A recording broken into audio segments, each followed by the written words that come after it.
The Long Revolution of the Global South, Toward a New Anti-Imperialist International. Samir Amin. Prologue. Successive Waves of the South's Awakening. This second volume of my memoirs offers a detailed account of my activities from 1970 up to June 2014 within the successive frameworks of the IDIP, the TTWF, and the joint TWF-WFA. A large part of the material in this volume was previously published in French in 2008, which covers the period up to the beginning of the 2000s. I experienced the Bandung era from the inside in the exercise of my duties, first in Egypt, then in Mali. I gave an account of that period in the first volume of my memoirs. The exercise of my duties at the IDIP and the TWF occurred during the declining phase of the Bandung era. This report of my activities during those years testifies to this decline. The contemporary period of the history that I experienced can be divided into three distinct periods. 1. The growth and stagnation of the Bandung era from 1955 to 1980. 2. The restoration of the new imperialist order called liberal globalization from 1980 to 1995. And 3. The beginning of the capitalist imperialist system's implosion in 1995 and the parallel beginning of renewed struggles for another better world, particularly in the new global South. The title of the French edition of this volume, The South's Awakening, reflects my view of this global history. The 20th century witnessed the development of an initial wave of victorious struggles to escape the hold of capitalism and/or imperialism. The victories of liberation from imperialist domination carried in themselves the potential of going beyond capitalism toward socialism. This first wave exhausted its capacities for development, which led, beginning in the 1980s, to the restoration of a new and savage capitalist imperialist order, almost tantamount to colonization as pillage for the peoples of the South. But the new order, inherently unstable, has already been called into question by the rise of a second wave of the South's awakening. The challenge is more serious than ever, but is this second wave, like the first, going to occupy center stage only in the countries of the world system's peripheries? Or is it going to start the concomitant transformation of the South and the North, with advances beyond capitalism in both areas of the globalized world? This work is considered a memoir, a personal account of my activities, but it seems useful to offer in this prologue a synthesis of my analyses of key issues, just as I did in the first volume, without which the reader would have trouble understanding the motivations behind my activities. First, I present 3 concise documents that clarify my analysis of the 3 successive moments of the history in question. 1. Bandung and the first globalization of struggles. 2. Generalized monopoly capitalism. And 3. Emergence and lumpen development. I supplement them with a brief exposé of what I understand by Maoism, understood as a form and maybe stage of the development of historical Marxism. Then I offer 3 documents that summarize my view of the major challenges confronting humanity. The agrarian question, central for the peoples of Asia, Africa, and Latin America. 2. The democratization of societies. And 3. The ecological challenge. These 3 documents will spare me much needless repetition because these questions always arise in debates on the radical left, and thus the arguments I have developed in my presentations could not disregard them. This is also true for other questions such as international aid, which persistently reappears in debates, particularly in Africa. That is why I also thought it helpful to recall my arguments on these questions in various chapters of these memoirs. Bandung and the First Globalization of Struggles. This text supplements what was presented in the first volume under the title Deployment and Erosion of Bandung. The governments and peoples of Asia and Africa proclaimed in Bandung in 1955 their wish to reconstruct the world system based on the recognition of the rights of up till then dominated nations. This right to development was the foundation of that era's globalization, implemented within a negotiated multipolar framework that was imposed on an imperialism that had to adjust to these new requirements. Bandung's success, and not its failure, as is increasingly said without thinking, lies behind a great leap forward for the peoples of the South in education and health, in the construction of a modern state, often in the reduction of social inequalities, and in the path toward industrialization. Undoubtedly, the limitations of these achievements, particularly the democratic deficit of national-populist governments that gave to the people but never allowed the people to organize themselves, must be taken into account when assessing the era. The Bandung system was linked to 2 other characteristics of the post-war systems, Sovietism and Maoism, and the welfare state of the social democratic West. These systems were certainly competing, even in conflict, although any conflicts were completely contained within limits that prevented them from expanding beyond local armed confrontations, but also, consequently. In these conditions, to speak of the globalization of struggles makes sense since, for the first time in the history of capitalism, resistance occurred in every area of the world and inside of all nations, and thereby formed an initial step toward this globalization. The proof of the interdependence that characterized these struggles, along with the historical compromises that ensured stability in the management of such societies, was provided conversely by the changes that occurred after the parallel erosion in the developmental potential of the 3 systems. The collapse of Sovietism also entailed the collapse of the social democratic model. Its quite real social advances were necessary because they were the only possible way to face the communist threat. We can also point to the echo of the Chinese Cultural Revolution in 1968 Europe. The progress in industrialization that began during the Bandung era did not result from the logic of imperialism's deployment, but from the victories achieved by the peoples of the South. Certainly this progress fostered the illusion of catching up that appeared to be on the way to realization, whereas, in fact, imperialism, forced to make adjustments to the requirements of development in the peripheries, reconstructed itself around new forms of domination. The old opposition between imperialist countries, dominated countries, which was synonymous with the opposition between industrialized countries, non-industrialized countries, gradually gave way to a new opposition based on the centralization of the advantages derived from the 5 new monopolies of the imperialist centers: control over new technologies, natural resources, financial flows, communications, and weapons of mass destruction. The achievements of the period, along with their limitations, lead us to re-examine the central question of the bourgeoisie and capitalism's future in the system's peripheries. This is an ongoing question since capitalism's globalized deployment determines the fundamental inequality of the possibilities for bourgeois and capitalist development at the system's center and periphery through the polarizing effects produced by its imperialist nature. In other words, is the bourgeoisie in the peripheries necessarily forced to submit to the requirements of this unequal development? Is it, consequently, necessarily comprador by nature? Does the capitalist path in these conditions necessarily lead to an impasse? Or does the margin of maneuver from which the bourgeoisie can benefit in certain circumstances, which must be specified, allow it to pursue an autonomous national capitalist development capable of advancing in the direction of catching up? Where are the limits to these possibilities? To what extent does the existence of such limits force us to characterize the capitalist choice as illusory? Successive doctrinaire and black and white responses have been provided to these questions, first asserting one thing and then its opposite, always adapting ex post facto to changes that were never correctly envisioned in the first place, either by the dominant forces or the working classes. After the Second World War, the communists of the Third International described the bourgeoisie of the South as comprador. Maoism declared that the only possible path to liberation was the one opened by a socialist revolution by stages, led by the proletariat and its allies, the peasant classes in particular, and above all by their avant-garde mouthpiece, the Communist Party. Bandung was going to prove that this judgment was hasty, that under the leadership of the bourgeoisie, a national-populist hegemonic bloc could advance development.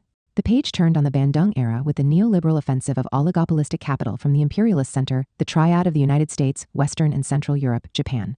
From 1980, the bourgeoisie of the South again appeared to be subjected to comprador status, clearly visible in the compulsory unilateral adjustment of the peripheries to the demands of the center. In some ways, the reverse of the center's adjustment to the peripheries forced on it during the Bandung era. But hardly had this reversal occurred then, once again, in the so-called emerging countries, mainly China, but also in other countries like India or Brazil. A margin for maneuver became apparent, offering opportunities to advance on a path of national capitalist development. Analyzing the potential of these advances, as well as their contradictions and limitations, should remain the focus for debate, and need to be extended and deepened so we can construct effective strategies to coordinate struggles at local and world levels. 2. Generalized monopoly capitalism. Contemporary capitalism is a capitalism of generalized monopolies. What I mean by that is that monopolies no longer form islands, important as they might be, in an ocean of corporations that are not monopolies, and consequently are relatively autonomous, but an integrated system, and consequently now tightly control all productive systems. Small and medium-sized companies, and even large ones that are not themselves formally owned by the oligopolies, are enclosed in networks of control established by the monopolies upstream and downstream. Consequently, their margin of autonomy has shrunk considerably. These production units have become subcontractors for the monopolies. This system of generalized monopolies is the result of a new stage in the centralization of capital in the countries of the triad that developed in the 1980s and 1990s. Simultaneously, these generalized monopolies dominate the world economy. Globalization is the name that they themselves have given to the imperatives through which they exercise their control over the productive systems of world capitalism's peripheries, the entire world beyond the partners of the triad. This is nothing other than a new stage of imperialism. As a system, generalized and globalized monopoly capitalism ensures that these monopolies derive a monopoly rent levied on the massive surplus value, transformed into profits that capital extracts from the exploitation of labor. To the extent that these monopolies operate in the peripheries of the globalized system, this monopoly rent becomes an imperialist rent. The capital accumulation process, which defines capitalism in all of its successive historical forms, is consequently governed by the maximization of monopolistic imperialist rent.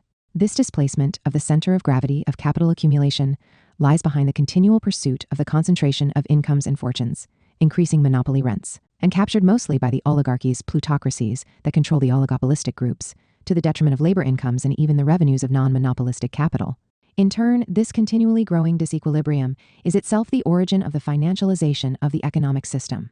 What I mean by that is that a growing portion of the surplus can no longer be invested in the expansion and strengthening of productive systems, and that the financial investment of this growing surplus is the only possible alternative for continuing the accumulation controlled by the monopolies. This financialization, which accentuates the growth and unequal distribution of income and wealth, generates the growing surplus on which it feeds. The financial investments, or more accurately, investments of financial speculation, continue to grow at breathtaking rates, disproportionate with the rates of GNP growth, which itself then becomes largely false, or rates of investment in the productive system. The breathtaking growth in financial investments requires, and sustains, among other things, the growth in the debt in all its forms, particularly sovereign debt. When existing governments claim to pursue the goal of debt reduction, they deliberately lie. The strategy of financialized monopolies needs growth in the debt which they seek and do not oppose, a financially attractive means to absorb the surplus from monopoly rents. Austerity policies imposed to reduce the debt, as it is said, actually end up increasing its volume, which is the sought-after consequence. Plutocrats, the new ruling class of obsolescent capitalism. The logic of accumulation lies in the growing concentration and centralization of control over capital. Formal ownership can be spread out as in the owners of shares in pension plans, whereas the management of this property is controlled by financial capital. We have reached a level of centralization in capital's power of domination, such that the bourgeoisie's forms of existence and organization, as known up to now, have been completely transformed. The bourgeoisie was initially formed from stable bourgeois families. From one generation to the next, the heirs carried on the specialized activities of their companies. The bourgeoisie was built and built itself over the long run. This stability encouraged confidence in bourgeois values and promoted their influence throughout the entire society. To a large extent, the bourgeoisie as dominant class was accepted as such. Its access to the privileges of comfort and wealth seemed deserved in return for the services they rendered. It also seemed mainly national in orientation, sensitive to national interests, whatever the ambiguities and limitations of this manipulated concept might have been. The new ruling class abruptly breaks with this tradition. Some describe the transformation in question as the development of active shareholders, sometimes even characterized as populist shareholders, fully reestablishing property rights. This laudatory and misleading characterization legitimizes the change and fails to recognize that the major aspect of the transformation involves the degree of concentration in control of capital and the accompanying centralization of power. The new ruling class is no longer counted in the tens of thousands or even millions, as was the case with the older bourgeoisie. Moreover, a large proportion of the new bourgeoisie is made up of newcomers who emerged more by the success of their financial operations, particularly in the stock market, than by their contribution to the technological breakthroughs of our era. Their ultra-rapid rise is in stark contrast with their predecessors, whose rise took place over numerous decades. The centralization of power, even more marked than the concentration of capital, the interpenetration of economic and political power. The traditional ideology of capitalism placed the emphasis on the virtues of property in general, particularly small property, in reality medium or medium-large property, considered to pervade technological and social progress through its stability. In opposition to that, the new ideology heaps praise on the winners and despises the losers without any other consideration. The winner here is almost always right, even when the means used are borderline illegal, if they are not patently so, and in any case they ignore commonly accepted moral values. Contemporary capitalism has become crony capitalism through the force of the logic of accumulation. The English term crony capitalism should not be reserved only for the underdeveloped and corrupt forms of Southeast Asia and Latin America that the economists, the sincere and convinced believers in the virtues of liberalism, denounced earlier. It now applies to capitalism in the contemporary United States and Europe. In its current behavior, this ruling class is quite close to that of the mafia, even if the term appears to be insulting and extreme. The political system of contemporary capitalism is now plutocratic. This plutocracy adapts itself to the practice of representative democracy, which has become low-intensity democracy. You are free to vote for whomever you want, which is of no importance since it is the market and not the Congress or Parliament that decides everything. A plutocracy also adapts itself elsewhere to autocratic forms of management or electoral forces. These changes have altered the status of the middle classes and their mode of integration into the global system. These classes are now mainly formed of wage earners and no longer of small commodity producers as before. This transformation manifests as a crisis of the middle classes, marked by a growing differentiation. The privileged high salaries have become the direct agents of the dominant oligopolistic class, while the others are pauperized. The profiteers, the new dominant class in the peripheries. The center's peripheries contrast is not new. It has been part of the globalized expansion of capitalism from the beginning, 5 centuries ago. Consequently, the local ruling classes of the peripheral capitalist countries, whether independent or colonies, were always subaltern ruling classes, though still connected to their countries, drawing profits from their insertion into globalized capitalism. There is considerable diversity in these classes, which are largely derived from those that had dominated their societies before their submission to capitalism, imperialism. The reconquest of independence often led to the replacement of these older collaborationist subordinated classes by new ruling classes, bureaucracies. state bourgeoisies, which were more legitimate in the eyes of the people at the beginning because of their association with national liberation movements. But here again, in the peripheries dominated either by the older imperialism or the new imperialism, the local ruling classes benefited from a visible relative stability. The disruptions caused by the oligopolistic capitalism of the new collective imperialism, the triad, truly uprooted the powers of all these older ruling classes in the peripheries and replaced them with a new class that I will call profiteers. The profiteer in question is a businessman, not a creative entrepreneur. He derives his wealth from his connections with the established government and the system's foreign masters, whether representatives of the imperialist states, the CIA in particular, or the oligopolies. He acts as a well-paid intermediary, benefiting from an actual political rent. This is the origin of most of the wealth he accumulates. The profiteer no longer subscribes to any moral and national values whatsoever. In a caricature of his alter ego in the dominant centers, he is interested in nothing other than success in accumulating money, with a covetousness that stands out behind a supposed praise of the individual. Again, mafia-like, even criminal. Behaviors are never far away. The formation of the new class of profiteers is inseparable from the development of the forms of lumpen development widely characteristic of the contemporary South. But the main axis of the dominant bloc is formed by this class only in the non-emergent countries. In the emergent countries, the dominant bloc is different. The dominated classes, a generalized but segmented proletariat. Marx rigorously defined the proletarian a human being forced to sell his or her labor power to capital, and recognized that the conditions of this sale, formal or real to use Marx's terms, were always diverse. The proletariat's segmentation is not a new phenomenon. The description was more accurate for some parts of the class, like the 19th century workers in the new manufacturing sector, or a better example, the Fordist factory in the 20th century. Concentration on the workplace facilitated solidarity in common struggles and the maturation of political consciousness, but it also encouraged workerism in some historical Marxisms. The fragmentation of production, resulting from capital's strategy of implementing the possibilities offered by modern technologies, without, however, losing control of subcontracted or delocalized production, weakens solidarity and strengthens diversity in perception of interests. Thus, the proletariat seems to disappear just at the moment it has become more widespread. Forms of small, autonomous production and millions of small peasants, artisans, and small merchants disappear and are replaced by subcontracting work, large chain stores, etc. 90% of workers, in both material and immaterial production, become, in formal terms, wage workers. I have drawn certain conclusions from the diversification in wages. Far from being proportional to the costs of training for the required qualifications, this diversification is accentuated to the extreme. Yet this has not prevented a rebirth in the feeling of solidarity. We, the 99%, say the Occupy movements. This twin reality, capital's exploitation of everybody, and the diverse forms and violence of this exploitation, is a challenge for the left, which cannot ignore the contradictions among the people, and yet cannot give up on moving toward a convergence of objectives. This, in turn, implies a diversity in forms of organization and action by the new generalized proletariat. The ideology of the movement ignores these challenges. Moving to the offensive requires an inevitable reconstruction of centers able to think about the unity of strategic objectives. The image of the generalized proletariat in the peripheries, whether emergent or not, is different in at least 4 ways. I, the progress of the working class, visible in the emergent countries. T, the persistence of a large peasantry that is, nevertheless, increasingly integrated into the capitalist market and consequently subjected to exploitation by capital. Even if indirect. T, the extremely rapid growth of survival activities resulting from lumpen development. And IV, the reactionary positions of large sections of the middle classes when they are the exclusive beneficiaries of growth. The challenge for the radical left in these circumstances is to unite peasants and workers, to use terms derived from the Third International, to unite workers, including the informal ones, the critical intelligentsia, and the middle classes in an anti-comprador front. New forms of political domination.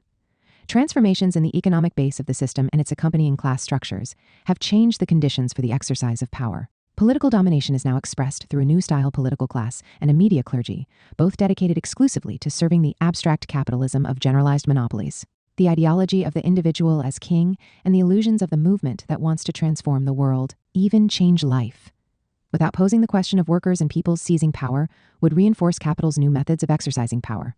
In the peripheries, an extremely caricatured form is achieved when lumpen development confides the exercise of power to a comprador state and class of profiteers. By contrast, in the emergent countries, social blocs of a different type exercise real power, which derives their legitimacy from the economic success of the policies implemented.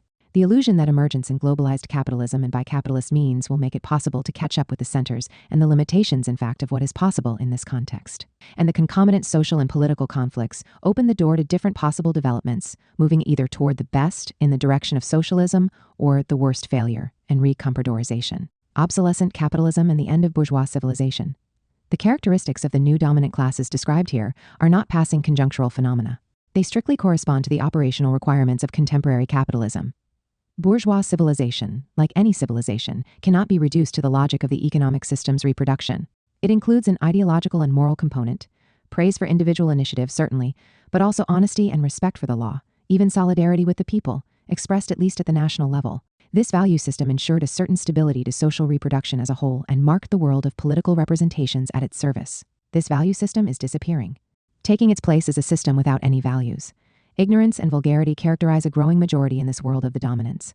A dramatic change of this kind heralds the end of a civilization. It reproduces what can clearly be seen from other eras of decadence. For all these reasons, I consider that contemporary oligopolistic capitalism must now be unequivocally described as obsolescent, whatever its apparent immediate successes, since the latter are completely absorbed into a path clearly leading to a new barbarism. I refer here to my study Revolution or Decadence, already more than 30 years old. The system of generalized monopoly capitalism, globalized, imperialist, and financialized, is imploding right before our eyes. This system is visibly incapable of overcoming its growing internal contradictions and is condemned to pursue its mad rush. The crisis of the system is due to nothing other than its own success. The strategy used by the monopolies has always resulted in the sought-after results up to this very day. Austerity plans, the so-called social, in fact anti-social plans for layoffs, are still imposed in spite of resistance. The initiative still remains, even now, in the hands of the monopolies, the markets, and their political servants, the governments that submit their decisions to the so-called requirements of the market. Analysis of struggles and conflicts that begin with the idea of challenging imperialist domination allows us to situate the new phenomenon of the emergence of some countries in the South. Yet this autumn of capitalism does not coincide with a springtime of peoples, which implies that workers and peoples in struggle have made an accurate assessment of the requirements, not to end the crisis of capitalism, but to end capitalism, the title of one of my recent works. This has not happened, or not yet. The gap separating the autumn of capitalism from the possible springtime of peoples gives to the current moment of history its dangerously dramatic character. The battle between the defenders of the capitalist order and those who, beyond their resistance, can urge humanity onto the long road to socialism, viewed as a higher stage of civilization, has hardly begun. All alternatives are thus possible, the best as well as the most barbaric. The very existence of this gap requires some explanation. Capitalism is not only a system based on the exploitation of labor by capital, it is also a system based on polarization in its development on the world scale. Capitalism and imperialism are the two inseparable faces of the same reality, that of historical capitalism. The challenge to this system developed throughout the 20th century up to 1980 in a long wave of victorious struggles by workers and dominated peoples. Revolutions conducted under the banners of Marxism and communism, reforms conquered within the context of a gradual path to socialism, the victories of the national liberation movements of colonized and oppressed peoples, all together built relations of force less unfavorable to workers and peoples than previously. But this wave ran out of steam without succeeding in creating the conditions for its own continuation by new advances. This exhaustion then allowed monopoly capital to retake the offensive and reestablish its absolute and unilateral power, while the outlines of a new wave of challenges to the system can barely be discerned. In that crepuscular light of the night that has not yet ended and the day that has not yet begun, monsters and ghosts take shape. Whereas generalized monopoly capitalism is truly monstrous, the responses by forces of rejection are still largely nebulous. 3. Emergence and lumpen development. The term emergence is used by various people in extremely different contexts and most often without taking the time to clearly define its meaning. Emergence is not measured by an elevated rate of growth in gross domestic product (GDP) or exports over a long period of time more than a decade, or by the fact that the society in question has attained an elevated level in per capita GDP, as the World Bank and conventional economists view it. Emergence implies much more: sustained growth in a country's industrial production and an increase in the ability of these industries to be competitive on the world scale. Moreover, two further questions need to be clarified: what industries are involved and what is meant by competitive. We should exclude extractive industries, mines, and fuels that alone can, in countries well endowed by nature, produce accelerated growth without drawing in its wake all the productive activities of the country in question. Extreme examples of these non-emergent situations are the Gulf countries, Venezuela and Gabon. It is also necessary to consider the competitiveness of the productive activities in the economy as well as that of the productive system as a whole, and not just the competitiveness of a select number of production units taken on their own. By means of delocalization or subcontracting, multinationals operating in countries of the South can be behind the establishment of local production units, subsidiaries of the multinationals or autonomous units, capable of exporting on the world market, which makes them competitive in the view of conventional economics. The competitiveness of a productive system depends on various economic and social factors, such as general levels of education and training of workers at all levels, and the effectiveness of all the institutions that manage the national political economy, tax system, corporate law, labor rights, credit, public support, etc. In turn, the productive system in question should not be reduced solely to processing industries that produce manufactured goods for production and consumption, though the absence of these really means there is no productive system worthy of the name, but also includes food and agricultural production, as well as services required for the normal operation of the system, particularly transport and credit. The concept of emergence, then, implies a political and holistic approach to the question. Therefore, a country is emergent only insofar as the policies implemented by the government aim at the objective of building and reinforcing an inward-looking economy, even if it is open to the outside, and consequently capable of asserting its national economic sovereignty. This complex objective implies that the assertion of this sovereignty involves all aspects of economic life. In particular, it implies a policy that makes it possible for a country to strengthen its food sovereignty as well as its sovereignty over the control of natural resources and access to them from outside its national territory. These multiple and complementary objectives are in stark contrast with those of a comprador government that is content to adjust the growth model implemented to the requirements of the dominant liberal globalized world system and the possibilities offered by it. So far, we have said nothing about the orientation of the political strategy implemented by a particular state and society. Is it capitalist or moving towards socialism? Yet this question cannot be eliminated from the debate because a ruling class's choice of orientation has major positive or negative effects on the very success of emergence. The relation between policies of emergence, the one hand, and the accompanying social transformations on the other, does not depend exclusively on the internal consistency of the former, but also on the degree of their complementarity or conflict with the latter. Social struggles, class struggles, and political conflicts do not arise from adjusting to the logic of the state's project of emergence. They are a determinant of what the state does. Current experience illustrates the diversity of and fluctuations in these relations. Emergence is often accompanied by a worsening of inequalities. Yet the precise nature of these inequalities should be spelled out. Do these inequalities occur in a context where a tiny minority or a larger one, the middle classes, benefit from policies pursued, while the majority of workers are pauperized, or in a context where there is an improvement in the living conditions of this majority, if the rate of growth in their income is lower than that of the system's beneficiaries? In other words, the policies implemented can link emergence to pauperization or not. Emergence is not a status that a country achieves once and for all.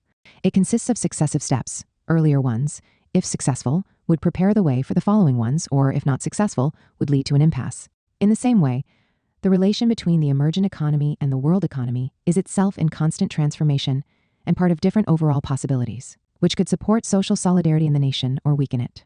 Emergence is thus not synonymous with growth in exports and the rising power of a country measured in this way. A growth in exports hinges on the growth of an internal market that has to be specified for the working classes, the middle classes, and the former can become a support or an obstacle to the second.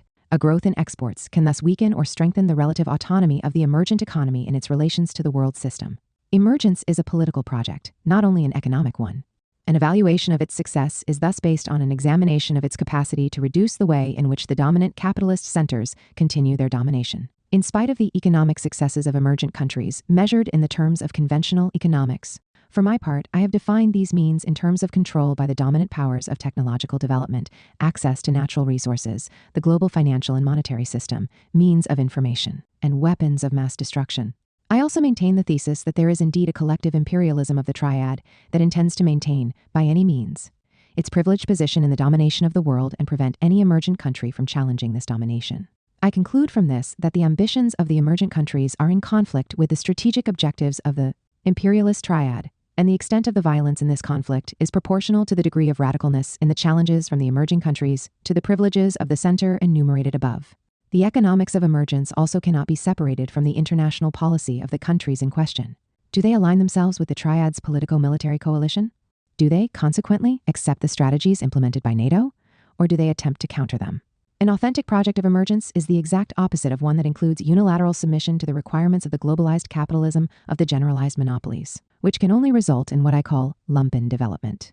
I'm here freely borrowing the term used by the late André Gunder Frank to analyze a similar development, but in different spatial and temporal conditions. Today, lumpen development is the result of accelerated social disintegration connected to the model of development, which does not deserve the name imposed by the monopolies of the imperialist centers on the dominated societies of the periphery. It is reflected in the dramatic growth in survival activities, the so-called informal sphere, in other words, by the pauperization inherent to the unilateral logic of capital accumulation. Among the experiences of emergence, some fully deserve the label because they are not part of processes of lumpen development. In other words, in these situations, pauperization does not afflict the working classes. Instead, there is an improvement in their conditions of life, whether modest or strong. Two of these experiences are clearly capitalist: Korea and Taiwan. I will not discuss here the particular historical conditions that made possible the success of the emergence project in these two countries. Two others inherit the legacy of socialist revolutions: China and Vietnam. Cuba could be included in this group if it succeeds in surmounting the contradictions it is currently undergoing. There are other cases of emergence connected to obvious processes of lumpen development. India is the best example of that. Parts of that country's situation correspond to what emergence requires and produces. There is a state policy that aims at strengthening a sizable industrial system. There is an accompanying expansion of the middle classes. There is progress in technological capacities and education, and there is a foreign policy capable of autonomy on the world scene. But there is also accelerated pauperization. For the great majority, 2/3 of the society. This is an example, then, of a hybrid system that combines emergence with lumpen development. We can even bring out the complementarity of these two faces of reality. I believe, without intending to make a huge overgeneralization, that all the other countries considered to be emergent belong to this hybrid family, whether it be Brazil, South Africa, or others. But there are also, and this is true of most other countries in the South, situations in which the elements of emergence are barely apparent, while the processes of lumpen development clearly are dominant. The contribution of Maoism. The workerist and Eurocentrist Marxism of the Second International shared with the era's dominant ideology a linear view of history in which all societies have to pass first through a stage of capitalist development, for which colonization, in this regard historically positive, planted the seeds before being able to aspire to socialism. The idea that the development of some the dominant centers and the underdevelopment of others the dominated peripheries were inseparable, like two sides of the same coin, both imminent products of capitalism's worldwide expansion, was totally alien to it. The polarization inherent to capitalist globalization, a major fact with significant worldwide social and political implications, calls for a perspective that leads to the surpassing of capitalism. This polarization is the basis for the possible support of large fractions of the working classes, and above all, the middle classes, whose development is itself favored by the position of the centers in the world system in the dominant countries for social colonialism. Simultaneously, it transforms the peripheries into a zone of storms, as the Chinese expression has it, in a permanent natural rebellion against the capitalist world order. Certainly, rebellion is not synonymous with revolution, but it is the possibility for the latter. Motivations for rejecting the capitalist model are not lacking, even at the system's center, as the case of 1968, among other examples, illustrates. Undoubtedly, the Chinese Communist Party's chosen formulation of the challenge at one time, the countryside encircles the cities, is consequently too extreme to be useful. A global strategy for the transition beyond capitalism toward global socialism must coordinate struggles in the centers with those in the peripheries of the system. Initially, Lenin distanced himself from the dominant theory of the Second International and successfully led a revolution in the weak link Russia, but always with the belief that this would be followed by a wave of socialist revolutions in Europe. This was a disappointed hope. Lenin then moved toward a view that gave more importance to the transformation of rebellions into revolutions in the East. But it was up to the Chinese Communist Party and Mao to systematize this new perspective. Maoism made a decisive contribution to a comprehensive assessment of the issues and challenges the globalized capitalist imperialist expansion represents. It allowed us to place the centers. Peripheries contrast imminent to the expansion of the inherently imperialist and polarizing, really existing capitalism at the center of the analysis, and to draw from that analysis all the implied lessons for the socialist struggle in both the dominant centers and the dominated peripheries. These conclusions have been summarized in a beautiful Chinese-style expression: states want independence, nations want liberation, and peoples want revolution. States, the ruling classes of all countries in the world when they are something other than lackeys and conveyors of external forces, work to enlarge their space of movement, which allows them to maneuver within the capitalist world system and raise themselves from passive actors, condemned to adjust unilaterally to the dominant demands of imperialism, to active actors who participate in shaping the world order. Nations, that is, historical blocks of potentially progressive classes, want liberation, specifically development and modernization. Peoples, that is, the dominated and exploited working classes, aspire to socialism. The phrase allows us to understand the real world in all its complexity and, therefore, formulate effective action strategies. It shares the view that the transition from capitalism to world socialism will be long, very long even, and consequently breaks with the Third International's concept of the short transition. Three major challenges. The agrarian question. The agrarian question is at the heart of the problems of development and democracy and other challenges confronting the societies of Africa, Asia, and Latin America. Communist parties and national liberation movements were completely aware of this during the Bandung era. The main issue centers on the rules that regulate access to the use of agricultural land. These regulations must be formulated in a way that includes rather than excludes, allowing all farmers to have access to land, first condition for the reproduction of a peasant society. This fundamental right is certainly not sufficient. It must be accompanied by policies that allow peasant family farms to produce in conditions that ensure a marked growth in national production, in turn guaranteeing the country's food sovereignty and a parallel improvement in the real incomes of all peasants. Here we are talking about implementing a set of macroeconomic policies and concomitant forms of satisfactory political management, and then making sure that negotiations over the organization of systems of international trade are subject to the needs of those policies. Partisans of the capitalist path ignore the question, since for them, in principle, modernity implies private property in land. It is forgotten that this so-called modern land tenure system results from the formation of historical, really existing capitalism, established through the destruction of customary systems of regulating access to the land, beginning in England and subsequently elsewhere in Europe. Access to the land in feudal Europe was based on the superposition of rights over the same piece of land. Those of the peasant and other members of a village community, whether serf or free, those of the feudal lords, and those of the king. The attack on this system took the form of the enclosures in England, imitated in various ways in all European countries throughout the 19th century. Marx quite early denounced this radical transformation that excluded the majority of peasants from access to use of the land, making them into proletarian emigrants into cities by force of circumstance or into agricultural laborers or tenant farmers, which he grouped with other measures of primitive accumulation that dispossess the producers of property, or the use of the means of production, or both. This accumulation by dispossession continues in the countries of the contemporary South today. Capitalist rhetoric about itself, the liberal ideology, has produced a myth, the absolute and superior rationality of economic management based on private and exclusive property and the means of production, which includes agricultural land. The dominant discourse applies the conclusions that it believes can be drawn from the construction of Western modernity and proposes them as the only rules necessary for the progress of all other peoples. To make land everywhere private property in the current sense of the term, such as practiced in the capitalist centers, is tantamount to spreading the policy of enclosures to the entire world, that is, to hastening the dispossession of the peasantry. This process is not new. It was started and pursued during the preceding centuries of capitalism's world expansion, particularly in the context of colonial systems. Today, the WTO only envisages accelerating this process, while the coming devastation resulting from this choice is increasingly predictable and calculable, as is the resistance of the peasants and others. Such resistance might make possible the construction of a real and authentically human alternative. In Africa, land tenure systems are still largely based on different principles than private property. This definition clearly is negative, not based on private property, and consequently cannot refer to a homogeneous category. Access to the land is regulated in all human societies, but the regulations are managed either by customary communities, modern communities, or the state, or more exactly and frequently, managed by a set of institutions and practices that involve individuals, groups, and the state. Customary management, expressed in terms of customary law or called as such, has always or almost always excluded private property in the modern sense, and always guaranteed access to the land to all families rather than individuals concerned, that is, to those forming a distinct village community that identifies itself as such. But it has never or almost never guaranteed equal access to the land. First, it most often excluded foreigners, vestiges of the most frequently conquered peoples, and slaves of various statuses. Further, land was unequally distributed according to membership in clans, lineages, castes, or statuses, chiefs, freemen, etc.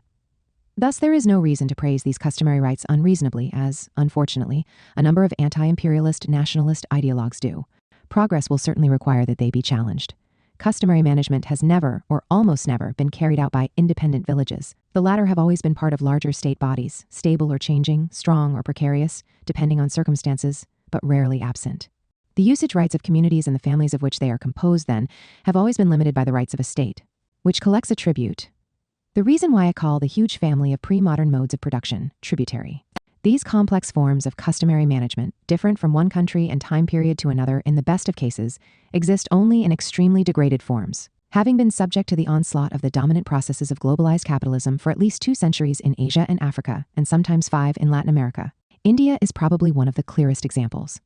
Before British colonization, village communities managed access to the land, or, more exactly, their dominant castes, ruling classes. Excluding the lower castes did so, the Dalits were treated as a class of collective slaves similar to the Helots of Sparta. The imperial Mughal state and its vassals, states of the Rajas and other kings, the collectors of the tribute, controlled and exploited these communities. The British elevated the zamindars, formerly charged with collecting the tribute, to the status of landowners, thereby forming an allied class of large landowners, in defiance of tradition. However, they maintained the tradition when it benefited them, for example, by respecting the exclusion of Dalits from access to the land. Independent India has not called this unwieldy colonial heritage into question, which lies behind the incredible poverty of the majority of the peasantry and, consequently, its urban proletariat. The solution to these problems and the formation of a viable peasant family economy for the majority requires, consequently, in the strict sense of the term, see below for the more precise meaning of this proposal. European colonialism in Southeast Asia and that of the United States in the Philippines have resulted in similar developments. Regimes of enlightened despotism in the Orient, the Ottoman Empire, Muhammad Ali's Egypt, the Shahs of Iran, also mainly substituted private property in the modern sense of the term for the traditional arrangements, thereby benefiting a new class improperly called feudal by the mainstream currents of historical Marxism, recruited from the higher-level officials of the government system. Consequently, private property in land is now characteristic of the majority of agricultural land, particularly the best of it, in all of Asia outside of China, Vietnam, and the former Soviet Central Asian republics. There remain no more than fragments of degraded semi-customary systems, particularly in the poorest regions, the ones that are the least attractive for capitalist agriculture. This structure is strongly differentiated, juxtaposing large landowners, rural capitalists, rich peasants, middle peasants, poor peasants, and the landless. There is no peasant organization or movement that transcends these acute class conflicts.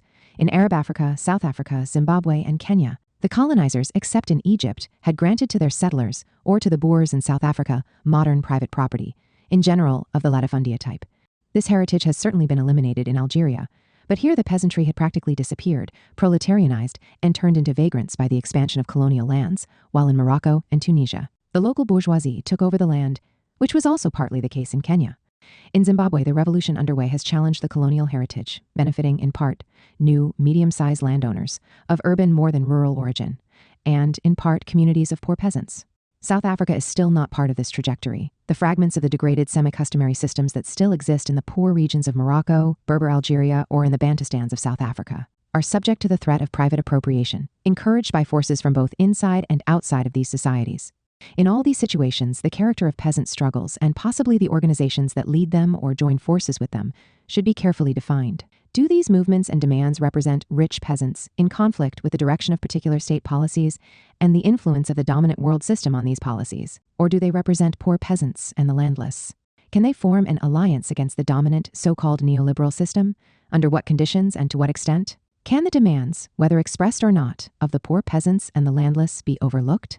In subtropical Africa, the apparent continuation of customary systems is probably more visible.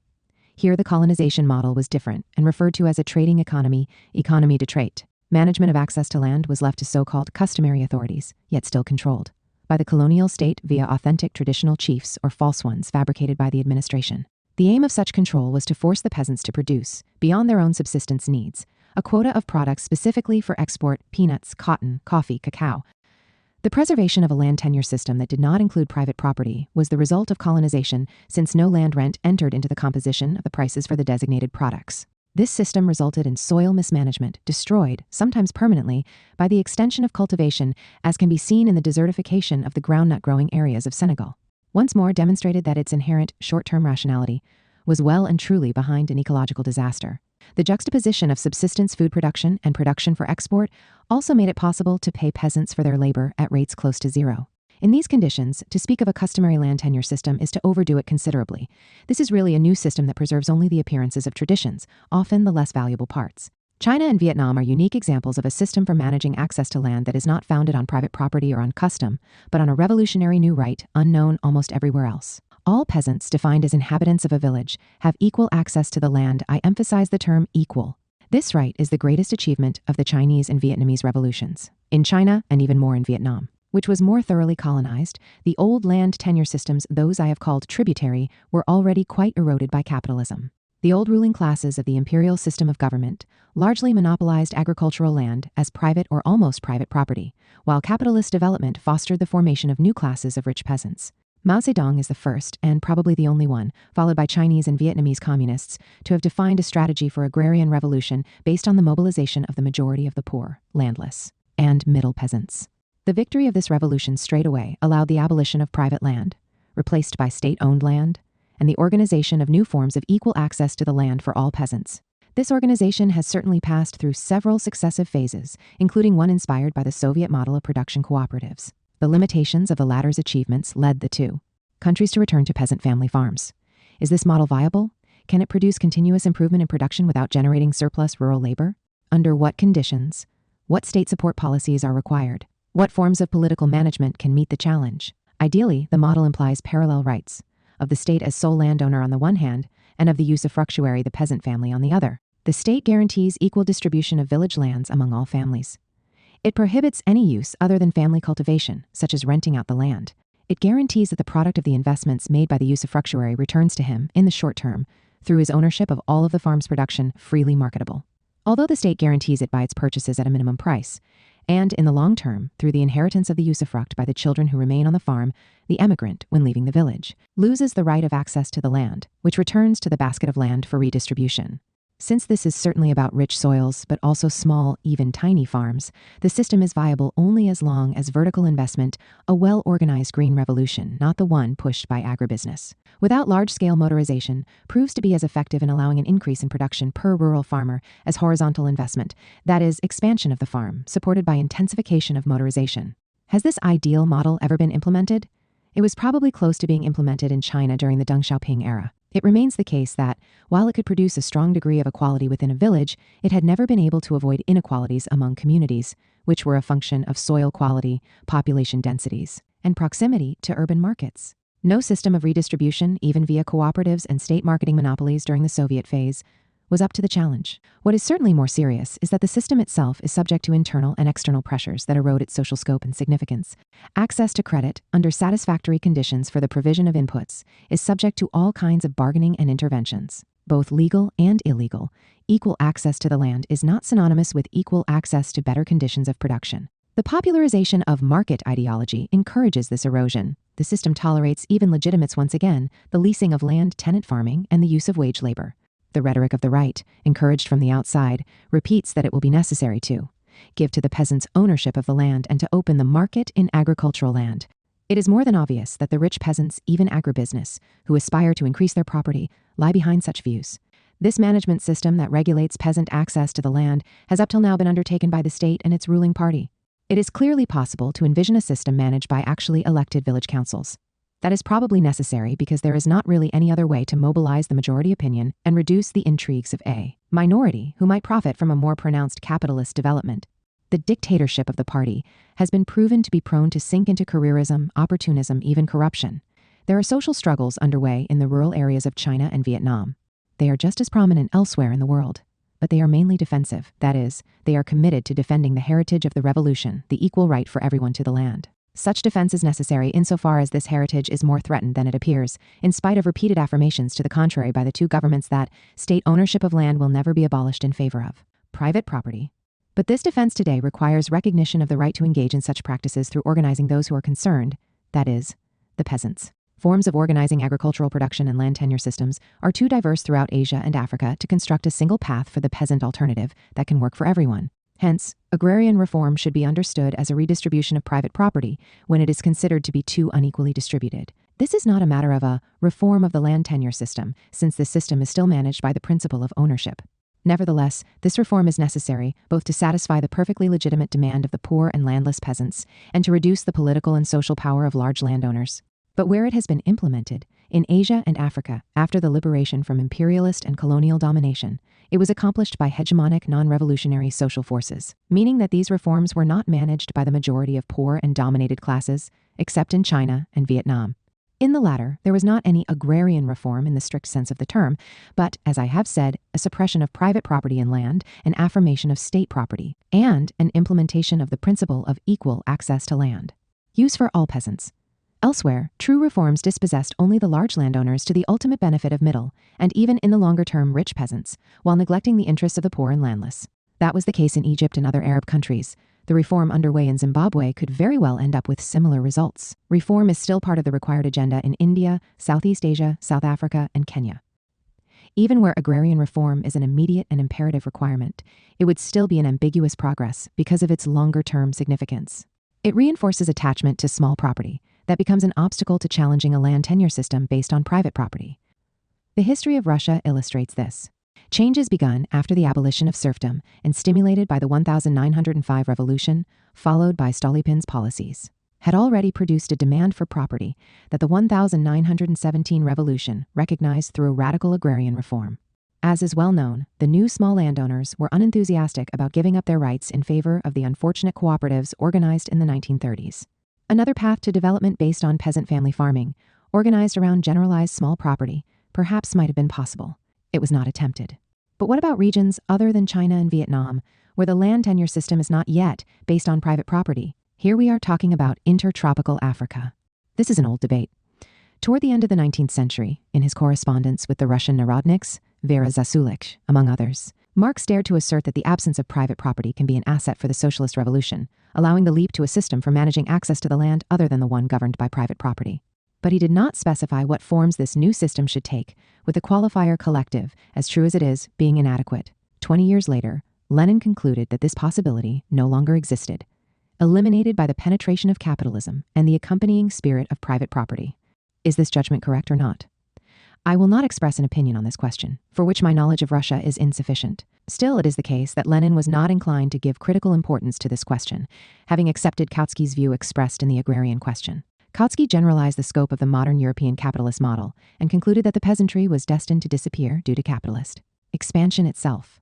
In other words, capitalism would be able to resolve the agrarian question. This is true for the capitalist countries of the triad, 15% of the world population, but it is false for the rest of the world, 85% of the population. History demonstrates not only that capitalism has not settled this question for the 85% of the world's population, but even that in continuing its worldwide expansion. It will not be able to settle it, except by genocide, a beautiful solution. It was thus up to Mao Zedong and the communist parties of China and Vietnam to give an adequate response to the challenge. The question arose again in the 1960s with the independence of countries in Africa. The continent's national liberation movements and the states and party states that resulted from those movements had benefited, to varying degrees, from the support of the peasant majorities. Their natural propensity toward populism led them to imagine a specifically African path to socialism. This could probably be described as quite moderately radical in its relationship to imperialism, as well as to the local classes connected to its expansion. It nevertheless posed the question of the reconstruction of peasant society in a humanist and universalist spirit. This often turned out to be strongly critical of the traditions that the foreign masters had attempted to use for their benefit. All or almost all African countries adopted the same principle, formulated in the state's right to eminent domain over all land. I am not one of those who consider this proclamation an error, or that it was motivated by extreme statism. An examination of the real ways that the current system of managing the peasantry operates, along with its integration into the capitalist world economy, allows us to assess the scope of the challenge. The system's management is affected by a complex system that simultaneously calls on custom capitalist private property and the rights of the state. The custom in question is degraded and serves only as decoration for the speeches of bloody dictators appealing to authenticity. A fig leaf, they believe, hides their thirst for looting and treason in the face of imperialism. The propensity to expand private appropriation encounters no serious obstacle other than the victim's possible resistance. In some regions, well placed for cultivating rich crops, irrigated zones, truck farming in suburban areas, the land is bought, sold, and leased without any formal land title. The state's eminent domain, the principle of which I defend, becomes a vehicle for private appropriation. The state can thus give the land required for setting up a tourist zone, a local or foreign agribusiness enterprise, or even a state farm. The land titles necessary for accessing the managed areas are rarely distributed with any transparency. In all cases, the peasant families that occupied these lands, in order to leave, are the victims of practices that are abuses of power. But to abolish the state's eminent domain to transfer property to its occupants is not feasible in reality. It would require surveying and registering all village territories, and insofar as it would be attempted, such an operation would allow rural and urban notables to get hold of the best parcels.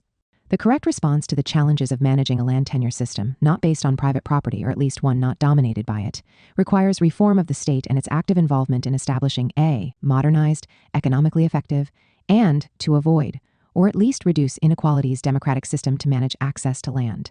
The solution in any case is not a return to custom, which is actually impossible, and would only serve to accentuate inequalities and open the way to unbridled capitalism.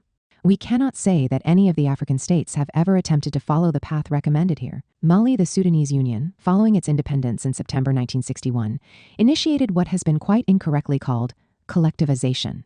In fact, the cooperatives set up were not production cooperatives. Production remained the exclusive responsibility of family farms. They were a form of modernized collective authority replacing supposed custom on which the colonial power had based itself. The party that took on this new modern authority had, besides, a clear awareness of the challenge and had set itself the aim of abolishing customary forms of authority considered to be reactionary, even feudal. Undoubtedly, this new peasant authority, formally democratic, the leaders were elected, was in reality only as democratic as the state and party. In any case, it exercised modern responsibilities, assured that access to the land was correctly carried out, that is, without discrimination, managed credits, distribution of inputs supplied by state trading entities, and marketing of the products also, in part, delivered to state trading organizations. Nepotism and abuses of power were certainly never eradicated in this activity. But the only response to these abuses would have been progressive democratization of the state, not its retreat, as subsequently forced by liberalism through an extremely violent military dictatorship to the benefit of merchants de Ulas, in other areas such as the liberated zones of Guinea-Bissau under the influence of the theories advanced by Amilcar Cabral, and Burkina Faso. Under Thomas Sankara, these challenges were directly confronted, sometimes resulting in unquestionable advances that today are conveniently erased from public awareness. In Senegal, the establishment of elected rural collectives is a response to the principle of which I will unhesitatingly defend. Democracy is a practice that requires an unending learning process, in Europe as much as in Africa. What the currently prevailing view understands by reform of the land tenure system is the exact opposite of what is required to build an authentic and prosperous peasant economy. The view propagated by the propaganda instruments of collective imperialism, the World Bank, most development agencies, but also a number of non-governmental organizations, NGOs, having large financial support, is that reform consists of rapidly increasing privatization of land and nothing more. The objective is obvious, creating conditions that would allow the modern pockets of agribusiness, foreign or local, to get hold of lands that are necessary for their expansion. But the additional production that these pockets could provide for export or the profitable local market will never be able to meet the challenge of building a prosperous society for everyone, which involves progress for the peasant family economy as a whole. On the contrary, land reform designed with the aim of building a true, effective, and democratic alternative based on thriving peasant family production should define the state's role, main holder of eminent domain, and the role of the institutions, as well as mechanisms for managing access to the land and the means of production. I do not rule out complex and mixed solutions to each country. Private property and land could be accepted, at least where it is established and considered legitimate. Its redistribution can or should be reconsidered where necessary through agrarian reforms in sub-Saharan Africa, South Africa, Zimbabwe, and Kenya. I do not even necessarily, in all cases, rule out opening controlled spaces for the establishment of agribusiness enterprises.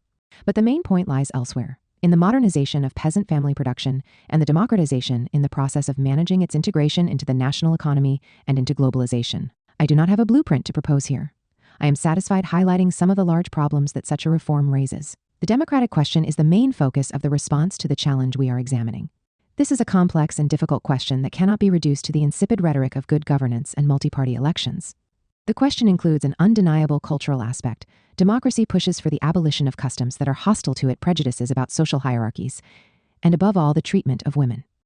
It includes legal and institutional components, the construction of systems of administrative, commercial, and private law that is consistent with the objectives of social construction and the establishment of adequate institutions, preferably elected.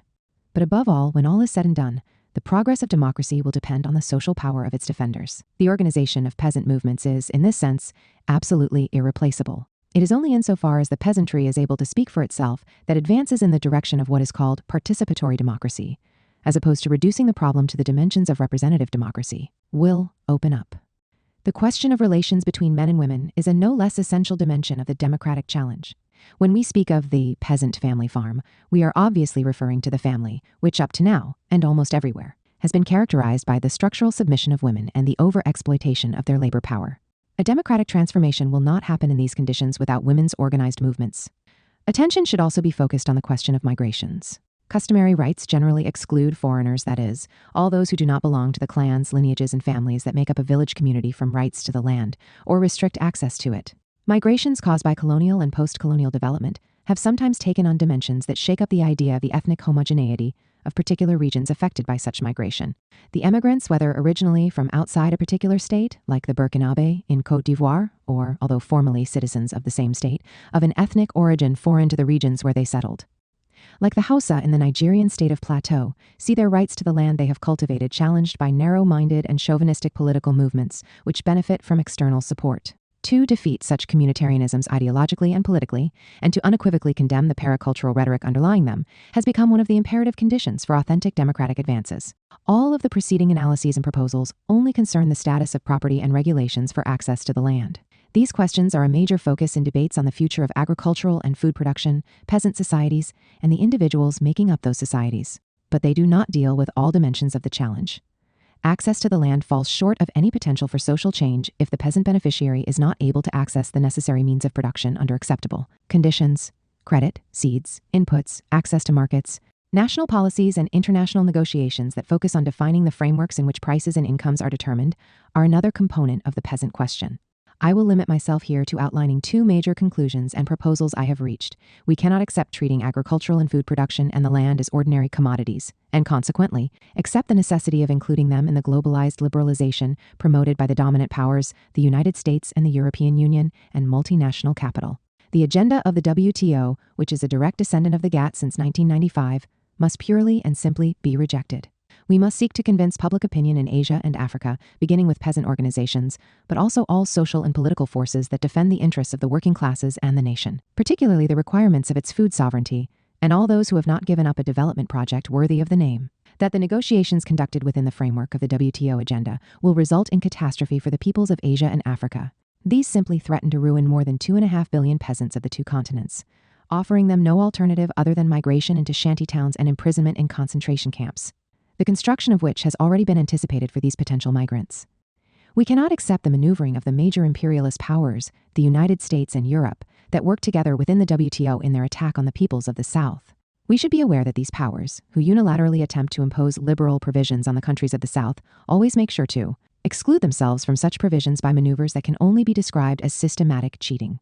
Asian and African peasants were organized in the earlier stage of their people's liberation struggles. They found their place in powerful historical blocs that created the right conditions for victory over the imperialism of that era. Sometimes these blocs were revolutionary China and Vietnam, and thus had their main rural base in the majority classes of middle, poor, and landless peasants. Elsewhere, they were led by the national bourgeoisie, or the strata that aspired to be such, and had their rural base in the rich and middle peasant classes, isolating the large landowners and the traditional leaders who were in the pay of the colonizers. This stage has now passed. The challenge of the new collective imperialism of the triad will only be met if historical blocs are formed in Asia and Africa that are not remakes of the earlier ones. To define the nature of these blocs, as well as their strategies and immediate and longer-term objectives in these new conditions, is the challenge confronting the so-called alternative globalization movement.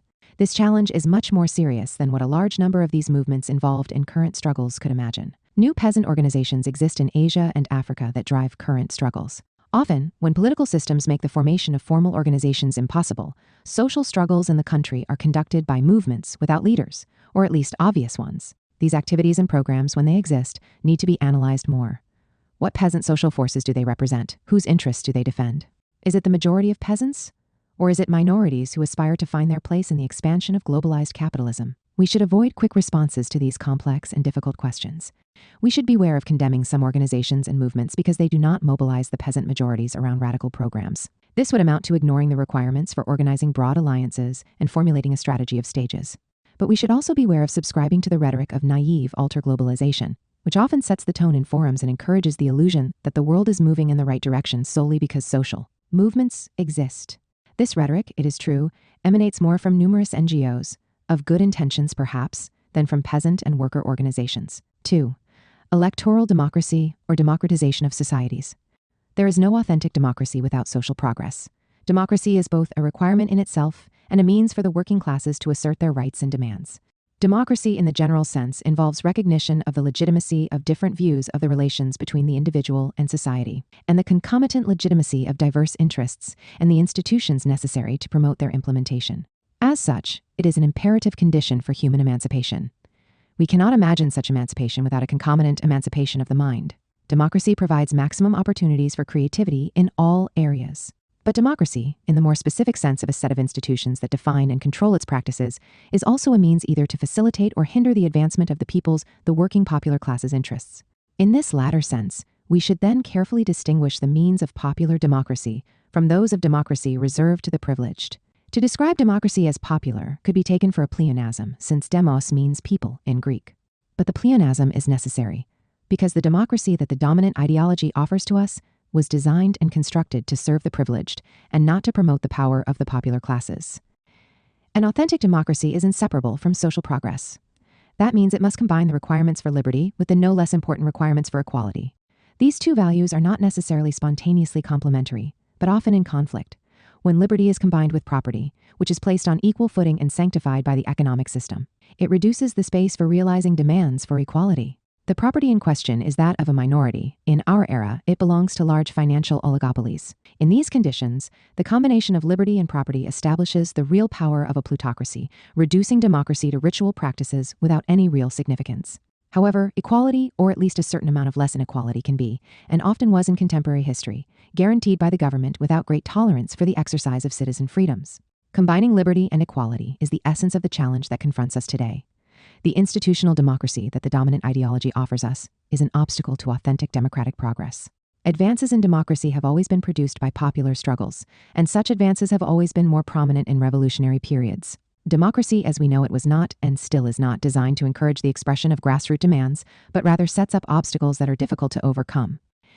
Dominant recent tendencies in the institutionalized practice of electoral and representative democracy openly pursue the objective of reducing what their promoters call the excess of democracy. The dominant ideology links democracy with freedom of markets, that is, capitalism, and claims that they are inseparable. There can be no democracy without markets, thus no democratic socialism is conceivable. This is a tautological and ideological, in the vulgar and negative sense of the term, expression. The history of really existing capitalism as a globalized system demonstrates that this same truncated democracy has always been only the exception and not the rule. In the centers of capitalism, the progress of representative democracy has always been the result of popular struggles, held off for as long as possible by the power holders, property owners. It is an incontestable fact that such struggles have resulted in the expansion of suffrage. Universal suffrage is recent, the strengthening of legislative power against the privileges of kings, aristocracies, and the military high command, and the legalization of limits to the freedom of property owners, labor rights, social security laws, etc. At the level of the global capitalist system, the link between truncated democracy and capitalism is even more clearly without any real foundation. In the peripheries, 80% of humanity that are integrated into real-world capitalism, democracy has never, or almost never, been on the agenda of what is possible or even desirable for the operation of capitalist accumulation. In these conditions, I will even go so far to say that democratic advances in the centers, while they were indeed the result of struggles by the working popular classes, were no less largely facilitated by the advantages such societies procured in the world system. Popular movements and peoples fighting for socialism and liberation from imperialism were behind the authentic democratic breakthroughs, initiating a theory and practice that combined democracy and social progress. This evolution, beyond capitalism, its ideology, and the restricted practice of representative and procedural democracy began quite early in the French Revolution. It was expressed more maturely and radically in later revolutions, in the Paris Commune, the Russian Revolution, the Chinese Revolution, and some others, Mexico, Cuba, Vietnam. I am not one of those who refrain from severely criticizing the authoritarian, bloody excesses and abuses that accompanied the revolutionary periods of history. Explaining the reasons for such practices neither justifies them nor reduces their destructive impact on the socialist future aimed at by these revolutions. Still, we should also keep in mind the ongoing crimes of really existing capitalism and imperialism, the colonial massacres, the crimes connected with the preventive wars conducted today by the United States and its allies. Democracy in these conditions, when it is not simply erased from the agenda, is hardly more than a masquerade. Today, democracy is in decline worldwide. Within the context of generalized and globalized monopoly capitalism, democracy, even in its truncated forms, is not advancing in reality or potentially, but, on the contrary, is in general retreat. In contemporary capitalism, electoral democracy, when it exists, is combined not with social progress, but with social regression. Consequently, it is threatened with loss of legitimacy and credibility. The market decides everything. The parliament, when it exists, nothing. Moreover, the war on terrorism serves, as we well know, as a pretext to reduce democratic rights for the greater benefit of the plutocracy's power in the era of obsolescent capitalism. People then are likely to be attracted to the illusion of retreating into identities of various sorts, periethnic and or para-religious, that are in essence anti-democratic and a dead end.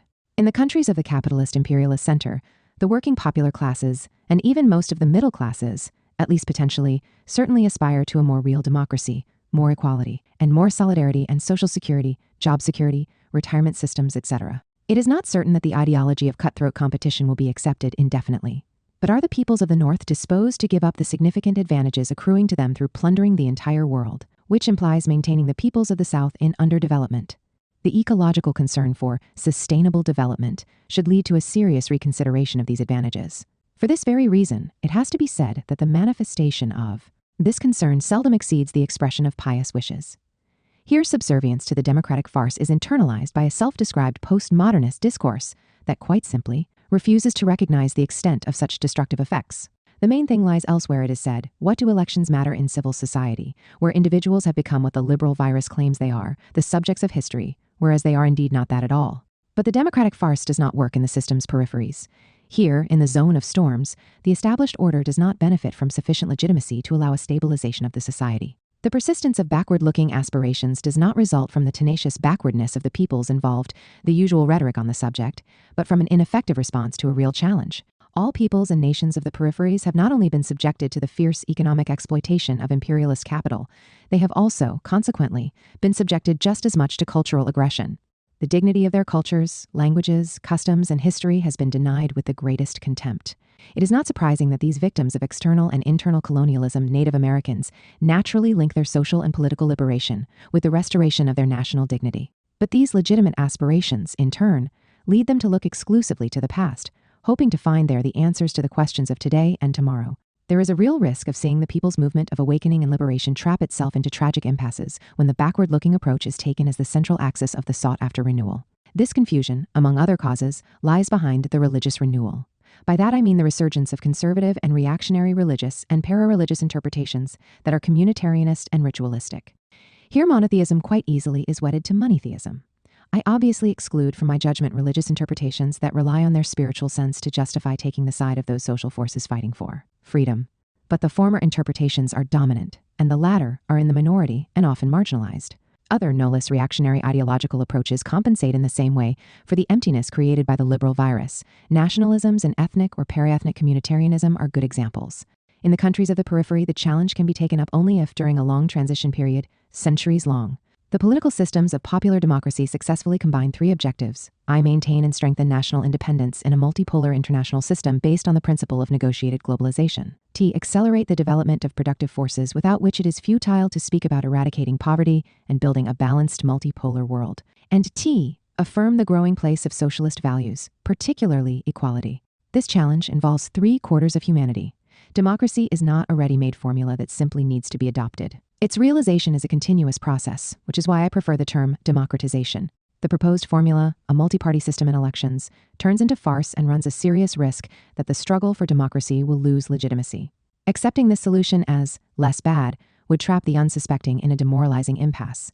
Rhetorics on good governance and reduction of poverty provide no adequate response to liberalism's destructive effects. The struggle for the democratization of society is inseparable from the struggle to change the established government. The fight for democratization requires mobilization, organization, choice of actions, strategic vision, tactical sense, and the politicization of struggles. Undoubtedly, these prerequisites of struggle cannot be decreed in advance on the basis of sanctified dogmas, but identifying them is imperative because it is indeed a matter of defeating the system of established powers and replacing it with another one. Undoubtedly, the idea that the revolution will replace the power of capital straightaway with that of the people must be given up. In contrast, revolutionary advances are possible, based on new and real powers of the people that push back the power of those who will continue to defend the principles of reproducing inequality.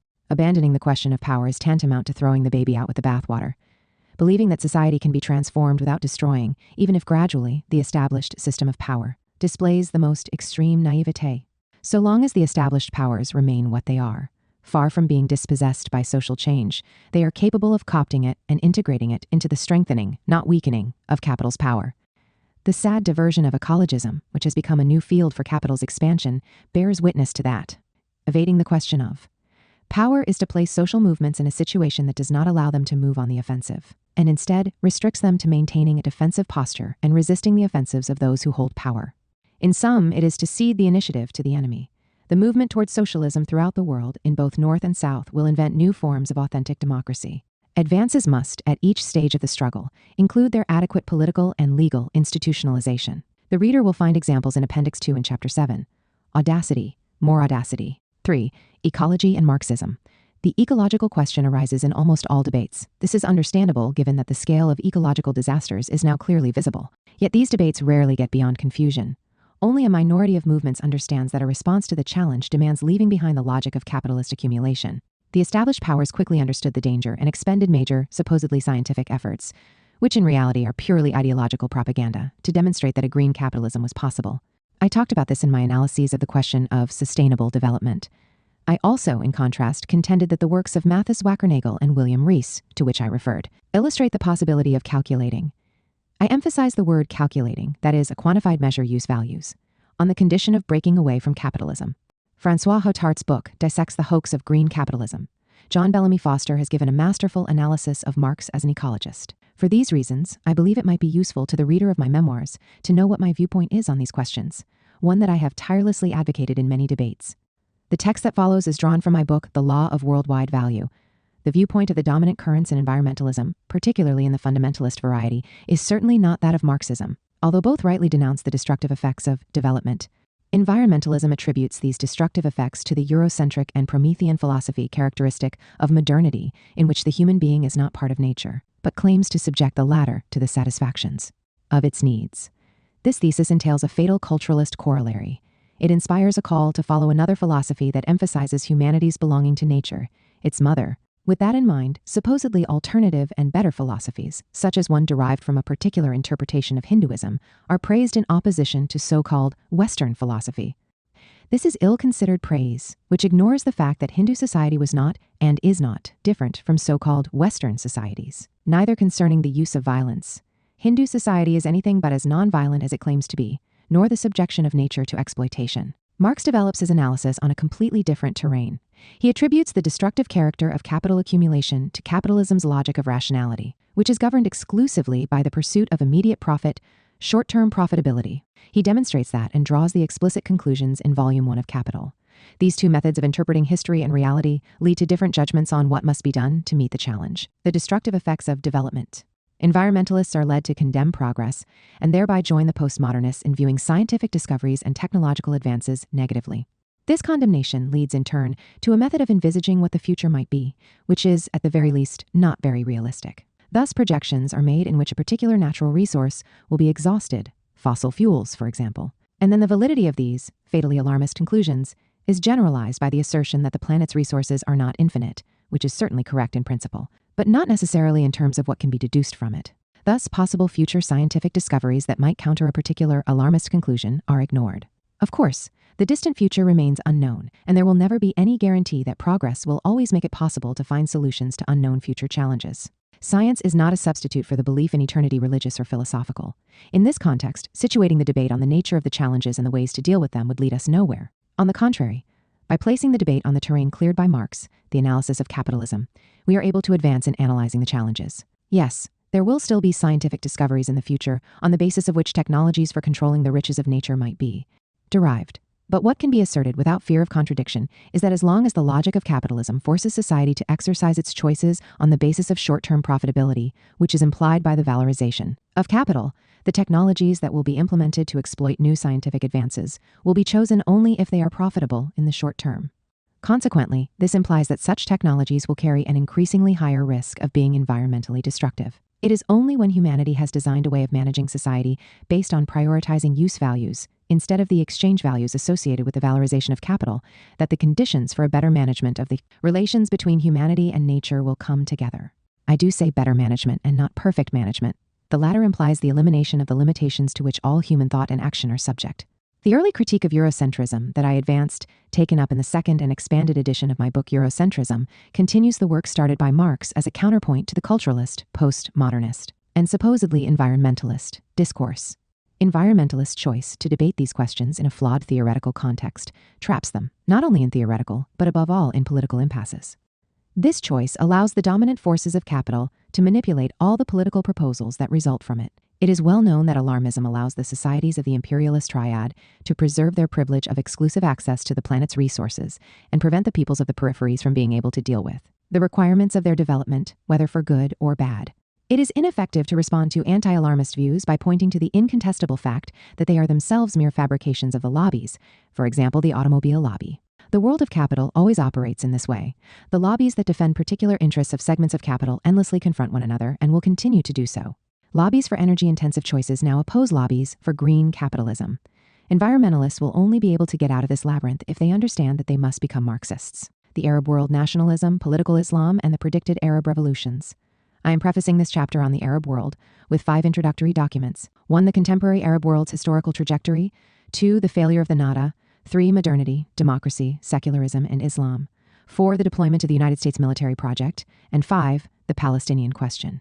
These documents should allow the reader to pinpoint my position within the larger context of the Arab debates I'm going to summarize. The Arab scene is the site of an ongoing conflict between three groups of political positions that, in turn, leads to three different future possibilities. One, bourgeois modernism, certainly comprador, but nevertheless motivated by the intention to build modern, though not necessarily democratic Arab states. Two, reactionary political Islam, propagated by the archaic monarchies of the Gulf, the Muslim Brothers, and the Salafists. And three, a possibly universalist Arab left, which would be part of a movement towards socialism. We need to examine first what the real reasons are for such fault lines before looking at how they are manifested in current debates. These underlying positions recur with nagging frequency in all Arab debates. 1. The historical trajectory of the contemporary Arab world. The Arab world has gone through three important stages over the past half-century. Nasser's Egypt, Ba'athist Syria, and Iraq and Boumediene's Algeria were, from 1955 to 1975, major participants in the non-aligned movement and its expansion into Africa. The first conference of African liberation movements took place in Cairo in 1957. It led to the establishment of the Organization of Solidarity with the people of Asia, Africa, and Latin America. The proposed new international economic order, the swan song of the non-aligned movement, was drafted in Algiers in 1974. None of these are chance occurrences. But while the socially positive effects of the Arab revolutions, which I have called national-populist, were exhausted in the brief time of a decade or two, rising oil profits became dominant after 1973 and encouraged the illusion of an easy modernization. The play on words known by all Arabs, al-Fawra mahal al-Thawra, the spurt, meaning oil, in place of the revolution, this transfer of hopes, which is simultaneously the transfer of the center of gravity of strategic decision-making from Cairo to Riyadh. Ironically, this occurred at the time when we began to see that this non-renewable resource was on the way to exhaustion. Within this context, the United States began the implementation of what would become the Project for Military Control of the World, a means for it to ensure exclusive access to this irreplaceable energy resource for its benefit. From 1990, the armed intervention of the United States now become a reality, completely transformed the nature of the challenges confronting Arab and other societies. Mired in the infitah, the opening connected to the petroleum illusion, Arab governments lost the legitimacy from which they had benefited until then. Political Islam rushed into the political void, where it has been in the forefront ever since. As Antonio Gramsci once said, the old world is dying and the new world struggles to be born. Now is the time of monsters. For someone my age who has lived through these three periods, the involution associated with this sequence necessarily called for in-depth consideration of the reasons for this dramatic failure. Having experienced this from the inside, I put forward written analyses on the issues involved, which the reader will find elsewhere. I attributed the involution to two sets of causes, those related to the limitations and contradictions of the Nahda, the Arab Renaissance initiated in the 19th century, which were behind the longevity of the political model called the Mameluke, and those related to the world geopolitics of the new collective imperialism of the triad United States, Europe, and Japan, under the leadership of the United States. 2. The failure of the Nahda, modernity and the European Renaissance. Modernity is based on the principle that human beings, individually and collectively, their own history, and to do that, they have the right to innovate and not respect tradition. The proclamation of this principle was a rupture with the fundamental principle that governed all pre-modern societies, including those of feudal and Christian Europe. This principle called for renouncing the dominant forms of legitimizing power, in the family, in communities within which ways of living and modes of production are organized, and at the level of the state, that were based up to then on a metaphysics with a generally religious expression. It implies, then, a separation between the state and religion, a radical secularization, which is a condition for the development of modern forms of politics. Modernity is born with this declaration of principle. This is not a question of a rebirth renaissance, but a birth as such. The characterization Europeans themselves gave to this moment of history, the Renaissance, is thus misleading. It is the result of an ideological construction in which Greco-Roman antiquity was already supposedly familiar with the principle of modernity, buried during the Middle Ages between ancient modernity and new modernity by religious obscurantism. This is a mythical understanding of antiquity, the basis for Eurocentrism, through which Europe claims to inherit its past and return to the sources, hence Renaissance, while in fact this Renaissance is actually a rupture with its own history. The concomitant birth of modernity and capitalism is not accidental. The social relations that characterize the new production system implied freedom of enterprise, free access to markets, and proclamation of the inviolable right to private property, which is made sacred. Economic life, freed from the type of supervision by political authorities that characterized the pre-modern systems, developed into an autonomous area of social life, driven by its own laws, in place of the traditional determination in which power is the source. Of wealth, capitalism substitutes a reverse causality in which wealth is the source of power, the Arab Islamic Nahda. The European Renaissance was the result of an internal social dynamic. It was, in effect, the solution provided by the invention of capitalism to contradictions specific to Europe in that era. In contrast, what Arabs called by imitation their Renaissance, the Nahda of the 19th century, was not that at all. It was the reaction to an external shock. Europe, made powerful and victorious by modernity, had an ambiguous effect on the Arab world. It was a cause of both attraction, admiration, and repulsion through the arrogance of its conquest. The Arab Renaissance took the qualifying term literally. It believed that if, as the Europeans had done, and this is what they themselves said, the Arabs returned to their sources, a disparaged time, they would rediscover their greatness. The Nahda did not understand the modernity that made Europe powerful. The Nahda did not implement the necessary ruptures with tradition that define modernity. It did not grasp the true significance of secularism, a necessary condition for politics to become a domain of free innovation, thus of democracy in the modern sense of the term. The Nahda believed that it could substitute a reinterpretation of religion purged of its obscurantist excesses. Even now, Arab societies are poorly equipped to understand that secularism is not a Western specificity, but a necessity of modernity. The Nahda did not understand the meaning of democracy, understood properly as the right to break with tradition. It thus remained a prisoner of concepts of the autocratic state. It hoped and prayed for a just despot, al-Maust Abd al-Adel, not even an enlightened one. The nuance is significant. The Nahda did not understand that modernity also produced women's aspiration for liberation, thereby exercising their right to innovate, to break with tradition.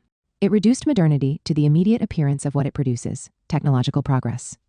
This deliberately simplified presentation does not mean that I am unaware of the contradictions expressed in the Nahda, or that some avant-garde thinkers were aware of the real challenges of modernity, such as Qasim Amin concerning the importance of women's liberation, Ali Abdelaziz on the centrality of secularism, or Abdel Rahman al-Kawakibi on democracy. But none of these breakthroughs were followed through. On the contrary, Arab society reacted by giving up any pursuit of the indicated paths forward. The Nahda is not then the moment of the birth of modernity in the Arab world. It is in fact the moment of its failure. In his magnificent book, The Arabs and the Holocaust, Gilbert Achcar dissects the writings of Rashid Rida, the last link in the chain of the Nahda in decline. Rida wrote in the 1920s and was one of the original inspirations of the Muslim Brotherhood. The Islam that he proposed, described as a return to the sources, is utterly devoid of thought. It is a ritualistic, conservative Islam of convenience and communitarian affirmation. The adherence of Rida and the Muslim Brotherhood to Wahhabism, an equally heinous expression of a total lack of critical thinking, which scarcely responds to the requirements of an archaic society of nomads, heralds the advent of political Islam. Limits and contradictions of modernity. The modernity that developed under the restrictions of capitalism's limitations is, consequently, contradictory, promising much that it cannot produce, and thus giving rise to unsatisfied aspirations. Contemporary humanity is thus confronted with the contradictions of this modernity, the only one we have experienced up to now, a modernity that began with the capitalist stage of history. Capitalism and its modernity are destructive of the human being, reduced to the status of a commodity, embodying labor power. Moreover, polarization on the world scale caused by capitalist accumulation on the same scale nullifies any possibility for the majority of human beings, those in the peripheries, to satisfy their needs as promised by modernity. For the great majority, the modernity in question is quite simply odious, hence the rejection of this modernity is violent. But rejection is a negative act. The inadequacies of various alternative projects eliminate the effectiveness of any revolt, and ultimately lead it to submit to the requirements of the capitalism and modernity that it supposedly rejects. The main illusion is sustained by nostalgia for the pre-modern past. In the peripheries, the backward-looking posture proceeds from a violent and justified revolt, of which it is only a neurotic and powerless form. Because, quite simply, it is based on ignorance of the nature of the challenge of modernity. The backward-looking position is expressed in various ways, generally in terms of a fundamentalist religious interpretation, which in fact masks a conventional conservative choice, or in terms of an ethnicity adorned with specific virtues that transcend other dimensions of social reality, classes among others. The common denominator to all these forms is their attachment to a culturalist thesis, in which religions and ethnic groups are characterized by transhistorical specificities that define inviolable identities. Even though without scientific foundation, these positions are nonetheless able to mobilize the masses who are marginalized and made helpless by destructive capitalist modernity. They are thus effective means for manipulation that are incorporated into strategies designed to reinforce submission to the joint dictatorship of the dominant forces in capitalist globalization and their local and subaltern transmission channels. Political Islam is a good example of this method for managing peripheral capitalism. In Latin America and Africa, the proliferation of quasi-Protestant obscurantist sects, supported by North American authorities to hinder liberation theology, manipulates the helplessness of the excluded and their revolt against the conservative official church. Above extracts are from the reawakening of the Arab world. 3. Modernity, democracy, secularism, and Islam. The image that the Arab and Islamic region gives of itself today is that of societies in which religion Islam is in the forefront of all areas of social and political life, to the point that it seems incongruous to imagine that it could be otherwise. The majority of foreign observers, political leaders, and the media conclude from this that modernity, even democracy, must be adapted to the heavy presence of Islam, thereby de facto precluding secularism. Modernity is a rupture in universal history that began in 16th century Europe.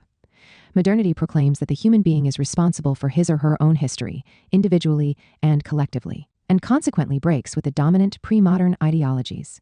Modernity thus allows democracy, just as it demands secularism in the sense of separation of the religious and the political. From this point of view, where do the peoples of the Middle Eastern region stand?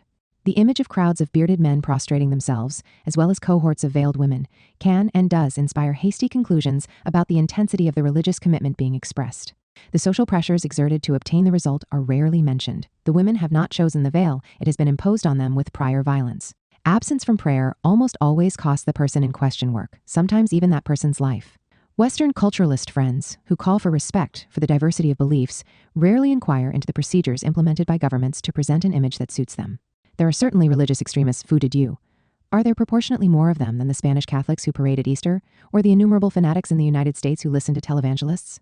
In any case, the region has not always presented this image of itself. Beyond differences from one country to another, we can identify a large region extending from Morocco to Afghanistan, including all Arabs except those from the Arabian Peninsula, Turks, Iranians, Afghans, and the peoples of the former Soviet Central Asia, in which the potential for the development of secularism is far from negligible. The situation is different among some neighboring peoples, such as the Arabs of the Arabian Peninsula or the Pakistanis. In this extensive area, the political traditions were strongly affected by the radical currents of modernity. The Enlightenment, the French Revolution, the Russian Revolution, and the communism of the Third International had an impact on thinking and acting, and certainly were more important than Westminster-style parliamentarianism. For example, these dominant currents inspired the major models of political transformation that the ruling classes implemented, which in some ways could be called forms of enlightened despotism. This was certainly the case in the Egypt of Muhammad Ali or the Khedive Ismail Pasha. Kemalism in Turkey and modernization in Iran proceeded with similar methods. The national populism characteristic of the more recent stages of history belongs to the same family of modernist political projects. The model's variants were numerous: the Algerian FLN, Tunisian Bourguibism, Egyptian Nasserism, and Baathism in Syria and Iraq, but moved in a similar direction. The apparently extreme experiences, the so-called communist governments in Afghanistan and South Yemen, were in reality not very different. All these governments accomplished a great deal and, consequently, had very wide popular support. That is why, even when they were not truly democratic, they opened the way to a possible evolution in that direction. In some circumstances, such as those in Egypt between 1920 and 1950, an experiment in electoral democracy was attempted, supported by the moderate anti-imperialists, the Waft, and fought by the dominant imperialist power Great Britain, and its local allies, the monarchy. Secularism, admittedly implemented in moderate versions, was not rejected by the people. It was, on the contrary, religious figures that were considered obscurantists in public opinion, which most of them were. Modernist experiments, from enlightened despotism to radical national populism, were not the product of chance. Powerful political movements, dominant in the middle classes, were behind these experiments. In this way, these classes were asserting themselves as full and equal partners in modern globalization, and their national bourgeois projects were modernist, secularist, and potentially bearers of democratic developments. But precisely because these projects came into conflict with the interests of the dominant imperialism, the latter fought them relentlessly and systematically mobilized obscurantist forces for this purpose. The history of the Muslim Brotherhood is well known. The British and the monarchy literally created it in the 1920s in Egypt to counter the democratic and secular Waft. Also well known is that the CIA and Anwar Sadat organized its mass return from Saudi exile after the death of Gamal Abdel Nasser. Then there is the history of the Taliban, formed by the CIA and Pakistan to fight against the communists, who had opened schools to everyone, boys and girls. Let us also remember that the Israelis supported Hamas at the beginning to weaken the secular and democratic currents of the Palestinian resistance. Political Islam would have had much difficulty in expanding beyond the borders of Saudi Arabia and Pakistan without the firm, powerful, and ongoing support of the United States. Saudi society had not even begun its transition from tradition when the vast petroleum reservoirs were discovered. The business and political alliance between imperialism and the traditional ruling class was immediately sealed, thereby reinvigorating reactionary Wahhabi political Islam. For their part, the British succeeded in breaking Indian unity by convincing the Muslim leaders to create their own state, imprisoned from the very beginning in political Islam. Note that the theory by which this curiosity was legitimized, attributed to Maududi, had previously been fully drafted by English Orientalists in Her Majesty's service. In the same vein, the U.S. initiative to break the United Front of Asian and African States established in Bandung in 1955 led to the creation of an Islamic conference immediately promoted by Saudi Arabia and Pakistan. Political Islam penetrated into the region by this means. The least of the conclusions that should be drawn from these observations is that political Islam is not the spontaneous product of an authentic assertion of religious conviction by the peoples in question. Political Islam was systematically constructed by imperialism, and supported, of course, by obscurantist reactionary forces and subservient comprador classes. It is undeniable that the various left forces neither saw nor knew how to confront the challenge, and that is their failure. 4. The deployment of the United States military project.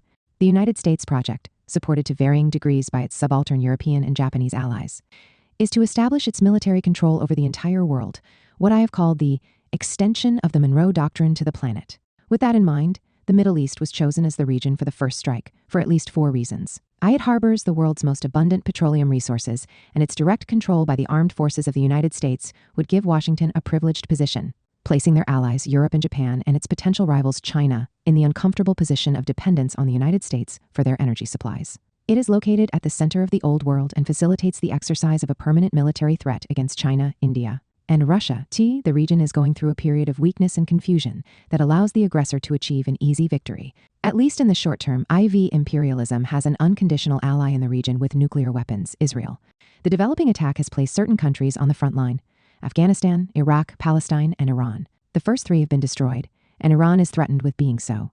The armed diplomacy of the United States had the objective of literally destroying Iraq well before the pretext given to it on 2 different occasions. The invasion of Kuwait in 1990, and then after the events of September 11th, cynically exploited by the Bush administration with lies worthy of Joseph Goebbels.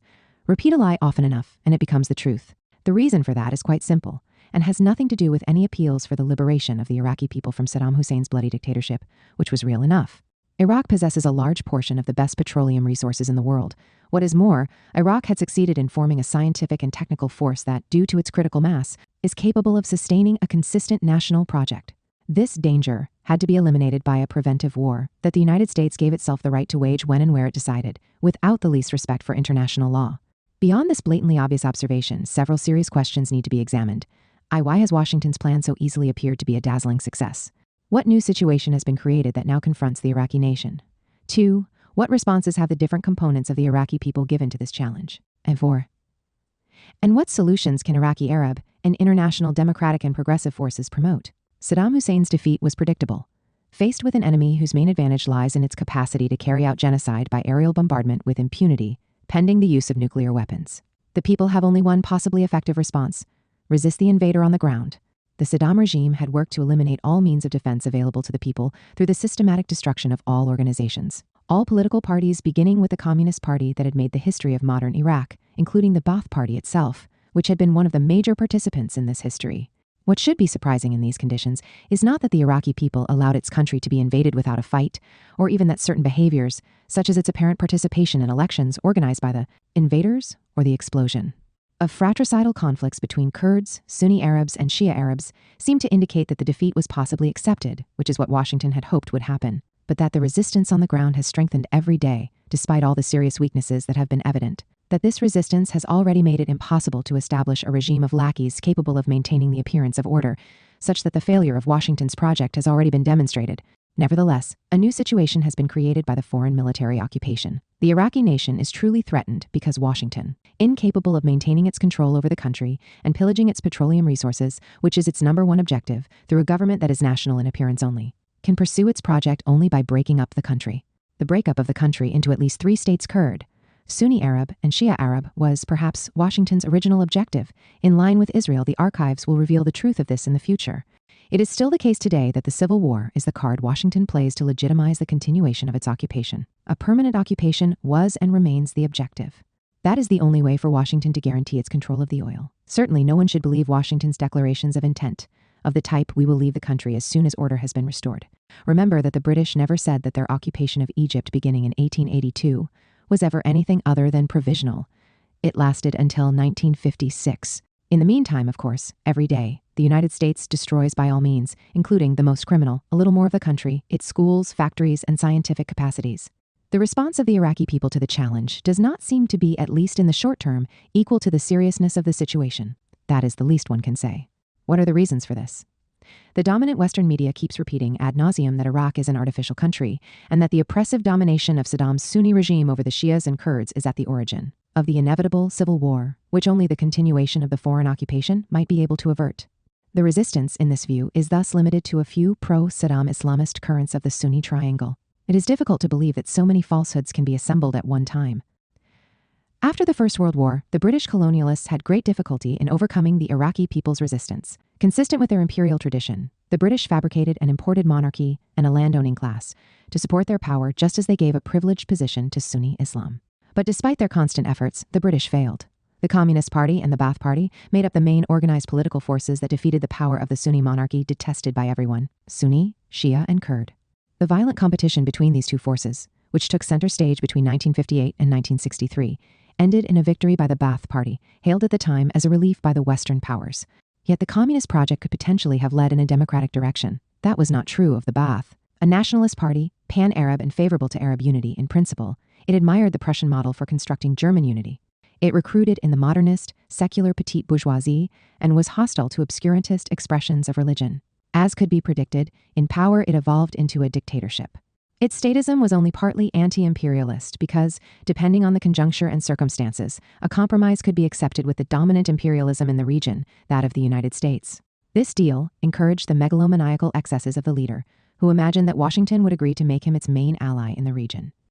Washington's support of Baghdad, including the delivery of chemical weapons in the absurd and criminal war against Iran from 1980 to 1989, seemed to lend credibility to this calculation. Saddam did not imagine that Washington would cheat, that the modernization of Iraq was unacceptable for imperialism, and that the decision to destroy the country had already been made. Saddam fell into the trap. The green light had been given to him to annex Kuwait, which was, in fact, an Iraqi province that the British imperialists had detached to make one of their oil colonies. And Iraq was subjected to 10 years of sanctions, aimed at battering the country to facilitate the glorious conquest by the U.S. armed forces over what remained. One can accuse the successive Ba'ath governments, including the last one during its period of decline under Saddam's leadership, of everything except for having stirred up confessional conflict between Sunni and Shia. Who, then, is responsible for the bloody clashes between the two communities today? Certainly we will someday learn how the CIA, and undoubtedly the Mossad as well, organized many of these massacres. But beyond that, it is true that the political desert created by Saddam's regime, and the example he gave of using unprincipled opportunist methods to achieve his aims, encouraged candidates for government of all kinds to follow this example, often protected by the occupier. Sometimes, perhaps, these people were naive to the point of believing that they could make use of the occupier. The candidates in question, whether religious leaders Shia or Sunni, supposed notables quasi-tribal, or notoriously corrupt businessmen exported by the United States, never had any real political foothold in the country. Even the religious leaders respected by believers had no acceptable political sway over the Iraqi people. Without the void created by Saddam, their names would not even be known. Faced with this new political world made by the imperialism of liberal globalization, will other authentically popular and national, potentially democratic political forces have the means to reconstruct themselves? There was a time when the Iraqi Communist Party encapsulated and embodied the best of what Iraqi society could produce. It was established in all areas of the country and dominated the world of intellectuals, often of Shia origin.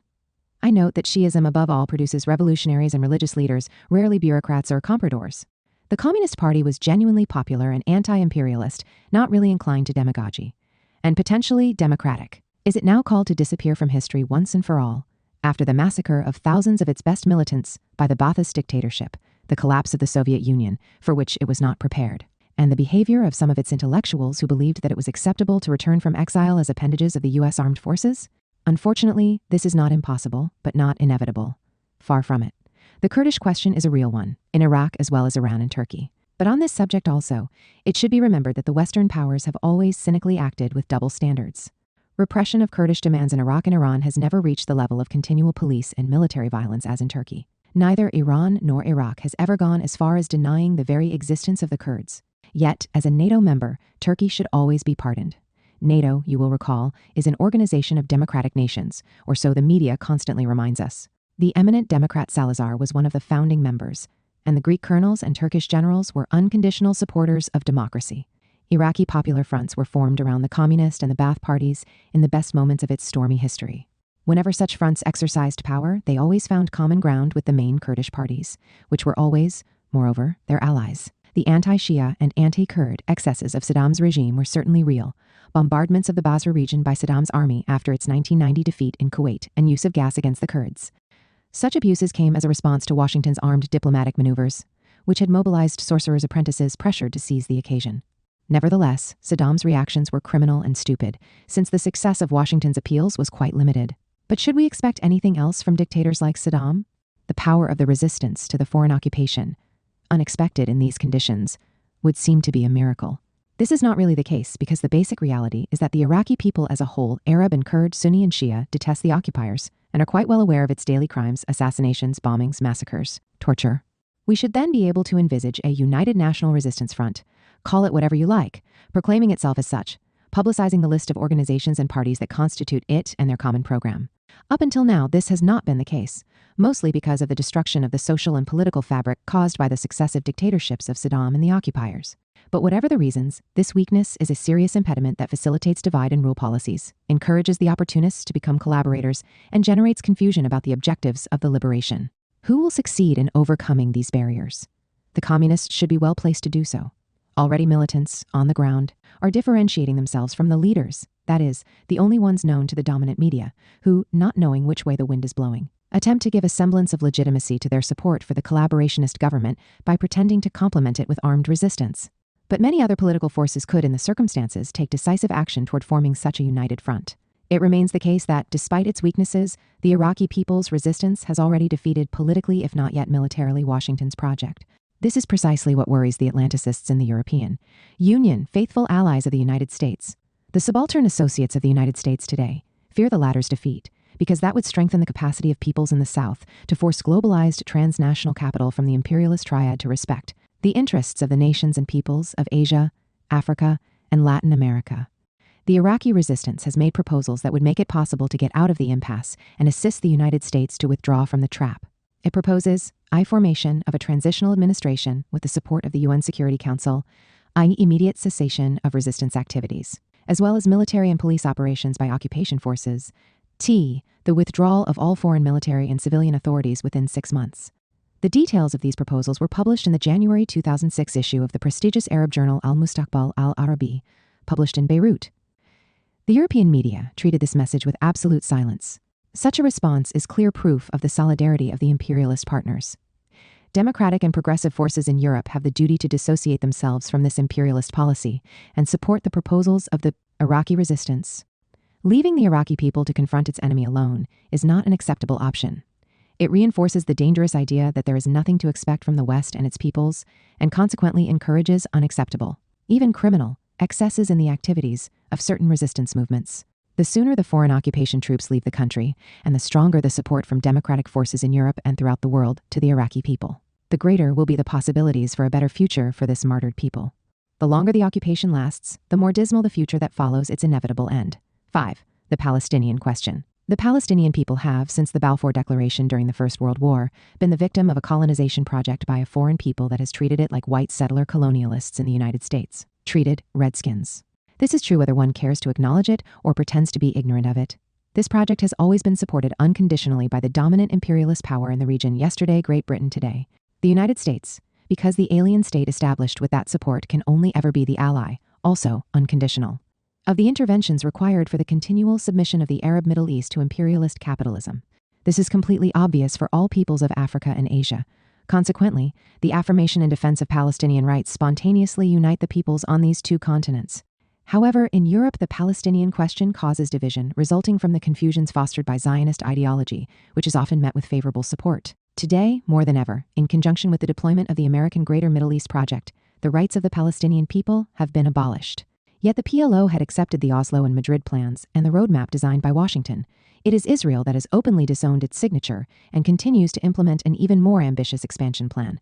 The PLO has consequently been weakened. Public opinion can rightly reproach it for having naively believed in the sincerity of its opponents. The support by the occupation authorities for its Islamist adversary Hamas, initially at least, and the spread of the Palestinian administration's corrupt practices on which the donors, the World Bank, Europe NGOs are silent, if they are not participants, had to lead to the electoral victory of Hamas, an additional pretext immediately cited to justify unconditional alignment with Israel's policies. Whatever they are, the Zionist colonial project has always been a threat beyond Palestine for neighboring Arab peoples. Its ambitions to annex the Egyptian Sinai and its effective annexation of the Syrian Golan bear witness to this. A particular place is given to Israel in the project for a Greater Middle East, to its regional nuclear weapons monopoly and its role as a required partner, under the fallacious pretext that Israel has technological competence of which no Arab people is capable. Here we have the obligatory racism. It is not my intention here to analyze the complex interactions between the resistance struggles against Zionist colonial expansion and the political conflicts and choices in Lebanon and Syria. The Ba'athist governments of Syria have, in their own way, resisted the demands of the imperialist powers and Israel. That this resistance has also served to legitimize more questionable ambitions' control of Lebanon is certainly not debatable. Moreover, Syria has carefully chosen its allies from among the least dangerous in Lebanon. The Lebanese Communist Party had originally organized resistance to Israeli incursions into southern Lebanon, including water diversion. The Syrian, Lebanese, and Iranian governments cooperated closely to destroy this dangerous base and substitute Hezbollah for it. The assassination of Rafik Hariri obviously gave an opportunity for the imperialist powers, led by the United States, with France following behind, to intervene with a double objective: to force Damascus to align with the group of vassalized Arab states, Egypt, Saudi Arabia, or, failing that, liquidate the vestiges of the degenerated Ba'athist government and dismantle what remains of the ability to resist Israeli incursions by demanding Hezbollah's disarmament. Rhetoric about democracy can usefully be called on in this context. This summary, quite unremarkable for the Arab reader, supplements what I wrote in the first volume of my memoirs concerning the positions taken in May 1948 and subsequently by the Arab states and the main political forces at that time, the nationalists, Islamists, and communists. It is up to the reader to take all this into account, these memoirs. I experienced the Bandung Conference as an Egyptian, first as a student in Paris and then as a functionary in Cairo. My analyses never led me to underestimate the responsibilities of the established governments, particularly that of Nasser. Quite the contrary, I attributed decisive responsibility for the failures to the inadequacies of these governments. Without false modesty, I will say that the book that I wrote in 1960, published under an assumed name, Hassan Riyad, was prescient. I envisaged that the regime would pass away with a return to peripheral capitalism. The Infita gave concrete form to my prediction 10 years later. My return to the Egyptian political scene through my participation in the Egyptian social forums beginning in 2002 led me to formulate critical positions with regard to the false alternative of political Islam or democracy. Needless to say, my positions are not always shared.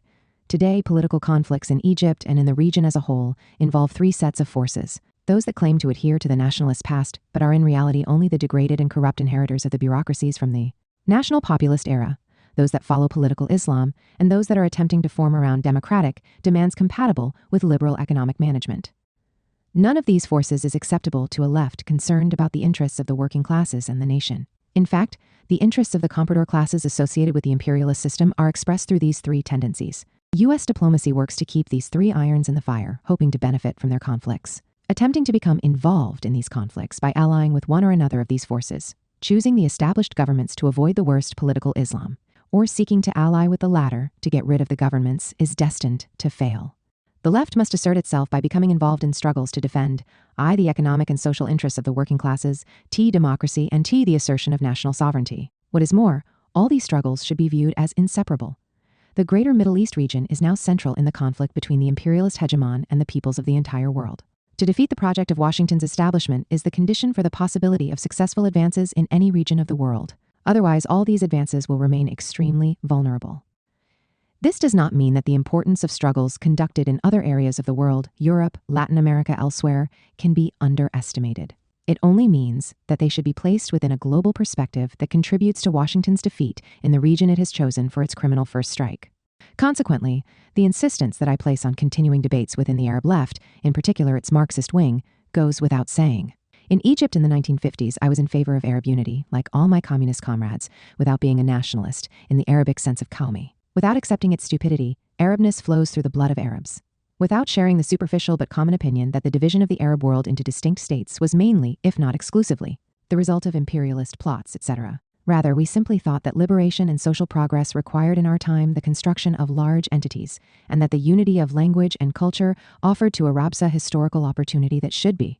Once again, I refer the reader to the first volume of these memoirs for a narrative of my participation in Egyptian political life during the Nasser era. Later, I shall give an account of my activities in post-Nasser Egypt up to the current revolution, which erupted in 2011. My activities in the Maghreb and Mashreq.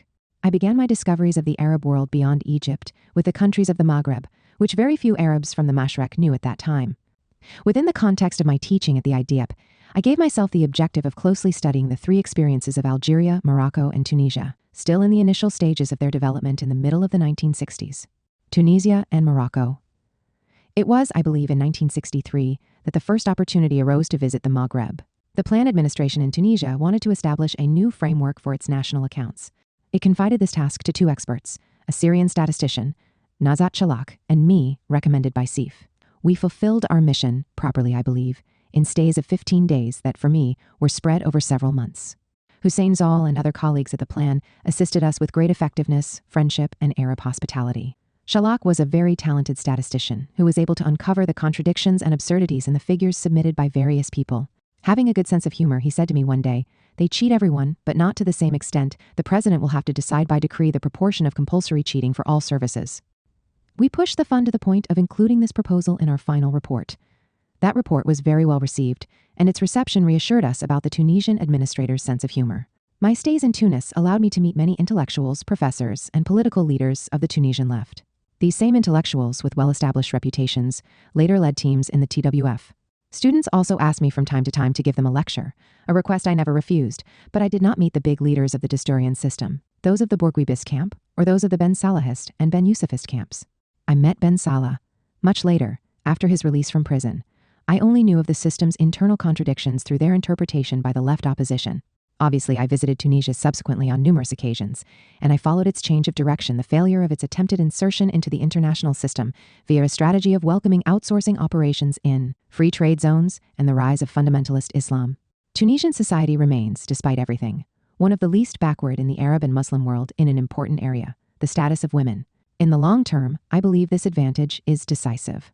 Habib Ben Ali Bourguiba should be credited with this advance. Whatever one thinks of his quite limited political views, his illusions concerning the West, particularly the United States, his penchant to autocracy, and perhaps his unbearable vanity, that certainly does not suffice to excuse Ben Ali's odious regime of its everyday villainy. I began to have a small reputation as a good technician at creating a framework for national accounts tailored to planning needs. This reputation is probably what lay behind the invitation, circa 1964, from the Moroccan Minister of the Economy, or Planning, Driss Slaoui. I had known the young Slaoui, a communist student in Paris. He had put a lot of water in his wine, but remained in his own way, faithful to his youthful ideals. The Moroccan comrades with whom I have spent time since this first opportunity, followed by repeated visits, are friends I respect. But despite my respect for the activities of these militants, their party, the PPS, does not appear to me to have succeeded in going beyond the limitations of a narrow elite circle lacking solid grassroots support. Militants of the left wing of the USFP during the heyday of this party certainly benefited from a much wider popular audience. But all those whom I met left me with the feeling that they would only move beyond the limitations of Nasserist, Boumedienist Ba'athist populism with great difficulty. This turned out to be the case, while they gradually and inevitably slid to the right, participating in the great game of the monarchy, anxious to expand the system's legitimacy by integrating beyond the traditional classes that have formed its historical base, the Fassi and Susi merchants, landed and tribal aristocracies. More recently, the new comprador bourgeoisie, the middle strata of the technocracy and bureaucracy, and the urban and rural petite bourgeoisies. From that, there followed the anger and revolt of the new generation in the 1970s, the March 22 movement, and what emerged from various organizations. Their leftism was certainly commensurate with their exceptional courage. The case of the Western Sahara shuffled the cards even more. The PPS and USFP rallied to the Green March bloc, as is well known. Concerning the Western Sahara, my personal viewpoint is not widely shared. Invited by leftist Mauritanians to explain my view of the problem, they suggested that I go say these things at a higher level, using their connections with the government. The Mauritanian president thus invited me to meet with him. My thesis was simple. We all, I said, are in favor of Arab unity. Then why create an additional Arab state, the Sahrawi Republic? Would this not be tantamount to allowing a small local ruling class to monopolize the earnings from phosphate exports? And if this region has to become part of an existing Arab country, is not Mauritania the best choice? The tribes of Western Sahara are the same ones found in Mauritania. Should not an attempt be made to convince Polisario and the Mauritanian government to make a joint declaration to this effect? And at the same time, why not go further and propose a confederation of Morocco, Algeria, and Mauritania, and begin serious negotiations to provide substance to that proposition? I am sure that the peoples of the three countries would be more than favorable, even enthusiastic. The Mauritanian president seemed to be convinced by these views, although they came too late since the Madrid Accords had already been signed, in which Morocco and Mauritania agreed to share the Western Sahara. Sometime later, the president perished in an airplane accident. To others, I said, why don't parties, organizations, and important persons on the left in the three countries adopt this common position? They would be understood and would gain the support of their peoples. None of them would do it. Why? The Algerian government at the time harbored extravagant expansionist ambitions. It treated its recent Mauritanian ally like a semi-colony. I heard Algerian leaders with my own ears refer to the Mauritanian president as the Wali custodian helper of Nouakchott. I laid into them. Pardon me? Is that how you believe you will achieve Arab unity? Moreover, the Algerian model of which you are so proud is beginning to run out of steam. Is the question of the Western Sahara the major problem for the Algerian people today? Is it not the main priority of the Algerian left? Because to cap it all, the Statements mentioned above were made by important figures in the Algerian left to have a closer look at this model and step up efforts to resolve the impasses in which it resulted. I never made any public declarations or wrote anything about this affair because I thought that would only throw oil on the fire as long as the leftist forces in the three countries refused to assume their responsibility. But this example illustrates two realities, in my opinion. The first is that the Algerian left had decided to align itself unreservedly with Boumedienism, of which it was no more than one wing. It subsequently had to pay dearly when the regime's legitimacy eroded and then collapsed to the immediate advantage of the Islamists. In the eyes of the working classes, the Algerian Communist Party did not appear to have a project different from that of the FLN. The second is that the division among Arabs is not only or even mainly the result of manipulation by outside forces. It is the product of the established ruling classes and the opposing forces, of their egotistical ambitions and narrow-minded views. I subsequently visited Morocco and Algeria on multiple occasions. I must say that I have unfortunately not seen any palpable progress made in any of these areas. There has been no self-critique. Here is another interesting story. I was invited to Rabat around 1974 to assist the Secretaries General of the Arab League and the OAU in negotiating some difficult issues poisoning Arab-African relations. The OAU had thought of me as a gesture of trust, recognizing that I was no chauvinist and that I placed a united front of third world countries confronting imperialism above their internal conflicts. I therefore accepted. I listened to each Secretary General make his case on Eritrea, Sudan, Chad, and Saharan Niger. I presented my personal analyses of these questions in the most neutral language possible, emphasizing the common interests of the peoples concerned and principles for solutions that could strengthen their united front. What I proposed, in short, was formal respect for borders, democratization of all the countries concerned, complete respect for the rights of minorities, and rejection of any call for outside help in settling these problems. I would like to point out that neither one of the two Secretaries General had thought of the question of democratization. I stress the point by saying that, in my humble opinion, none of these conflicts would find a solution without democracy. I am not sure whether I was convincing or that I had any influence, even in the smallest amount, on their future behavior. Algeria. I visited Algeria several times during the 1960s at the invitation either of the Ministry of Planning, notably by Minister Abdallah Koja and his assistant Remeli, later by Minister Hidusi, or universities, by the rector Ahmad Mahiou. Always the same topic, they wanted my opinion on the plan. I must say that I saw nothing there that went beyond nationalist populism. That was not always easy to explain. The Algerian leadership, many friends among them, was justifiably proud of the glorious struggle led by the FLN. But this pride diminished their critical sense, above all when, this was the case for many, they had only participated in this struggle from afar. Three major problems worried me. First problem, the attraction of the poorly studied Soviet model of industrialization, with few connections to agricultural development, the primary priority. Financed by petroleum revenues, designed by pure technocrats, indifferent to the political and social dimensions of choices, poorly justified, among other things. By the theory of industrializing industries, a rationalization of the Soviet model that Mao's work on the 10 major relationships had, in my opinion, destroyed from top to bottom. Second problem, the rapid erosion of vague democratic impulses and the growing rhetoric against the utopia of self-management, etc. The 1965 charter appeared to everyone, including the left of the old Communist Party, to be perfect. For me, it only reproduced, often to the letter, the Nasserism of 1961. But to say too much would be mistaken for Egyptian arrogance. Third problem, the fragility of the Algerian nation. For me, that was obvious. Compared to Morocco and Tunisia, which were states before colonization, the Algerian nation was produced by the War of Liberation. There is no shame in that. But its legitimacy was consequently fragile and linked to the legitimacy of the FLN government, the populist limitations of which I could clearly see. Subsequent events, with the war unleashed by the Islamists, have unfortunately proved me right. With the collapse of the FLN, basic national solidarity is now called into question. But there again, to say too much might be taken as a reminder of French colonialist rhetoric in which the Algerian nation did not exist. The language question, often cited, is only the tip of the iceberg. In this area, the Algerian government's choice was disastrous. French for the elites, open to modernity and technology, and Arabic for the people, with education handed to the masters of old Quranic schools and supervised by no less backward graduates of Al-Azhar. It is a myth that the French wanted to extirpate Islam and thus fought against the Quranic schools. The French maintained the Sharia for the native inhabitants. The FLN had attempted to attenuate its scope. By demanding complete respect for the Sharia, the Islamists quite simply want everyone to return to the colonial era practice. The result is well known. It happened that I was able to assess the extent of the disaster when, invited to make a lecture at a university, I noted that the Arabic speakers did not know how to express anything that even remotely made any sense. Words followed one another without any concern for the meaning they carried. In 1972, IDEP organized one of its large seminars in Algiers. The authorities, both state and university, welcomed us with great pomp by allowing us to use the National Assembly building, whereupon I commented that, for once, it would act as a forum for real debates.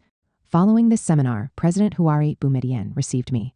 It was a long meeting, 2 hours, I believe. He wanted to talk above all about international and Arab politics, criticizing the Rogers Plan for the Middle East, outlining his view of a new international economic order, to which the non-aligned movement gave concrete expression in the Declaration of 1974. I was convinced on these areas and attempted to move the discussion toward Algeria's internal problems and my 3 reasons for worry. This visibly bothered the president. Despite my diplomacy, I accused no one, cited no name, took the precaution of first speaking of the positive aspects and the objective difficulties before broaching the sensitive points. There was nothing in what he told me that was not already known from public speeches. I left convinced that the Algerian government would not find a way out of the foreseeable impasses and would end up falling to the right. I followed with much sorrow the deterioration of the Algerian system after Boumediene's death, which had maintained the appearances of a solid construction, but was in fact rotten to the core. Chadli Benjedid and his senseless opportunist opening to compradors and vulgar excesses prepared the worst, the illusory riposte of the FIS's electoral victory and the criminal excesses of the 1990s. This is a suspect confrontation between 2 partners who are only competing for comprador government and to be alone in benefiting from it. The old FLN without legitimacy and its generals on one side, and the FIS on the other. The latter was initially able to capitalize on the anger of the working classes and mobilize its minions recruited from among the young Hittists, the name given in Algeria to unemployed youth without any prospects. Favored by depoliticization, the usual crime of populist regimes, and supervised by the Afghans, the criminals trained in Pakistan and Afghanistan in CIA camps financed by Saudi Arabia. The Islamists wreak the havoc with which we are all familiar. Yasmina Khadra's crime novels are, from this point of view, the best analysis of Algeria's tragedy. Are the Islamists now worn down by the resistance to the former FLN system and the successive maneuvers of Amin Zeroual after the elimination of Mohamed Boudiaf? We are still not sure who assassinated him, undoubtedly with the complicity of unknown local and foreign intelligence services, and today, Abdelaziz Bouteflika. Undoubtedly, putting an end to the killings has become the first priority. But what should be done after that? Here again, the historical Algerian left and its intellectuals have a large responsibility. An objective terrain existed and still exists, to form a third force that rejects the mafia-style management of the former FLN apparatus and the identical one of the Islamists. But this third force has never succeeded in forming. Leadership infighting has probably played a role in this miserable failure. I nevertheless believe that, behind this, there are more fundamental weaknesses, among others the absence of an approach that is able to incorporate the need for democratization of society into the requirements of a socialist renewal. Here again, the ideological confusion of nationalist-populist circles, impressed with the Soviet model and their later absurd support for liberal solutions, are behind this powerlessness. I met President Ahmed Ben Bella and his spouse only after his release from prison, rejuvenated by his active participation in the movement to revive worldwide struggle for another world freed from globalized imperialist capitalism. Algeria, Tunisia, and Morocco are quite different in all kinds of ways.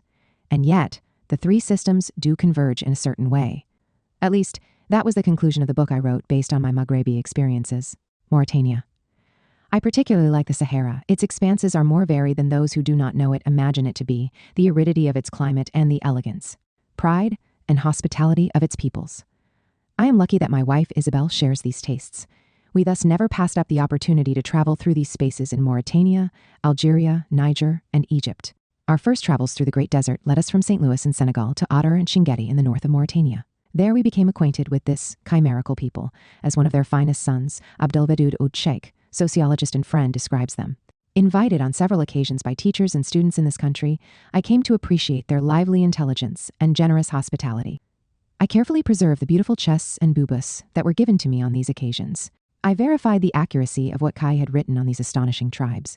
Having arrived at Bouti Limit at sunset, ready to sleep, one of the local marabouts welcomed us to his large tent and ordered that a sheep be made ready for our meal.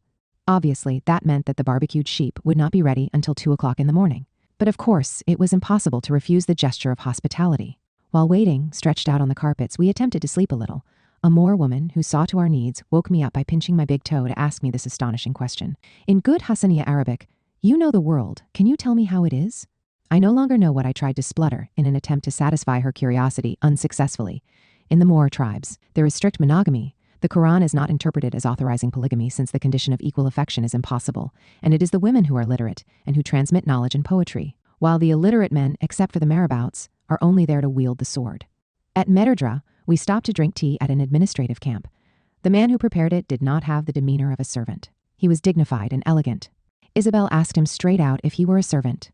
"No," he said, "I am not the servant for this camp." He was an army officer who had participated in a minor attempted coup d'etat at Nema in eastern Mauritania in 1961. We had heard echoes of this event in Mali. Some officers who considered the government to be neo-colonial had attempted to seize the fort at Nema to trigger a general revolt in the country. They resorted to limited means and a naive approach that condemned them to failure. This officer was condemned to death, a sentence commuted, after several years, of solitary confinement to exile in this camp, lost in the sands. We offered to help him escape. We can take you along in our jeep. We cross the Senegal River in a canoe to a village, and then you are free. He was tempted, but upon reflection said, "No, I shall remain in my country." On leaving, we drove very slowly, exchanging repeated gestures of farewell with him, if by any chance he was tempted, until he closed the gate to the camp. Mauritania is not the paradise of the desert. It is, like Sudan, the link and frontier of confrontation between the Arab and Black African peoples. The Moor society is slaveholding. This must be said, and it must not be accepted. Half of the population is made up of Haritans, descendants of slaves captured in the raids to the south. Brutalized, condemned to perform the hardest labor, despised and insulted, their fate in no way reflects the soothing rhetoric on domestic slavery by which the leaders of the modern state and the intellectuals at their service attempt to justify the supposed vestiges. Life in the border region is not as idyllic as the calm countryside of the Senegal River and its Tukulur and Soninke villages suggest. The river here, as is often the case, is not the border between peoples but a means of communication. The region is populated on both banks by non-Arab peoples, although highly Islamized for almost 10 centuries, unlike Sudan, the Tukulur, who in the 17th century created their Islamic Republic, and who themselves practiced slavery within their society but refused to participate in the slave trade outside it, had centuries earlier produced the glorious Moroccan dynasty of the Almoravids. The ruling classes of the old Moorish country and those of the Senegal River country frequently warred with one another, but they mutually respected each other in their own way. The new Arab Berber, in fact almost completely Arabic-speaking ruling classes of modern Mauritania, are quite simply racist. This sad reality can be verified over and over. At Bouti Limit, the divisional commander was Tukulur. The Mauritanian administration offers a few gestures of concession of this kind for external use. "You are not going to pay a visit to this Negro," the Moors said to us. "Yes, we are going to do this. And it was at his house that we slept, like it should be. There are principles with which we do not compromise." The Moors accompanied us to the bottom of the sand hill, on top of which the administrative center had been built. But they refused to go any further. We took our luggage and carried it ourselves. Disillusioned, the commandant said upon receiving us, "How can I carry out my duties in this country?" The coexistence of the two peoples has been seriously called into question since the serious events of 1988, which led to ethnic massacres in Mauritania and Senegal, and the flight of tens of thousands of peasants from the north bank of the river. Who was behind these massacres? As almost always, they were not spontaneous, and different peoples forced to live side by side do not generally hate each other to the point of killing each other, even when they harbor serious prejudices that sustain strong barriers in their everyday relationships. The shops of the Moor artisans and merchants, found everywhere in Senegal, were pillaged. Their owners were often massacred, not by the crowd, but by well-organized groups, transported by trucks from elsewhere to the places where the violent incidents took place. A lot of the Senegalese I know protected these unfortunate victims. In Mauritania, well-organized groups massacred the Senegalese and blacks of the river region. Who was behind these organizations? If it were not the established authorities, it could very well have been the segments of the ruling classes, hoping in this way to destabilize the governments and force them to share the advantages of rule, or maybe even replace them. As the African proverb says, "The fish rots from the head down." Fratricidal conflicts are rarely the spontaneous result of unrest among the people. It is almost always the ruling classes, or their segments, that organize such conflicts. That they are exploiting objective realities, more or less poorly managed by established authorities, should never lead us to overlook the strategies of those who are directly responsible for these conflicts. It is true in this case, just as elsewhere in Africa, Asia, or, of course, Europe. In any case, the flight of peasants from the river served well the interests of a new class benefiting from irrigated land, which they seized and wanted to empty of its population to develop agribusiness supported by foreign lenders and the World Bank. These beneficiaries, of course, are all from the Moor, all Arabs, and Senegalese, not necessarily originally from the region bureaucracies. In some respects, they are as thick as thieves. The Sudan. A similar tragedy, but on an altogether different scale, has bathed Sudan in blood for 30 years. I did not visit Sudan, unfortunately, but was only in Khartoum 3 or 4 times after 1973, when the situation permitted during one of the short interludes between two dictators. This was always at the invitation of the Sudanese left, the Communist Party, and the Popular Front. All were very active at the university, and also in trade unions and other working-class organizations. But they were always victims of the electoral democracy, advocated by the popular uprisings they had led. Control of the electoral majorities by the traditional leadership of the Ansar Mahdists inevitably led to the same people in government, and then the same chaos led to a coup d'etat, be it military, Islamist, or a combination of the two. But what can be done? How can these traditional authorities be abolished and, at the same time, the norms of democracy, even a revolutionary one, still be respected? This was always the unending topic of my very long discussion sessions. Sudanese can spend the entire night talking with a large number of the country's militants. I must confess that Sudan exerts an irresistible attraction over me because of its completely successful mixture of Arab, particularly Egyptian and African cultures. The question of the civil war was also always at the center of our discussions, and when the circumstances, that is, in moments when a democratic government was in power at Khartoum, allowed the opening of negotiations with the rebels from the south, which often took place in Addis Ababa. I did not hesitate to respond to the confidence the two parties placed in me, not to participate in what capacity, but to monitor their progress. The peoples of the South obviously not only have the right, but also have reason to revolt. Democrats in the North share their views. Consequently, the two parties, when they met, really got on well, and agreement was sincere. But no agreement could ever be implemented because, each time, the military and the Islamists violently overthrew the democratic government and restarted their war. The Islamists carry total responsibility for the disaster. This is first of all a disaster for Sudan, which, thanks to the Islamists, no longer exists. Their war exhausted the country's economy, despite the immense financial support received from Saudi Arabia. Consequently, it is no longer only the South that has rebelled, it is the entire country, from Darfur in the west to Kassala in the east.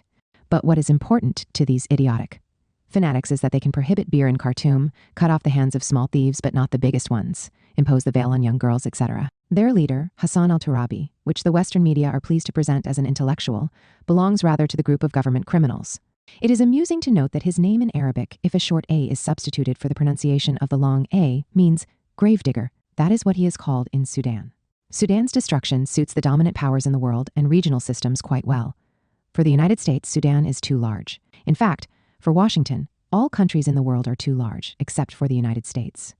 As is well known, the war stopped work on the Jonglei Canal, on which the future of Egypt and northern Sudan depends, however.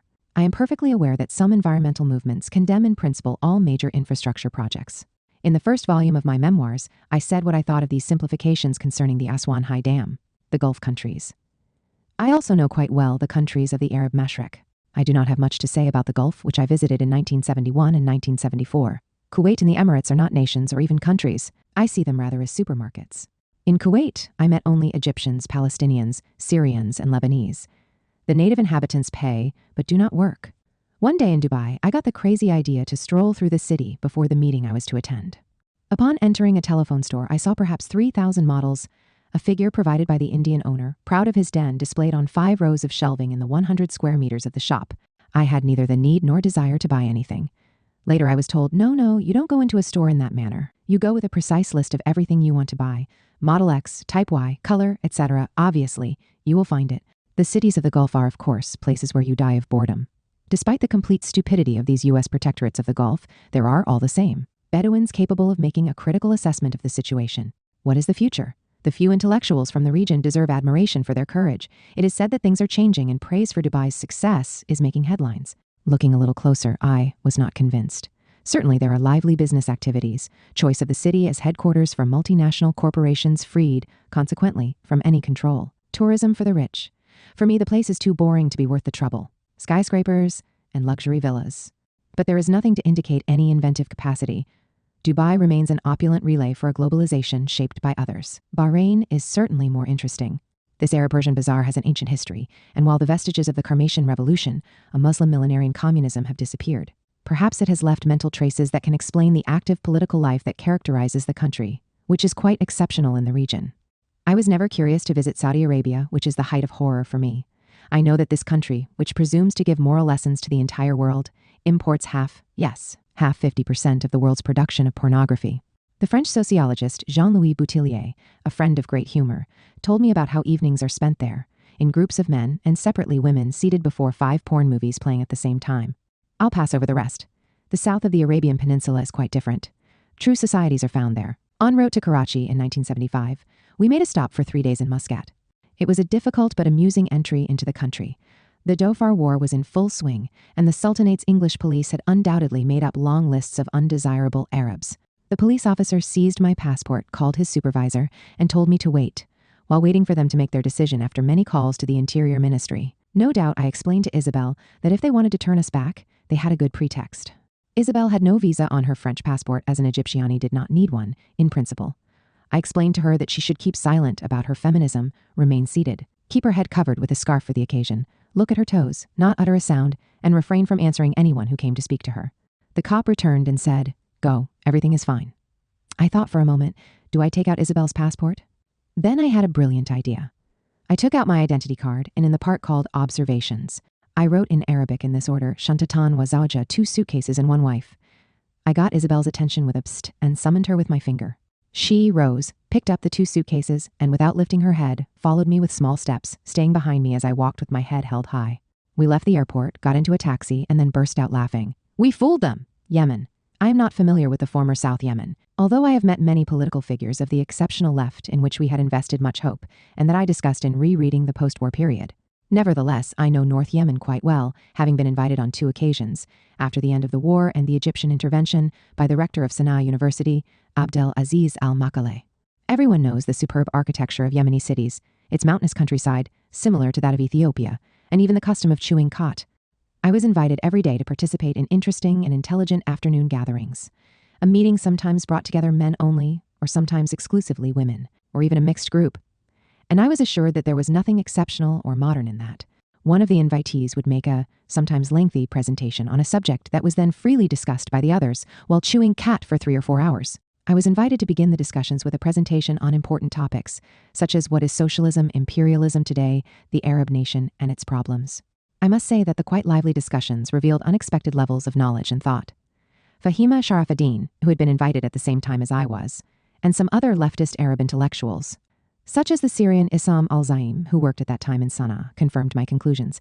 This poor country is not as backward as is often believed. In that way, it is just like Ethiopia. Of course, neither I nor the other non-Yemenis could chew with the diligence of the natives, who finished by consuming a bunch big enough to serve a horse. Regular consumption of khat ends up deforming the jaws and mouth, changing the cheeks into veritable balls. We were content then to taste the khat. Yemeni hospitality made it possible for me to visit the entire country. I even insisted on going to see the ruins of the ancient port of Mocha, which had had its glory days in history. What a strange idea, said both Fahima, whom I had involved in this adventure, and our Yemeni guide, a professor. We descended from the superb mountains, with a delightful climate to low-lying lands, humid and hot. We ultimately discovered that there was nothing left of the vestiges of Mocha, just a small square surrounded by wires where archaeologists worked on an ungrateful soil in which they had discovered nothing. Fahima, an elegant Lebanese, had not at all appreciated this little excursion. I, being stubborn, did not regret it since I had seen the site of Mocha all the same. My visit to Yemen helped me to understand the country's importance in Arab history. There were 2 questions that I always asked and to which I never found answers. Why do the Saudis fear the Yemenis so much? The former are rich, whereas the latter are poor. Why do so many Arabs from Morocco to Egypt to Iraq claim that their ancestors came from Yemen? The answer, which several historians offered, but not completely convincingly in my opinion, is simple. In the entire Arabian Peninsula, Yemen is the only area organized as an actual society. Its healthy climate allows for better demographic growth, and every 500 years or so in ancient times, Yemenis were forced to leave en masse, to emigrate as conquerors.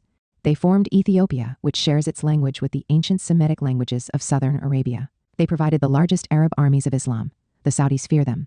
They fear their resolution, courage, and capacity for organization. Upon returning to Sana'a, I was given the opportunity to discuss at length the country's political prospects.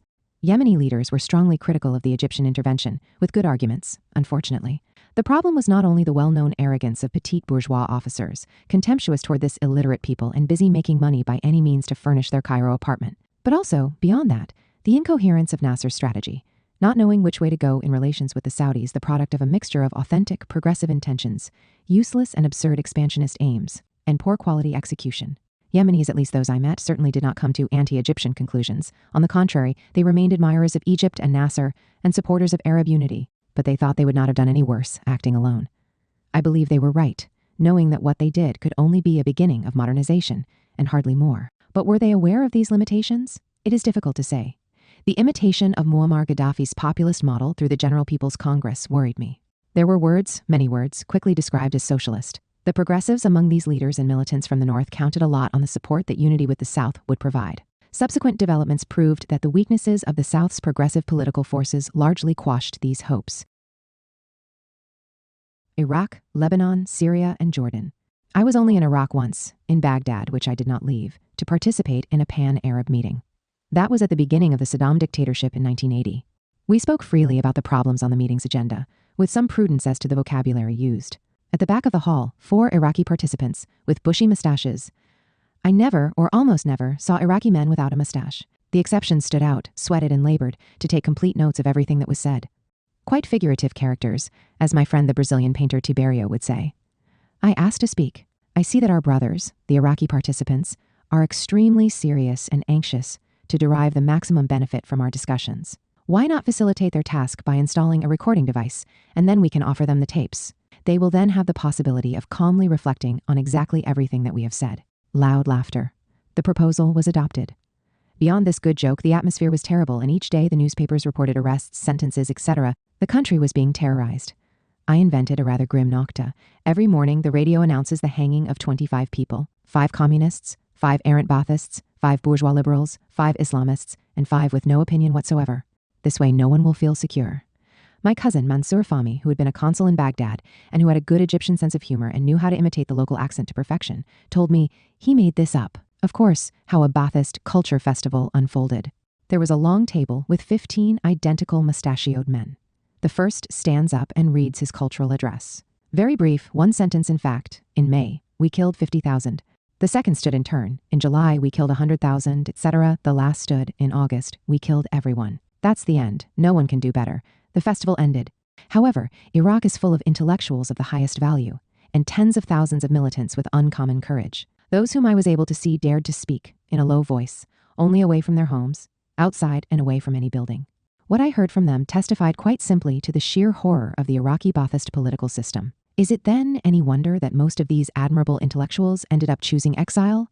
Unfortunately, most unfortunately, a large number of these intellectuals subsequently believed that it is possible to return to the country in the train of the invader. The tragic sequel to the story is well known. Lebanon is certainly a small country, but it is captivating and rich in the quantity and variety of its intellectual output. This is certainly a result of both its confessional diversity, which requires of everyone a sense of perspective, and its democratic life, as limited as it is, unequaled in any of the other Arab countries.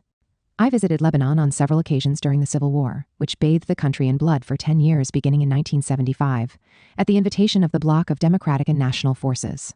Everyone knows today that this war was not the spontaneous result of a visceral hostility between communities, but rather a complex game played out, on the one hand, between militias that assumed a monopoly of speech and action in the name of these communities they claimed to defend, whereas, in fact, they placed them under their thumb. And, on the other hand, external forces, that is, Zionists, Western powers, the United States foremost, and behind them their Saudi vassal, Syria, Islamist, Iran. Palestinians of the PLO that played this or that card, and sometimes cynically changed partners. The cruelest moment of this period was certainly the Israeli invasion and the accompanying massacre of Palestinians at Sabra and Shatila, organized by Israel and its acolytes among some Maronite groups. The objective was clearly to break Lebanon apart, fashion a micro-Maronite client state of Israel in the west, and open the south of the country to Israeli conquest and expansion.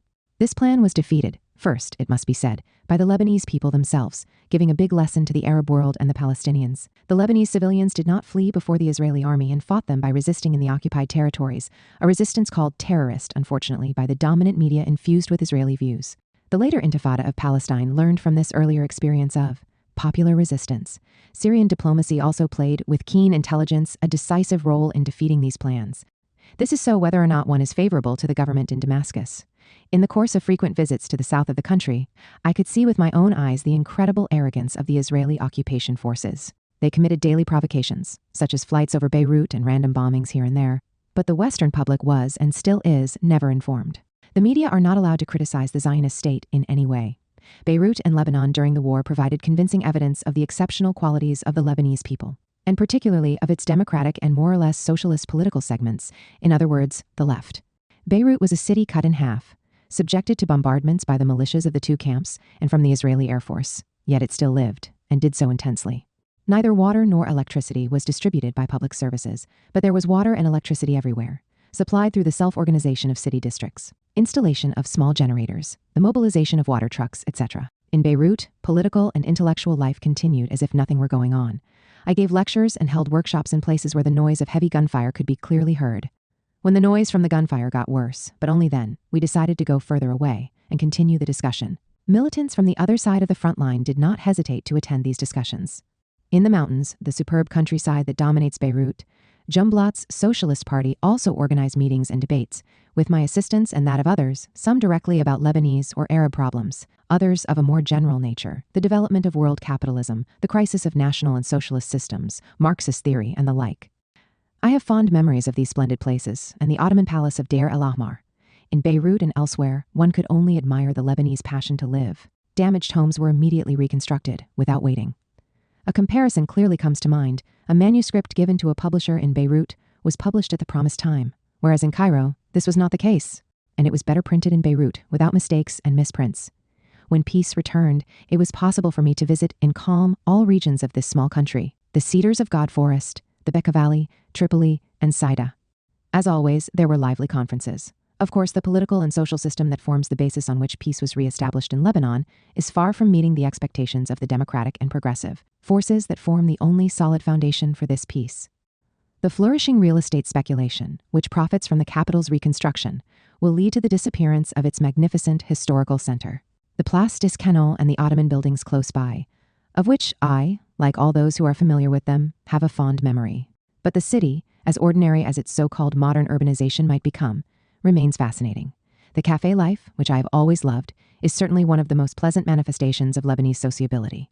Greater Syria, from the Gulf of Aqaba and Petra to Aleppo, including the Roman circus in ancient Philippopolis, city of the Roman Emperor Philip of Arabia, undoubtedly the best preserved of this type of edifice. Palmyra, the historical quarters of Damascus, Homs, Hama, Aleppo, and Latakia, the Alawite Mountains, the fortresses of Salah ad-Din and the Crusaders, overlooking the Silk Roads, is a beautiful country, both because of the richness and variety of its historical vestiges and because of its scenery. This wealth recalls the decisive contribution of ancient and Byzantine civilizations to the grand Arab centuries that followed. It is not only that the great Umayyad Mosque in Damascus is actually an ancient Byzantine cathedral, like St. Sophia in Istanbul. Ruins of enormous cathedrals, abandoned in a now desert countryside, bear witness to the fact that the region was more densely populated with farmers, replaced today by shepherds, until the 10th century than it was, subsequently.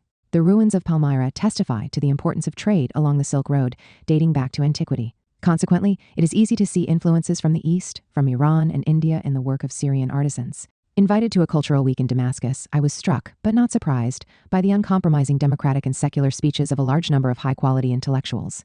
What is more, public speeches were given before audiences of young students and workers, and not so young militants of diverse tendencies. These speeches would be unthinkable elsewhere in the Arab world, which would get your head cut off by Islamists and a conviction by state courts for an offense against religion. These are very good signs for the future. On a different note, the lamentable spectacle on offer several times of Khalid Bakdash's almost half-witted son, who apparently inherited the post of General Secretary of the Syrian Communist Party, or shares the responsibility with his mother, the widow, should only, happily, be found amusing. No one in Syria today is disposed to take him seriously. The predicted Arab revolutions. I owe much to the friends who worked with me in the activities that I am going to report on here. In Egypt, as president of the Arab and African Research Center, I led debates organized with a broad spectrum of social and political forces involved in the struggles underway. I shall mention here only the names of Helmi Shahrawi, first vice president of the center, Shahida Elbaz, Mustafa Gamal, and Mamdouh Habashi. Ahmad El-Nagar's contribution is mentioned in the section, Egypt, Immediate Responses. I can do no more than mention the names of several political men and women with whom I held conversations that are reflected in these memoirs. Hamdin Sabahi, Samir Morkos, Mona Anis, Amal Ramses, Saad El-Tawil, my frequent translator, and Magda Refa. I am a member of the Egyptian Socialist Party. Some of my comrades are members of the other radical socialist left party, and I do not view them as enemies or competitors, but as comrades equal in rights with the others. I have already expressed my opinion on this question of unity and diversity in the movement toward socialism, and will not return to that here. I must also thank Madame Fatma Al-Boudi, editorial director of Dar el-Ain in Cairo, who unhesitatingly supervised publication over the last 3 years of 4 works that I produced very quickly in the midst of the revolution then underway. The decade of 2000s-2010 seemed to all of us to be an endless time of darkness. One evening, some of us had imagined a sketch of Egyptian-style black humor, a television program from the year 2500s. The announcer presented the latest news about the Islamic Republic of Great Britain and the United Socialist States of North America before coming to Egypt. She then mentioned President Mubarak's 6th opening of the 800th construction stage of bridges over the Nile. We were wrong. The same year, Amal Ramses produced her documentary, which ended with the sentence, "The revolution is tomorrow." She was right. I should add that I sensed the change to come. There were long evening discussions at the center, the Markaz, of which I am the president. While in the 1990s, attendance was made up mostly of older people, beginning in the 2000s, we began to see many young people 25 to 35 years old in attendance, for whom the Nasser era belonged to pharaonic antiquity, eager to know and understand, to come and question us. I recognize some of them as leaders in the youth movements that made the revolution, as they say. Whether or not it is a revolution is not the question.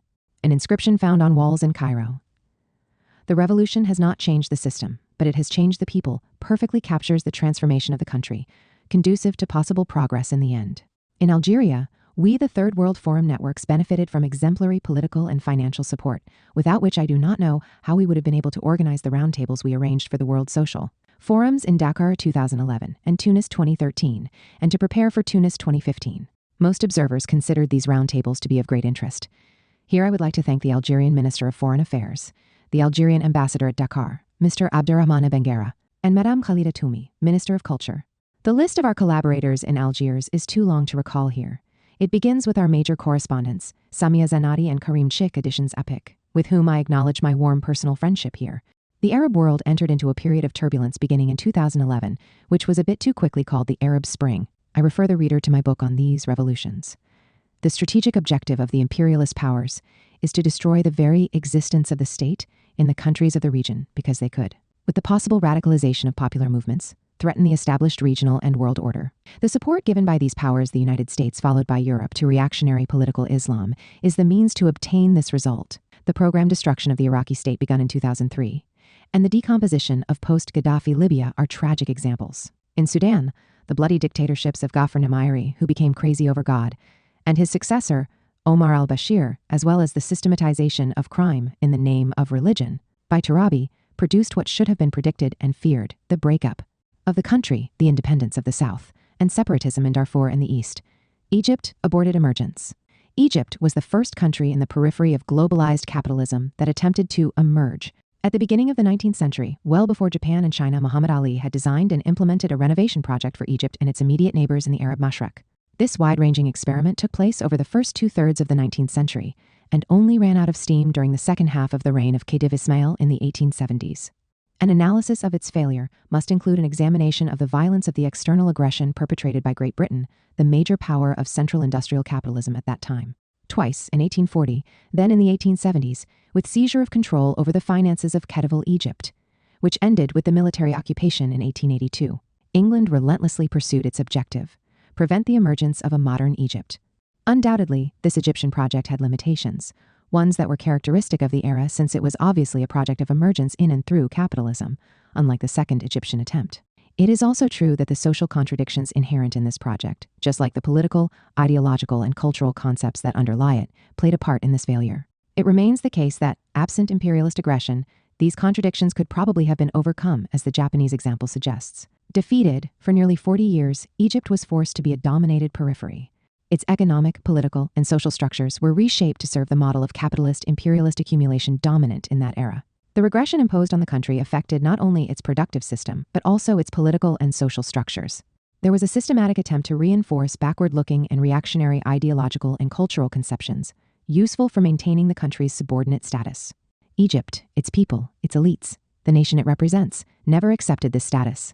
This obstinate refusal lies behind the second wave of movements that developed over the following half-century. In fact, I interpret this period as a moment of unceasing struggles and important advances. There was a threefold objective: democracy, national independence, and social progress. These three objectives, despite their sometimes limited and confused formulation, are inseparable. In this interpretation, the Nasserist period was only the last chapter of the lengthy moment of struggles begun with the revolution of March 20th, 1919. The first part of this half-century of rising freedom struggles in Egypt emphasized, with the formation of the WAFD in 1919, political modernization through adoption of a bourgeois form of constitutional democracy and the reconquest of independence. The democratic form that was devised made possible some moves toward secularization, though not necessarily secular in the radical sense of the term, the symbol of which was its flag combining the crescent and the cross, which reappeared in the 2011 demonstrations.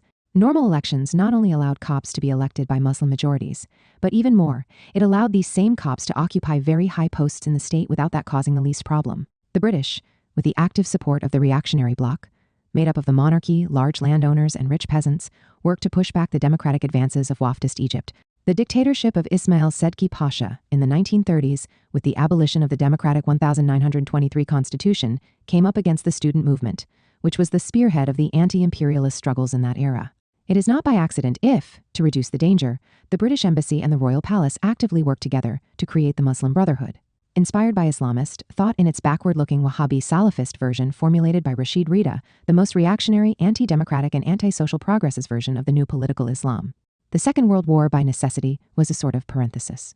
But the struggles resumed on February 21, 1946, with the formation of the Student Worker Bloc, and its radicalization was strengthened by the entrance of the Communists and the Workers' Movement. Again, the reactionary Egyptian forces supported by London reacted violently, and for this purpose mobilized the Muslim Brotherhood, which supported a second dictatorship of Sedki Pasha, but without successfully silencing the movement.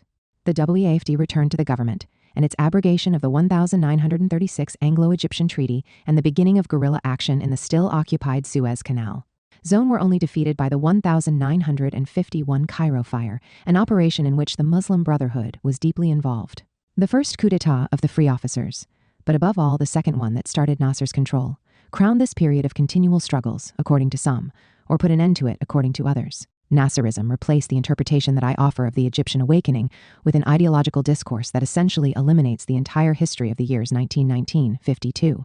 In the Nasserist version, the Egyptian revolution begins in July 1952. At the time, many communists denounced this version and analyzed the coup d'etat of 1952 and 1954 as aimed at putting an end to the radicalization of the democratic movement. They were not wrong, because Nasserism did not stabilize as an anti-imperialist project until after the Bandung Conference. Nasserism then achieved what it could: a resolutely anti-imperialist international posture in conjunction with pan-Arab and pan-African movements, and progressive social reforms, though not socialist.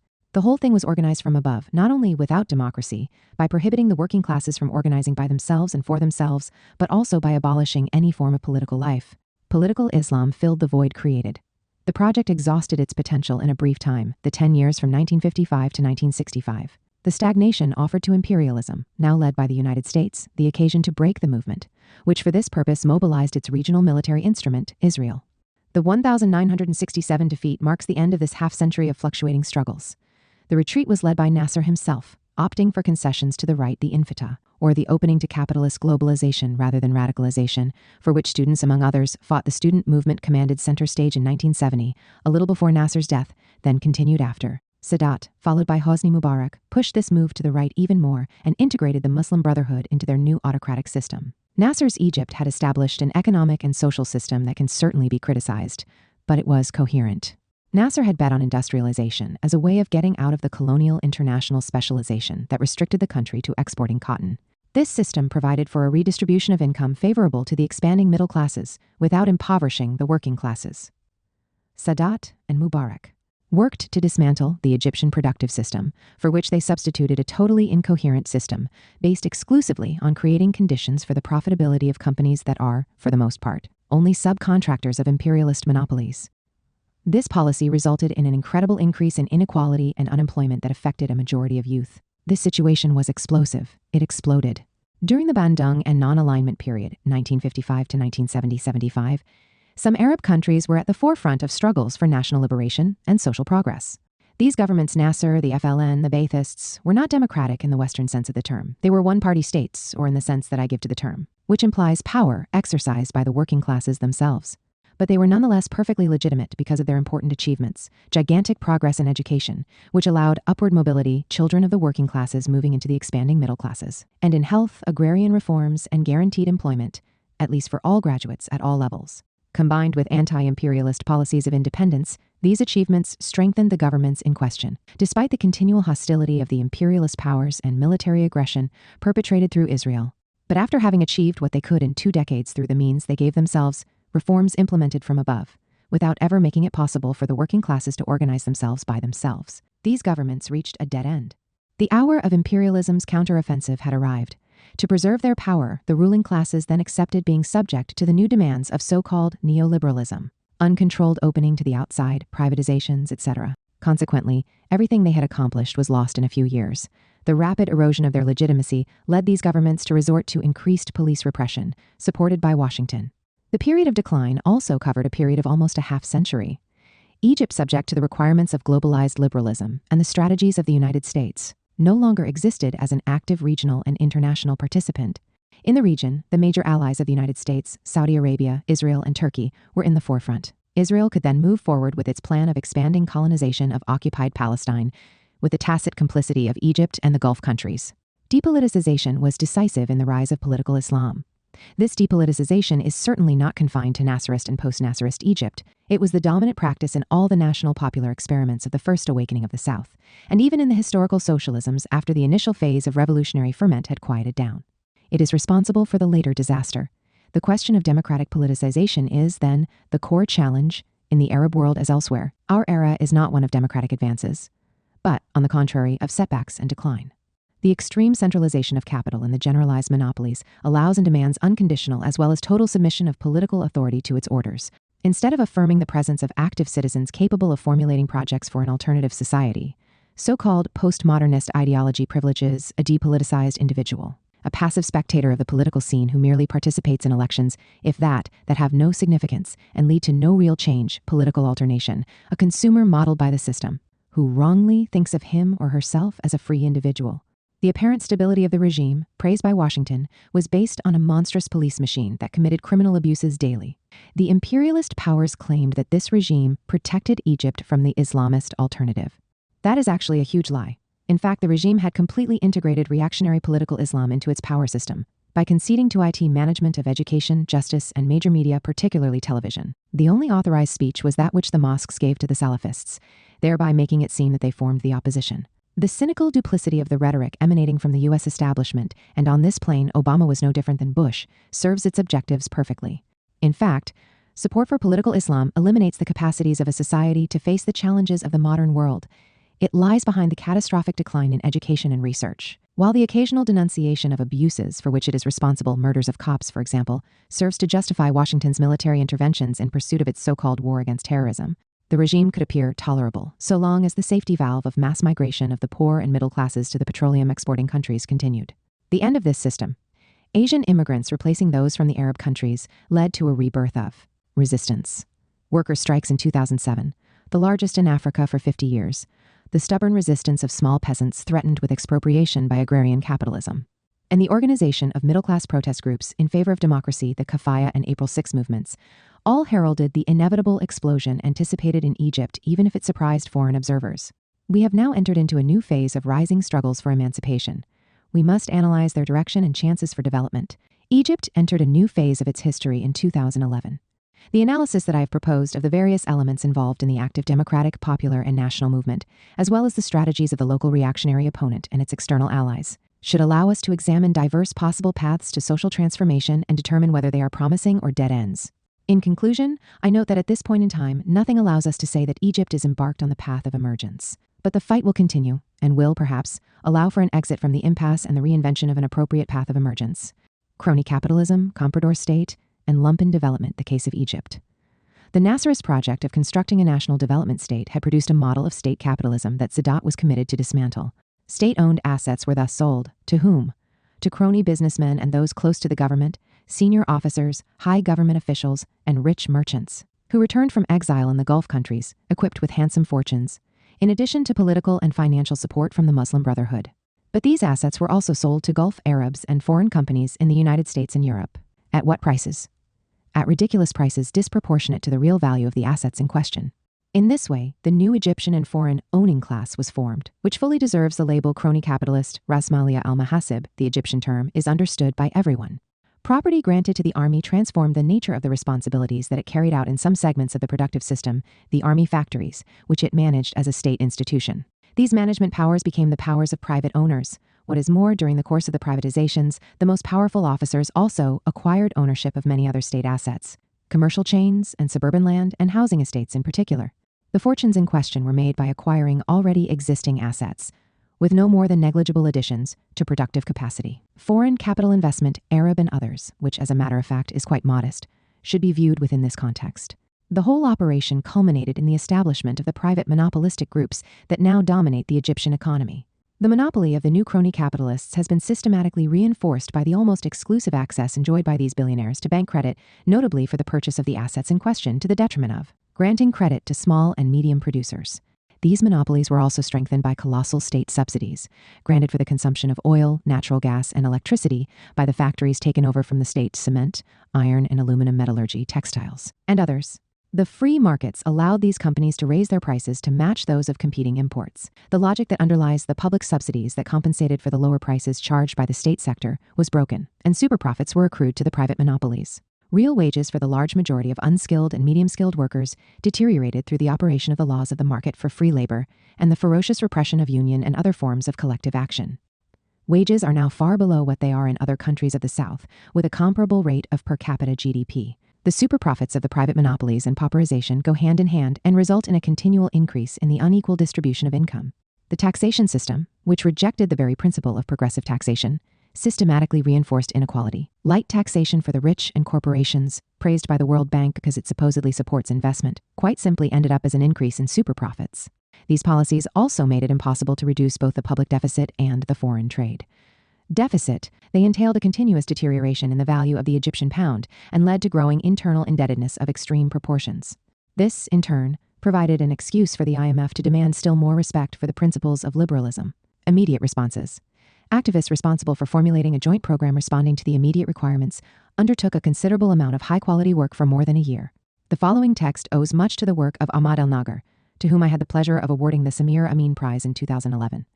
The Arab and African Research Center established this prize in my name as a way to encourage radical critical thought. Ahmad did half or more of the investigative work with the various currents and organizations that formed the backbone of the popular protests in Egypt. Here are the salient points. The disposal of public assets must be subject to systematic investigation. Detailed studies, the equivalent of good audits, are in fact available for many of these transactions and for the prices corresponding to the value of specified assets.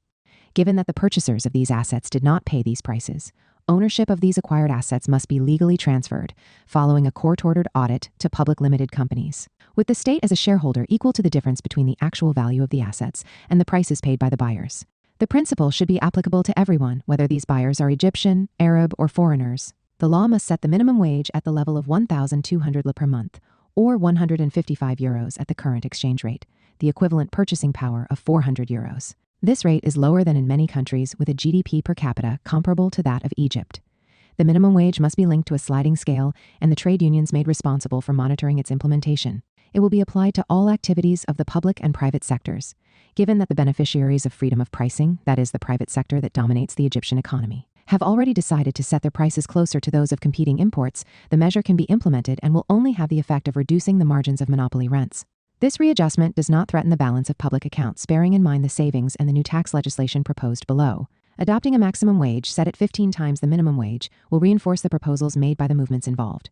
Workers' rights, conditions of employment and loss of employment, working conditions, insurance plans for health unemployment, pensions must involve major three-way consultations between trade unions, employers, and the state. Independent trade unions established through the struggles of the last 10 years should be given legal recognition, including the right to strike, still illegal in current legislation. A survival benefit should be set up for the unemployed, for which the amount, the conditions of access, and the funding should be subject to negotiations between the unions and the state. The enormous subsidies granted to private monopolies by the budget must be abolished. Here again, detailed studies undertaken in these areas demonstrate that the abolition of these advantages would not threaten the profitability of the activities in question, but only reduce their monopoly profits. New tax legislation must be adopted, based on progressive taxation for individuals and a 25% increase in the taxation rate for profits of businesses employing more than 20 workers. The extremely generous tax exemptions granted to Arab and foreign monopolies must be abolished. Taxation of small and medium businesses, currently often much heavier, should be lowered. The proposed rates for the upper personal income brackets, 35%, remain small in comparison with other nations. A precise calculation was carried out, demonstrating that all of the measures proposed above would not only make it possible to eliminate the current deficit for 2009 to 2010, but even generate a surplus. The surplus would be used to increase public spending on education, health, and public housing subsidies. The reconstruction of a public social sector in these areas does not imply discriminatory measures against private activities of the same kind. Credit must be placed under the control of the central bank. The extravagant credit terms granted to the monopolies must be eliminated, and credit expanded for active small businesses, or ones that could be created as a result. Detailed studies have been conducted in all these artisanal, industrial, transport, and service activities. It has been demonstrated that candidates, particularly among unemployed graduates, who are willing and interested in taking the initiative in creating businesses and employment, do exist. Concerning the agrarian question, the current demand of the movement is simply the adoption of laws that make it more difficult to evict farmers who are unable to pay the rents demanded of them, as well as to expropriate indebted small-scale property owners. In particular, the movement advocates the return to legislation setting the maximum farm rents deregulated through successive agrarian reform laws. Organizations of progressive agronomists have produced detailed and well-argued projects for stimulating the development of small-scale farmers. These include improved irrigation methods, drip systems, for example, choice of rich and intensive crops, legumes and fruits, upstream freedom from state control for input and credit suppliers, and downstream freedom for the creation of marketing cooperatives combined with consumer cooperatives. But increased communication between these agronomist organizations and small-scale farmers needs to be established. The legalization of actual farmers' organizations and their federation at provincial and national levels should help move them in this direction. The plan of immediate action summarized in the preceding paragraphs would certainly begin to stimulate healthy and viable economic growth. The argument advanced by its liberal detractors, that it would ruin any hope of obtaining new capital investment from foreign sources, does not make sense. The experiences of Egypt and other countries, particularly in Africa, who have agreed to comply fully with the strictures of liberalism and have abandoned their own autonomous development plans, show that this does not attract foreign capital despite their uncontrolled opening, actually precisely because of it. Foreign capitalists are simply content to raid the resources of the countries concerned, supported by the comprador state and crony capitalists. By contrast, emergent countries that actively implement national development projects offer real possibilities to foreign investors, who are willing to become part of these national projects, where they accept the restrictions imposed by the national state and the consequent adjustment of their profits to reasonable rates. Mohamed Morsi's government, composed exclusively of members of the Muslim Brotherhood, immediately proclaimed its unconditional support for all the principles of liberalism, took steps to hasten implementation of those principles, and, to this end, deployed all the means of repression inherited from the fallen regime. Public awareness that there was no change ultimately led to the gigantic movement of June 30, 2013, which lies behind the fall of the Muslim Brotherhood. The leading aspects of the program of immediate demands that I have presented here focus only on the economic and social parts of the challenge. The movement also discusses its political aspects, the proposed constitution, democratic and social rights, and the essential affirmation of a citizen state, Dawla al-Muwatana, as opposed to the theocratic state, Dawla al-Gama al-Islamiyya, of the Muslim Brotherhood. The two experiences of Algeria and Egypt have many characteristics in common. The ruling class in the two countries, built on the cadres of Boumedienism and Nasserism, respectively, was fundamentally similar. Their projects were identical and, consequently, should be described in the same way. They were genuinely national and popular projects and not demagogic populist, although not very democratic. It is not important that each described itself as socialist, which they were not and could not be. In the two cases, the achievements were significant, to the point that they truly transformed the society from top to bottom for better and not for worse. But also, in both countries, these achievements rapidly reached the limitations of what they could deliver, and sinking into their identical internal contradictions, could not prepare the radicalization and democratization required to extend those achievements. Yet beyond these similarities, the differences should be pointed out. Algerian society had been subjected to major destructive attacks because of colonization. The state and power of the pre-colonial aristocracy had been eradicated. The new Algerian society that was born from the reconquest of independence had nothing in common with that of the pre-colonial era. It had become a plebeian society characterized by a very strong aspiration to equality. The Algerian War of Liberation had produced, naturally, a social and ideological radicalization. This aspiration to equality is not found with the same force anywhere else in the Arab world, not in the Maghreb. Just think about the strength of the age-old tradition of respect for the monarchy in Morocco, or the Mashrek. By contrast, modern Egypt was built from the beginning, starting with Muhammad Ali by its aristocracy, which gradually became an aristocratic bourgeoisie or capitalist aristocracy. Even though this new ruling class had, in the end, to accept submission to imperialist domination, first by the British, then by the United States. The ambiguous 1952 coup d'etat came as a response to the impasse of the movement. From these differences comes another, of obvious importance, concerning the future of political Islam. The army and the state, with the support of the nation, defeated Algerian political Islam, the FIS, which had revealed its ugly face. That certainly does not mean that the question has been finally settled.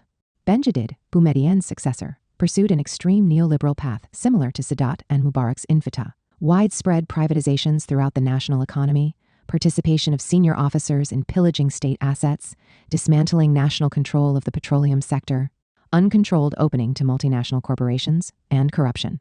But after the defeat of the FIS attempt to impose its project for a reactionary theocracy, also subordinate to the demands of neoliberalism, President Bouteflika initiated a corrective economic policy, going as far as re-nationalizing some large companies. Bouteflika also defeated the Western project to create a Sahelistan, which would have been formed to the detriment of Algeria. Mali and Niger. This para-Islamic state, in the image of the Gulf states, would have confiscated the rent extracted from exploitation of petroleum, uranium, and other minerals for the exclusive benefit of its emirs. The project was completely in line with the objectives of the U.S. strategy of domination. Simultaneously, the government made concessions to democratic and social demands, such as those of the Amazigh, unequaled elsewhere in the Arab world. But still, these were timid corrections, and the Algerian people, even when they showed full confidence in Bouteflika's promises, probably expected more. For these reasons, in the April 2014 elections, the majority supported Bouteflika, despite the handicaps of age and health. These elections also showed the categorical rejection of political Islam's attempt to make a return to the political scene, appearing in the new garb of national reconciliation. But electors did not make this choice enthusiastically, as can be seen from the rate of participation, only 51% against the 67% from the preceding presidential election. The Algerian model, then, gave obvious signs of stronger consistency than that of Egypt, which explains why it had shown more resistance to its later degradation. Consequently, the Algerian ruling class remains mixed and divided, split between those still holding national aspirations and those submissively giving in to comprodorization. Sometimes these two conflicting orientations are combined in the same person. Bouteflika's re-election bought some time and made it possible to avoid the chaos that conflicts within the ruling class would produce. In Egypt, by contrast with Sadat and Mubarak, this dominant class became completely a comprador bourgeoisie, harboring no national aspirations. Economic, political, and social reforms controlled domestically seem to have a chance in Algeria. The question of democratic politicization is, in any case, the core challenge, in Algeria and Egypt as elsewhere in the world. The Western powers fear a change toward national and popular democracy in Algeria. Also, they have not given up their project of destroying the state and society by means of an alleged Islamist government. The support they gave to the Islamist candidate defeated in the April 17 presidential election is clear evidence of that. They have not given up on their objective of breaking up Algeria by supporting a possible secession of the Algerian Sahara and Kabylie. Their rhetoric of promoting democracy and respect for cultural differences is aimed at hiding the real objectives of their strategy. The recent history of Algeria and Egypt illustrates the powerlessness of these societies even now to face the challenge. Algeria and Egypt are the two countries in the Arab world that are possible candidates for emergence. The ruling classes and established governments bear major responsibility for the failure of these two countries to reach emergence. But the societies themselves, the intellectuals, and the militants from the various social and political movements must also bear some responsibility. Will both parties succeed in rising to the challenge, together and through their conflict? Tunisia, the revolution in an impasse. Tunisia initiated the wave of Arab revolutions in December 2010. I heard some of the participants who arrived with some excitement to share their accounts at the World Social Forum in Dakar, in which the World Forum for Alternatives, the Third World Forum, and I participated. During the organization of the Tunis World Social Forum in 2013, I had the possibility of hearing more and holding discussions with representatives of a wide spectrum of Tunisian political and social forces, except for the Islamist party Ennahda, the Front Populaire, whose president received me in his office at the Assembly, Mounir Kachouk, the Parti des Patriotes, whose leader, Choukri Belaid, had just been assassinated by henchmen of Ennahda, Abdeljalil Badoui, the UGT, etc. Our sister and friend Hassania had expertly organized many of these meetings. The impression I got from these meetings is hardly enthusiastic. All, or almost all, were exclusively concerned with questions of governmental organization and the strengthening of political democracy, as well as questions about secularism and women's rights. On these questions, Tunisian opinion appears to be in advance of that of Egyptians. We should not be surprised. Bourguiba had opened up spaces for this, despite his autocratic behavior. Nevertheless, no one, or almost no one, in Tunisia appears to understand that the insertion of the country into liberal capitalist globalization is the origin of the disaster. All share the same fatal illusions about Europe, from which they expect support. On this level, Tunisia lags behind Egypt and Algeria. During the World Social Forum in Tunis, Ennahda, like all other movements, had been invited to attend, present its program, and respond to questions. Ennahda abstained and confided to the famous Tariq Ramadan and his supporters, unfortunately from Le Monde Diplomatique, the task of propagandizing on its behalf. Ennahda, like the Muslim Brotherhood in Egypt, pursues only a single objective: exercise power, all the power. The certificate of conversion to democracy that Europeans have awarded is meant to obscure this reality. Europeans know that the most effective means to guarantee the continuation of their pillage of the countries south of the Mediterranean is to entrust management of these countries to their Islamist friends. All the conditions necessary to see any Arab country break out of the current impasse are far from coming together, at least in the near future. The Constituent Assembly resulting from the October 2011 elections in Tunisia was dominated by a rightist bloc that combined the Islamist party Ennahda and numerous reactionary cadres. Formerly associated with the Ben Ali regime, still in place, and infiltrated into the new parties under the name of Bourguibists.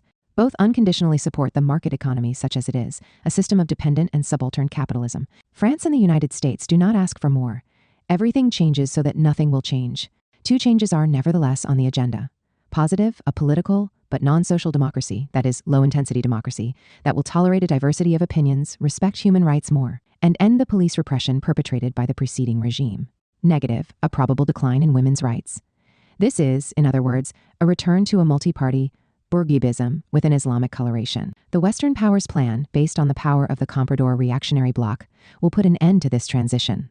They favor a short transition, which the movement has accepted without assessing the consequences, leaving no time to organize social struggles, and will allow the establishment of this bloc's exclusive legitimacy through correct elections.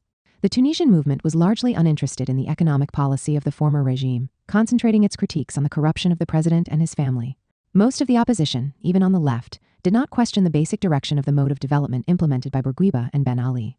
The outcome was, thus, predictable.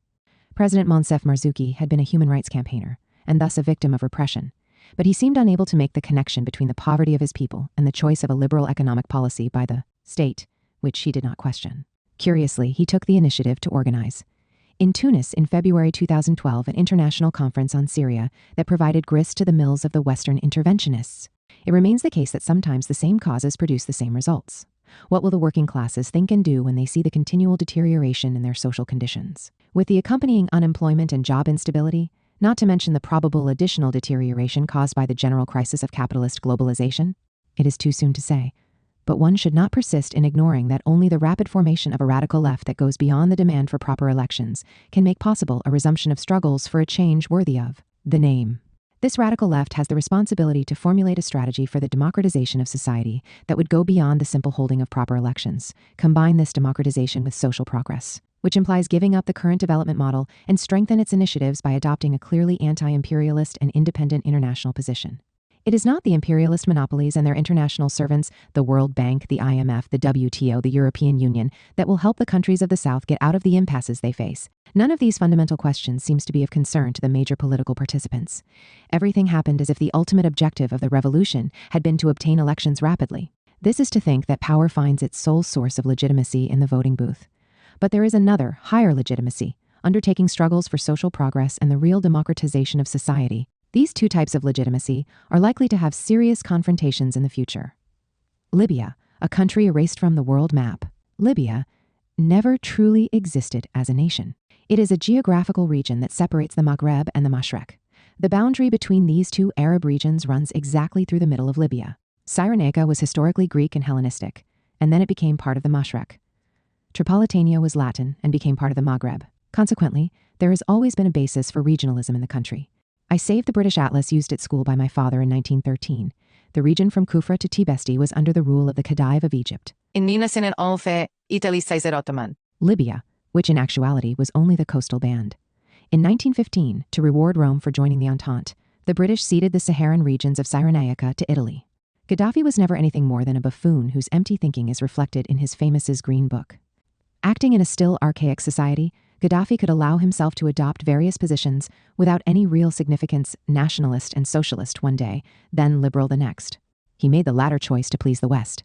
As if choosing liberalism would have no effects on society, Gaddafi had insistently invited me on several occasions to visit his country. In my twofold role as president of the Arab and African Research Center in Cairo and director of the Third World Forum, I had posed one condition: the prior payment of $200,000 to these two organizations, without any conditions on use of these funds. I would then visit the country and present lectures on general subjects, without broaching the discussion of Libyan problems. There was no follow-up, of course. I also remember that when, following NATO's military intervention, the scandal of the donation made by Libya to the London School of Economics broke, the LSE had awarded, in exchange, an honorary diploma to Gaddafi's son, which all U.S. universities do with their generous donors. I was interviewed in London on the subject and said, "How shameful." This is at least as scandalous as accepting a gift from the Ford Foundation. Obviously, the interview was not published. Gaddafi's going over to economic liberalism simply worsened the social difficulties for the majority of people.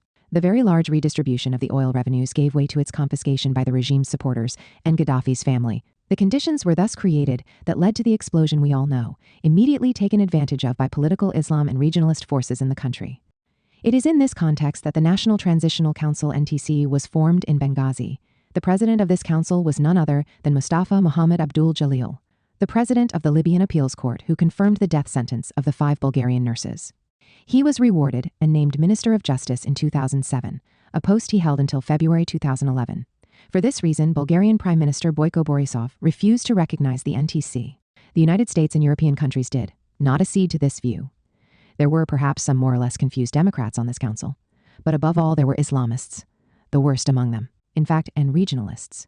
From the very beginning, the movement in Libya was an armed revolt that immediately took over civilian demonstrations. This armed revolt straightaway called for NATO support. France and Great Britain immediately responded to this appeal, subsequently supported by the United States. The imperialist powers' military intervention certainly did not aim at the protection of civilians or securing democracy, but at the control of oil and groundwater resources, as well as acquiring a major military base in the country. Certainly, the Western oil companies already controlled Libyan oil since Gaddafi's move to support liberalism, but with Gaddafi, nothing was ever certain. What if he changed sides and brought the Chinese or the Indians into his game tomorrow? But more important than the oil were the Libyan groundwater resources. Initially, it was a question of exploiting them to the benefit of the countries of the African Sahel. This page is now turned. Well-known French multinationals seek to reserve access to these resources and make their exploitation the most financially profitable for themselves, probably for the production of biofuels. Gaddafi had, in 1969, already demanded that the British and Americans evacuate their military bases set up after the Second World War. Today, the United States needs to transfer AFRICOM, the U.S. Military Command for Africa, an important part of the system for military control of the world, still located in Stuttgart, to Africa. The African Union refuses to accept it, and, to this day, no African state has dared to agree to host it. A lackey placed in power in Tripoli, or Benghazi, would obviously support all of the demands coming from Washington and its subaltern NATO allies. The base would be a permanent threat, as it could be a source for interventions against Egypt and Algeria. The new regime has demonstrated its inability to govern the country. Libya's disintegration following the Somali model has begun. Libya no longer exists. The Syrian tragedy. The Syrian Ba'athist government derived its legitimacy from implementing its non-democratic national popular project. When I visited Damascus, Aleppo, and other Syrian cities in the past, I clearly observed this legitimacy, despite the autocratic practices of the government. I also observed that its policy of secularization had made possible advances in women's rights and allowed freedom in the social behavior of youth, which certainly deserved support. Then, when the system ran out of steam, opening the way for globalized neoliberalism to go on the offensive and advance its solutions, the same hard-pressed Ba'athist ruling class accepted the infitah, the uncontrolled opening to globalized capital, just like the other Arab countries, so as to preserve its political control. The resulting social disaster led to the same consequences as elsewhere: the rise of perfectly legitimate democratic and social protests, and increased repression by the government in response. It is almost amusing to note that one leader of the rebellion, Abdul Halim Kadam, was the main architect of the economic liberalization. The legitimacy of the Syrian people's revolt, thus, cannot be questioned. The United States learned from the surprise in Tunisia and Egypt. It thus decided to take the initiative and get ahead of the movement by introducing armed groups that attacked the authorities, proclaimed themselves to be an army of liberation, and immediately called on NATO to help them. With local collusion and support from the Gulf countries, it was possible to infiltrate armed groups from Jordan under Tel Aviv's orders, Tripoli, base of radical Islam in Lebanon, and Turkey, the Columbia of the Middle East. An important NATO power, Turkey has participated in the conspiracy. The so-called refugee camps in Hatay are actually training camps for mercenaries recruited from terrorist groups Taliban and others, financed by Saudi Arabia and Qatar. I refer here to Bahar Kimyongor's book. One would have to be completely naive to be surprised at the silence emanating from the Western governments. Silence on the recruitment of terrorists. Silence on the rhetoric of these liberators. Christians to Beirut, Alawites to the grave. Silence about the Saudi and Qatari governments promoted to the rank of defenders of democracy. Silence on the massacre of demonstrators in Bahrain carried out by Saudi troops. Silence on the introduction of Al-Qaeda into Yemen for the purpose of confronting a possible rebirth of the South Yemeni left. Terrorism has a good side. Unpardonable when the United States is attacked, welcome when it can be used. This strategy of organized chaos is, moreover, devised with the greatest cynicism by the authorities in Washington. The possible victory of the Islamists, with or without foreign military intervention, would result in the breakup of the country and the massacre of Alawites, Druze, and Christians. But that is unimportant.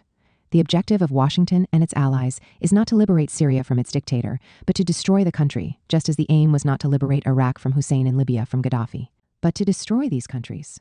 Russia and China's veto in the UN Security Council has fortunately made Libyan-style humanitarian bombing more difficult. The Syrian government has, moreover, succeeded in eliminating, it seems, hotbeds of major interventions supported from the outside.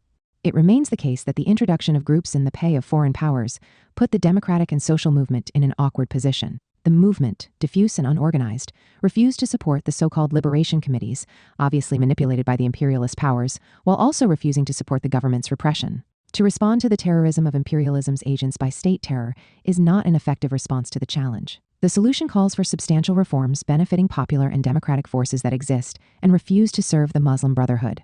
If the government turns out to be incapable of understanding what is required, nothing will stop the tragedy from continuing to its inevitable end. I have listened to many representatives of the Syrian popular movement, which is extremely divided. Here I should cite Aysar Midani, Salameh Kaili, Joseph Yacoub, Aziz El-Azmeh, Zakaria Khoder, Ahmad Barkawi, and Michel Kilo. I do not necessarily share their analyses and opinions. Sudan, criminal abuses. On a visit to Khartoum in 2010, at the time the South secession was being prepared, I heard analyses and commentaries particularly from my very dear friend Haidar Ibrahim Ali and from Adlan Hardalu that led me to believe that awareness of the disaster perpetrated by Turabi's supposedly Islamic regime was well advanced, and beyond that the country's democratic and progressive forces were preparing a counteroffensive. It was too late. The people in the South chose independence by an overwhelming majority in the referendum, but the imperialist powers, probably working through the Mossad, had taken the precaution of assassinating John Garang, the only leader capable not only of uniting the peoples of the South, but also of working with the Democrats from the North to change the state of relations between the two states. The outcome was fatal.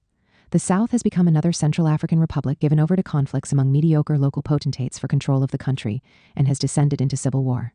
This is the only way for the politicians in question to attract supporters in their pay. Yemen, ally of the United States? The United States supported the Ali Abdullah Saleh regime. The reason is their fear of the Yemeni people, above all in the south of the country. The latter had had a progressive Marxist government, which derived its legitimacy from its large popular support. Today, those forces are active in the social protest movement. Washington and its allies thus fear a breakup of the country and the re-establishment of the progressive government in South Yemen.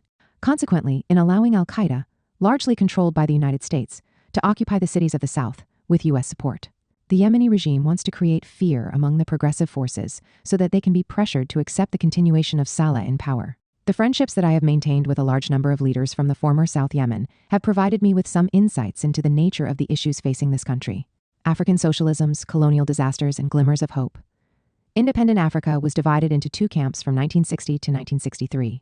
The Casablanca Group, Egypt, Morocco, Guinea, Ghana, and Mali, who considered that the independence granted by the colonizers had not settled the question of liberation. And the Monrovia Group, the other countries that accepted their situation, described by the former as neo-colonialist. African countries are united in the Organization of African Unity, OAU, created in 1963 on the initiative of Haile Selassie. All countries of independent Africa belong to the non-aligned movement, founded in Bandung in 1955. The spirit of the Bandung Conference had a wide enough resonance to attract not only the African peoples but also the ruling classes and governments. Having personally been involved in the continent's intellectual and political life from that era and even before, I believe that the overview I'm going to offer to the reader in the following pages might help in better understanding the vicissitudes of Africa's attempts to overcome the burdens of colonialism. The new Africa is fragile precisely because of the miserable heritage of this colonialism. Most African societies are threatened with disintegration, and several of them are now quite far along in this terrible process. The dominant narrative on the subject attributes responsibility for this state of affairs to the insufficient maturity of these societies, with the implication that they were decolonized too quickly. As a result, the true cause of the tragedy is ignored: the market. The market itself always works as a centrifugal, disintegrating force. It is only when it is regulated by the state that it ceases to be so. In economies as fragile as those that Africa inherited from the colonial period, this disintegration effect is even more devastating than elsewhere. Here there is no productive system worthy of the name. The market does not create such a system. It has never done so anywhere. It is the state, acting as an instrument of society and of the social compromises that characterize it at each stage of its evolution, including the capitalist stage, that is responsible for creating a productive system consistent with social development. In the absence of this, the market forces quite simply exploit the scattered fragments of a system that cannot offer any resistance since it does not exist as such. Comprodorization is the social, political, and ideological form through which this absence of a state is expressed. There is not too much state in Africa. There is only a bad comprador administration that is not even a real state. In ideological terms, this situation results in the triumph of individual interests or those of clans and their patronage systems, the absence of a sense of solidarity, class, or national, and the restriction of political struggle to vulgar opportunist practices, which in turn depoliticize the people and retard the formation of responsible citizens, an essential condition for democratization. Neocolonialism, then, develops only on the basis of permanent crisis. It is itself in permanent crisis. That is why different movements have continually challenged it in various times and places. Even if these movements have not attained the consistency and strength necessary to form an effective and viable alternative, as has been the case up to now, they nonetheless prefigure the requirements for a better future. That is why the waves of what I call national-populist rather than socialist responses continually follow one another in Africa. The first of these waves, Kwame Nkrumah's Ghana, Modibo Keita's Mali, Guinea, the Congo, had barely run out of steam before a new attempt was made in West Africa, Benin, then Burkina Faso, while a rebirth began, perhaps, in Ghana and Mali, Tanzania, Ethiopia, and Madagascar in East Africa, then Southern Africa. I closely followed all these attempts to construct an alternative to neocolonialism in crisis. Has this been a failure on the part of Africa? No. We should say that it is a failure of capitalism, which is unable to offer Africa anything acceptable. Today, the Bandung era has come to an end, and the impasse is more desperate than ever. The frontal attack on the peasantry promoted by the WTO's liberalization project has only accelerated the transformation of the continent into a world of abandoned rural areas and overcrowded urban slums. The inevitable consequence is the rising migration pressure, the new boat peoples, while the Europeans persist in not wanting to recognize their overwhelming responsibility. I shall offer in what follows a sequential picture of the experiences of African socialism, and in contrast an overview of the miracles without a future, the neo-colonial quagmires and disasters, the experiences of African socialism. I lived through my second experience of Bandung in Mali, and supplemented this with visits to Nkrumah's Ghana and Ahmed Sékou Touré's Guinea. I reviewed this in the first volume of these memoirs. I shall not then return to this stage of the story. The following pages deal only with Mali after Modibo Keita, and Ghana after Kwame Nkrumah. Mali after Modibo. The IDP had organized one of its seminars in Bamako in 1972. This was an important event since we discussed both the experience of Modibo's government and the policies implemented after his fall in 1968, without making any concessions in criticizing either the past or the Moussa Traoré government. The seminar took place in the famous motel of that era, a rudimentary establishment near the old airport on the banks of the Niger. At the request of our partners, we willingly held additional lectures every evening, attended by most of the old and new leadership. I regularly saw former leaders Mamadou Galogo and Madira Keita after their release from prison. From time to time, Keita came to Dakar for medical treatment and contacted me on each of these occasions. Although he was the type of person who forgot nothing and learned little, I always enjoyed our conversations immensely. He was a man of remarkable honesty and courage, endowed with great warmth. He never forgot his old friends. His death pained me a lot.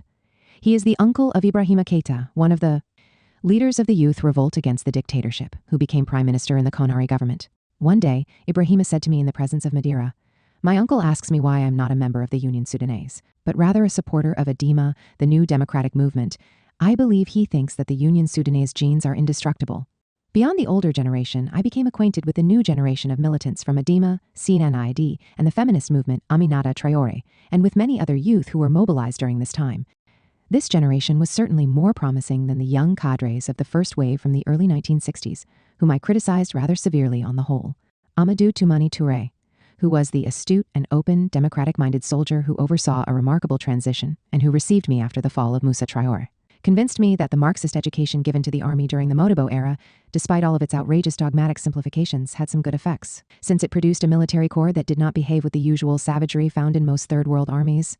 I saw Amadou Toumani Touré again, behind the scenes in Cairo, on the occasion of the Euro-African Summit in 2000s. He developed a coherent viewpoint on security questions, conscious both of the ravages of the depoliticization resulting from the neoliberal social disaster, and the dangers of the imperialists using this situation. He believed that geostrategy and geopolitics are dimensions of reality that we are always wrong to ignore. That is also my view. The victory won by the Malian people which succeeded through its courage alone, without external support. On the contrary, the Western powers lined up behind the dictator, despite their democratic pretensions, had naturally aroused the enthusiasm of the working classes and even the majority of the middle classes and intellectuals. We expected, among other things, that the new president, Alpha Conakry, would listen to the strong democratic movement that had mobilized the Malian people and begin a new style of leadership and management in the country. These hopes were disappointed. Beyond the possible responsibility of individuals, I attribute the failure to the overwhelming force the world system brought to bear on Bamako's choices, compelling unconditional submission to the neoliberal diktat. Once more, the combination of democracy and neoliberal choices produced only social disaster and, in the end, turned out to be, essentially, anti-democratic. The crisis that hit Argentina in 2002 is the most convincing and dazzling example of this. The social disaster is visible to the naked eye. When I visited Bamako for the African Social Forum in January 2002, I saw that it had become a miserable metropolis, its center devastated by widespread informal employment, which is the only means of survival that capitalism now offers to people. Nevertheless, there are glimmers of hope on the horizon that foreshadow the appearance of new struggles in the future. The birth of a peasant movement independent from the government and opportunist parties is a change that would have been difficult to imagine 10 years ago. Control of the peasantry by national liberation movements and the subsequent state administrations was widespread in Africa and appeared unshakable. In all the Francophone countries of West Africa, and particularly in Burkina Faso, which was behind this change, the heritage of Thomas Sankara, Senegal, and Mali, the peasantry began its emancipation from this supervision. In Mali, the first peasant strike, refusing to cultivate cotton, forced negotiations on the government and foreign capital, French in this case, which controls the cotton sector and imposes its conditions, including paltry prices. The organization of a session of the Social Forum in Bamako in 2006 confirmed my hopes. The enthusiastic support of all the popular forces that have again emerged in Mali guaranteed the success of the undertaking. Here, I would like to extend a sincere thank you to all the militants of the Comité Malien and to Aminata Traoré. The Bamako Appeal, which came out of this session, opens new horizons for the development of a worldwide movement to challenge the imperialist liberal order. Africa has once again found its place in the globalization of struggles for an alternative. Sahelistan. Whose interests does this project serve? My repeated visits to Bamako beginning in 2005 allowed me to follow with my own eyes the continual deterioration in the social conditions of the Malian people, subjected by the Western powers, Europe and France in particular, to an austerity regime more severe than what was imposed under Moussa Traoré's dictatorship. The cuts in an already pitiful budget ended in the abandonment of the northern part of the country. In these conditions, the conquest of democracy lost its meaning, opening the way to the rise of political Islam, financed by the Gulf countries. Respectable intellectuals, whom I had known as fighters for democracy and progress, passed over to Wahhabism. I discussed all that with my numerous Malian friends, the marvelous Aminata Traoré, always available to facilitate my visits, Isaka Bagayogo, Mamadou Goïta, and Assatou Samake, as well as the leadership of the political parties that had honored me by inviting me to their grand commemorative celebration on the 1965 Malian Plan. I continued these discussions with my friends from Niger, Abdou Ibro in particular. My growing unease was reinforced even further when the Malian army was chased out of the north in 2013 by al-Qaeda in the Islamic Maghreb, which did not surprise me. I then immediately drafted the following text. Welcomed by some, violently rejected occasionally with insults, not only by those who had joined the Islamic opposition, not surprising, but also by others who went no further than the simple principle that the French intervention served Paris's colonial interests. I was not unaware of this. Yet these critics ignored the impact of the Sahelistan project and acted as if this project only challenged French colonial interests. In short, they ignored the fact that the success of this project would quite simply lead to the destruction of Mali on the model of Somalia. I reproduce this text here. De Gaulle had entertained the idea of a grand French Sahara, but the tenacity of the Algerian FLN and the radicalization of Mali under the Union Soudanaise of Modibo Keïta put an end to the project for good in 1962-63. Today, the Sahelistan project is not French, even if Nicolas Sarkozy did come to support it. It is a plan formulated by a loose nexus of political Islamist groups and benefits from the possibly favorable view of the United States followed by its European Union lieutenants. Islamic Sahelistan would allow for the creation of a large state covering a good part of the Sahara found in Mali, Mauritania, Niger, and Algeria, an area endowed with important mineral resources, uranium, oil, and gas. These resources would not be available mainly to France but primarily to the dominant powers of the Triad, the United States, Europe, and Japan. This kingdom, modeled on Saudi Arabia and the Gulf Emirates, could easily buy the support of its scattered population, and its emirs could transform the fraction of the rent left to them into vast personal fortunes.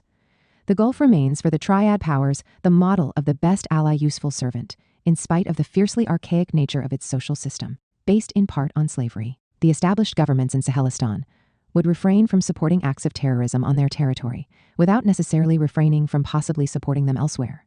France, which had succeeded in preserving out of its abandoned Grand Sahara project control over Niger and its uranium resources, would have only a secondary place in Sahelistan. The Algerian government showed that it understood the aim quite well. It knows that the formation of a Sahelistan aims to include southern Algeria and not just northern Mali. I wish and hope that the Sahara War will be won, that the Islamists are eradicated in the region, Mali and Algeria in particular, and Mali's territorial integrity restored.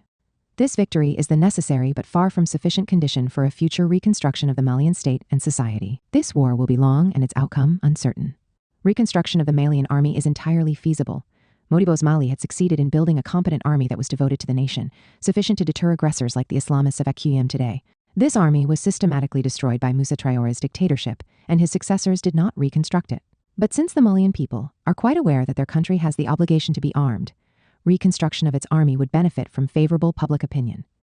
The obstacle is financial. To recruit and equip thousands of soldiers is not currently within the means of the country, and neither will other African states or the UN agree to compensate for this lack of means. Not much can be expected from the countries of the ECOWAS. The Praetorian Guards in most of these countries are an army in name only. Certainly, Nigeria has numerous well-equipped forces, but unfortunately not very disciplined, to say the least. Most of its senior officers have no other objective than to pillage the regions targeted for intervention. Senegal also has a competent and disciplined military force, but it is small on the scale of the country.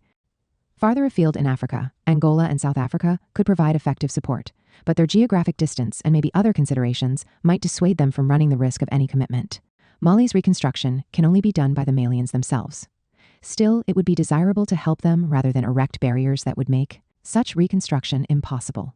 French colonial ambitions to make Mali a client state like several others in the region certainly motivate some of the administrators in Paris responsible for Malian policy. Francafrique still has its mouthpieces, but they are not a real danger, let alone a major one. A reconstructed Mali will also quickly affirm or reaffirm its independence. However, a Mali wrecked by reactionary political Islam would before long be unable to find an honorable place on the regional and world scene. As with Somalia, it would end up being erased from the list of sovereign states worthy of the name.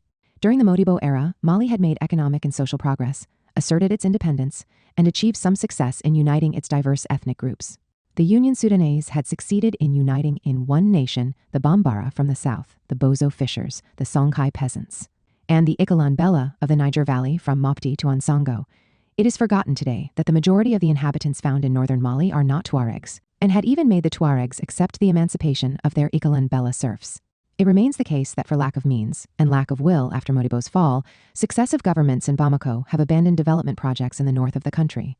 Some of the Tuareg demands are, consequently, perfectly justified. Algiers has demonstrated a clear understanding of the situation. It recommends making a distinction in the ranks of the rebellion between the Tuaregs, now marginalized, with whom discussions should take place, and the jihadists who have come from elsewhere, often quite racist in regard to the blacks.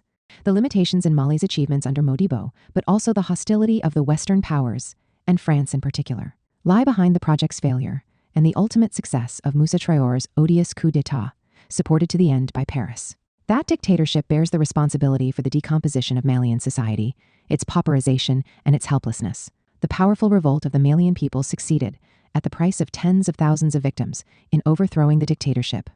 It gave rise to great hopes for the country's rebirth. These hopes were disappointed. Why?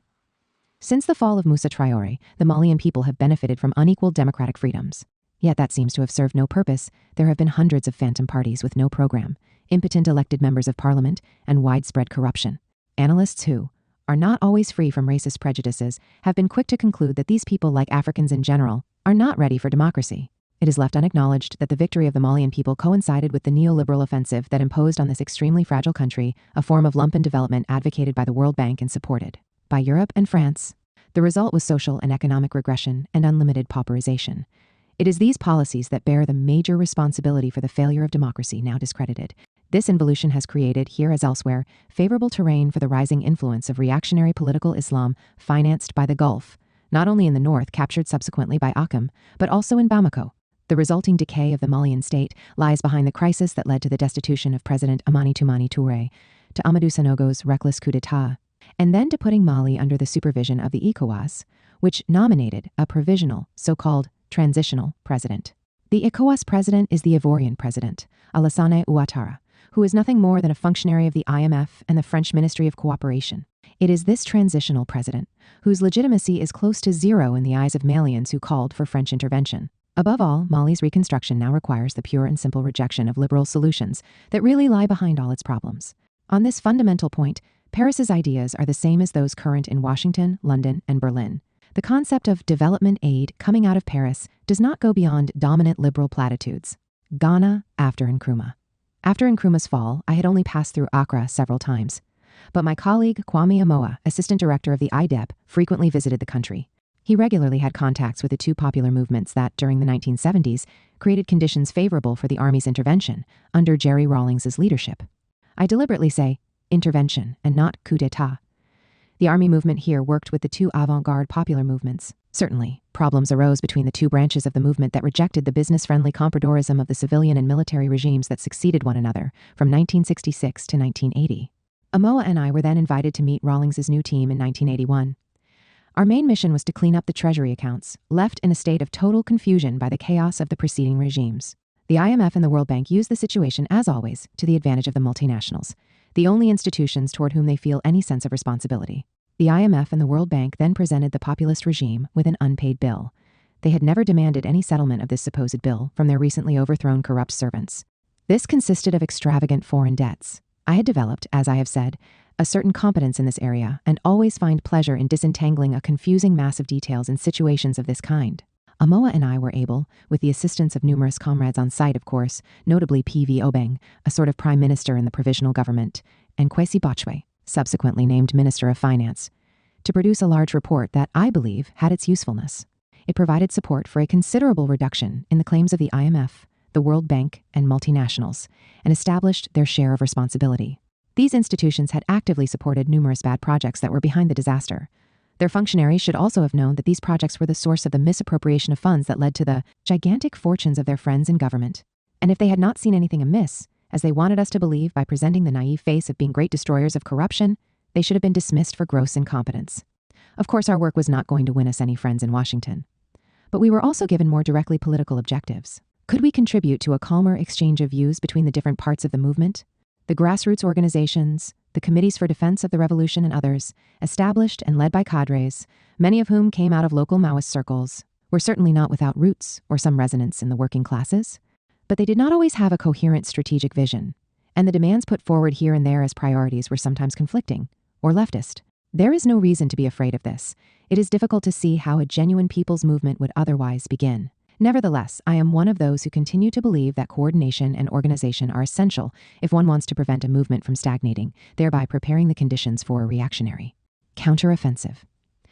Yet any such organization should promote democracy and actually practice it in its own affairs. This is never easy. It is even less so when it is necessary to work with a wing of the movement that holds critical positions in the government, here meaning Rawlings, his group in particular, P.V. Obeng, head of the civil administration, Kojo Tsikata, a remarkable soldier, head of the secret services who also maintained political control over the army, and Emmanuel Hansen, the group's ideologue, and his army. Rawlings, Obeng, Hansen, Tsikata, Amoa, and I held long discussions that convinced me that the Rawlings group belonged to a new generation that was much more aware than the earlier national liberation leaders of the minimal requirements of democracy, and more in touch with the expressed demands of the working classes. But they were also, as is often the case in English-speaking lands, limited by pragmatism. The central question dealt with which strategy to adopt in relation to the Ghanaian bourgeoisie, both its corrupt comprador bureaucratic wing and enemy, and its active economic wing, the affluent planters, the merchants. Neutralize them, integrate them into the system. What democratic forms should be constructed? Multiple parties, grassroots movements, election procedures, organization of powers, to move forward and strengthen the real weight of the people while avoiding economic chaos? Ghana does not lack leaders. At the University of Legon, the group that has since led debates at the forum asked me to lecture and participate in debates, which I never refuse, and also carried out active functions in the movement's internal discussions.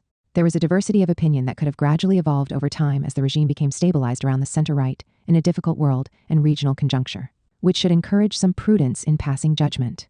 None of this precludes either a more consistent move to the left in the future or a return to compradorization in the service of dominant capitalism. Congo, Brazzaville. Following the fall of the clown Fulbert Yulu in Brazzaville in 1963, comrades, as they called themselves, from the popular movements that lie behind the change, invited me in 1968-69 to discuss their economic strategies. I then got to know this group of young radicals, the brothers, Antoine and Joseph van den Reysen. We have since developed a strong personal friendship, Ambroise Numazalai, Pascal Lissouba, Da Costa, Pierre Nzi, Abaganzian, Henri Lopez, who subsequently became Assistant Director General of UNESCO, Charles Ganau, a diplomat of the First Order and defender of the collective interests of Africa in many international forums, and Ange Diaware, head of the youth militias, organizer of a resistance movement, who was subsequently murdered in atrocious circumstances. The analyses of Pierre-Philippe Ray, at that time assigned by the Orstam, now the IRD, to Brazzaville, were also very useful to me. My first stay allowed me to get right to the heart of this country's complicated political life, impossible to reduce either to the cliché of tribalism, so dear to many anthropologists and political scientists, or to the class analyses put forward by the various conflicting tendencies within the movement, trade unionists, activists from the revolutionary youth, intellectual leaders, and bureaucrats. I followed for numerous years the chaotic evolution of the Congolese movement and the country's economy. The IDEP then organized a good seminar in Brazzaville in 1974, at an important moment, characterized by the intensification of debates. What exactly should be done in the economic area? The temptation was strong to give way to the easy possibilities offered by income from the exploitation of oil resources to finance the growth of public administration, but also the development of education and the improvement of social services. But the question then was how to complement this approach with a serious plan to increase agricultural production and a specific kind of industrialization, one that takes into account the extremely limited economic space of this demographically small but geographically large country. The collective audience that the president granted to us revealed nothing except for the unfortunate impression of an appetite for unlimited power. I subsequently visited this friendly country from time to time, despite its tragic political evolution. Pascal Lissouba, then prime minister, hoped that I could give him some proposals to, at the very least, make some minimal improvements in the management of the public sector. This was a pertinent question. I then had to make on-site visits to a group of ailing companies, from Fort Rousset and Makoa in the north to Niari and Pointe Noire. I was given an all-terrain vehicle, a driver, and a guide. I was able to see the large, equatorial primary forest, its gigantic trees and impenetrable undergrowth. It was beautiful, very beautiful, but terrifying. Along the road, when we stopped to eat, the pygmies, who seemed to come from nowhere, immediately appeared and offered us the only product they had, monkeys. The guide, a good and jovial cook, grilled and sautéed them in a frying pan, then flambéed them, in the Parisian style, he said, with whiskey. I also saw an incredible scene of pygmies exploited by the Bantu planters. The pygmies came to work hard for several days to harvest coffee and were paid in low-quality red wine, drunk in unlimited quantities from a cistern with a rubber hose. The pygmies drank for 1 or 2 hours, after which, dead drunk, they slept on the ground, disappearing the next day into their great forest until the next harvest, a year later. I realized after visiting the country how difficult it was to start any sort of agriculture in this underpopulated country. Farmers isolated in pockets of the forest could, at best, deliver to market only a few sacks of produce that they had to transport over hundreds of kilometers on terrible roads. Should the farmers be brought together? But they did not want to hear that. I also realized that the industries could hardly be designed and managed without taking into account all types of conditions specific to the country.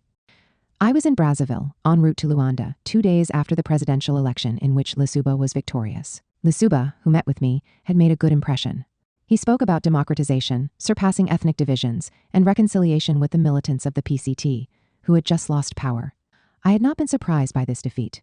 Gradually, sustained by oil revenues, the state bureaucracy, in which the majority of intellectuals was integrated, had absorbed the so-called Marxist-Leninist Party, suppressed the autonomy of working-class organizations, and massacred young rebels. The army had become an essential component of this rather ordinary form of authoritarian statism. All efforts to develop agricultural and industrial production were abandoned and replaced by simple social redistribution of oil revenues sufficient to ease popular discontent. The movement for democratization, which began in 1990 with all sorts of ambitions, waved the multi-party flag to begin the attack on the decrepit machinery of state power. But this was a farcical democratization that worked for dominant transnational capitalism through globalized neoliberalism. It would effectively put an end to the chance, as small as it was, for a renewal of the left and would liquidate the vestiges of statism and its vague desires for independence without threatening the interests of the multinational corporations. Such a democracy would combine perfectly with the computerization of the local system. In these conditions, Lissouba's election only emphasized the uncertainty of the future. Had he been elected to set up this farcical comprador democracy? Or had he been elected against this farce, whose real candidates? The horrible Paul Kaya, former lackey of Fulbert Yulu, and the disturbing Thester Chikaya, former member of the PCT, a convert to liberalism who proposed particularly violent repressive measures to settle all problems, had been soundly beaten when voters ultimately split their votes between Lissouba and the PCT. I personally hoped that the second hypothesis offered the correct explanation. I discussed all this with several former leaders of the PCT and received varying opinions. Subsequent history showed that Lissouba really intended nothing other than to assert his personal power, and for that purpose to select the worst means, ethnic chauvinism, thereby preparing the most favorable conditions for violent confrontations on ethnic terms.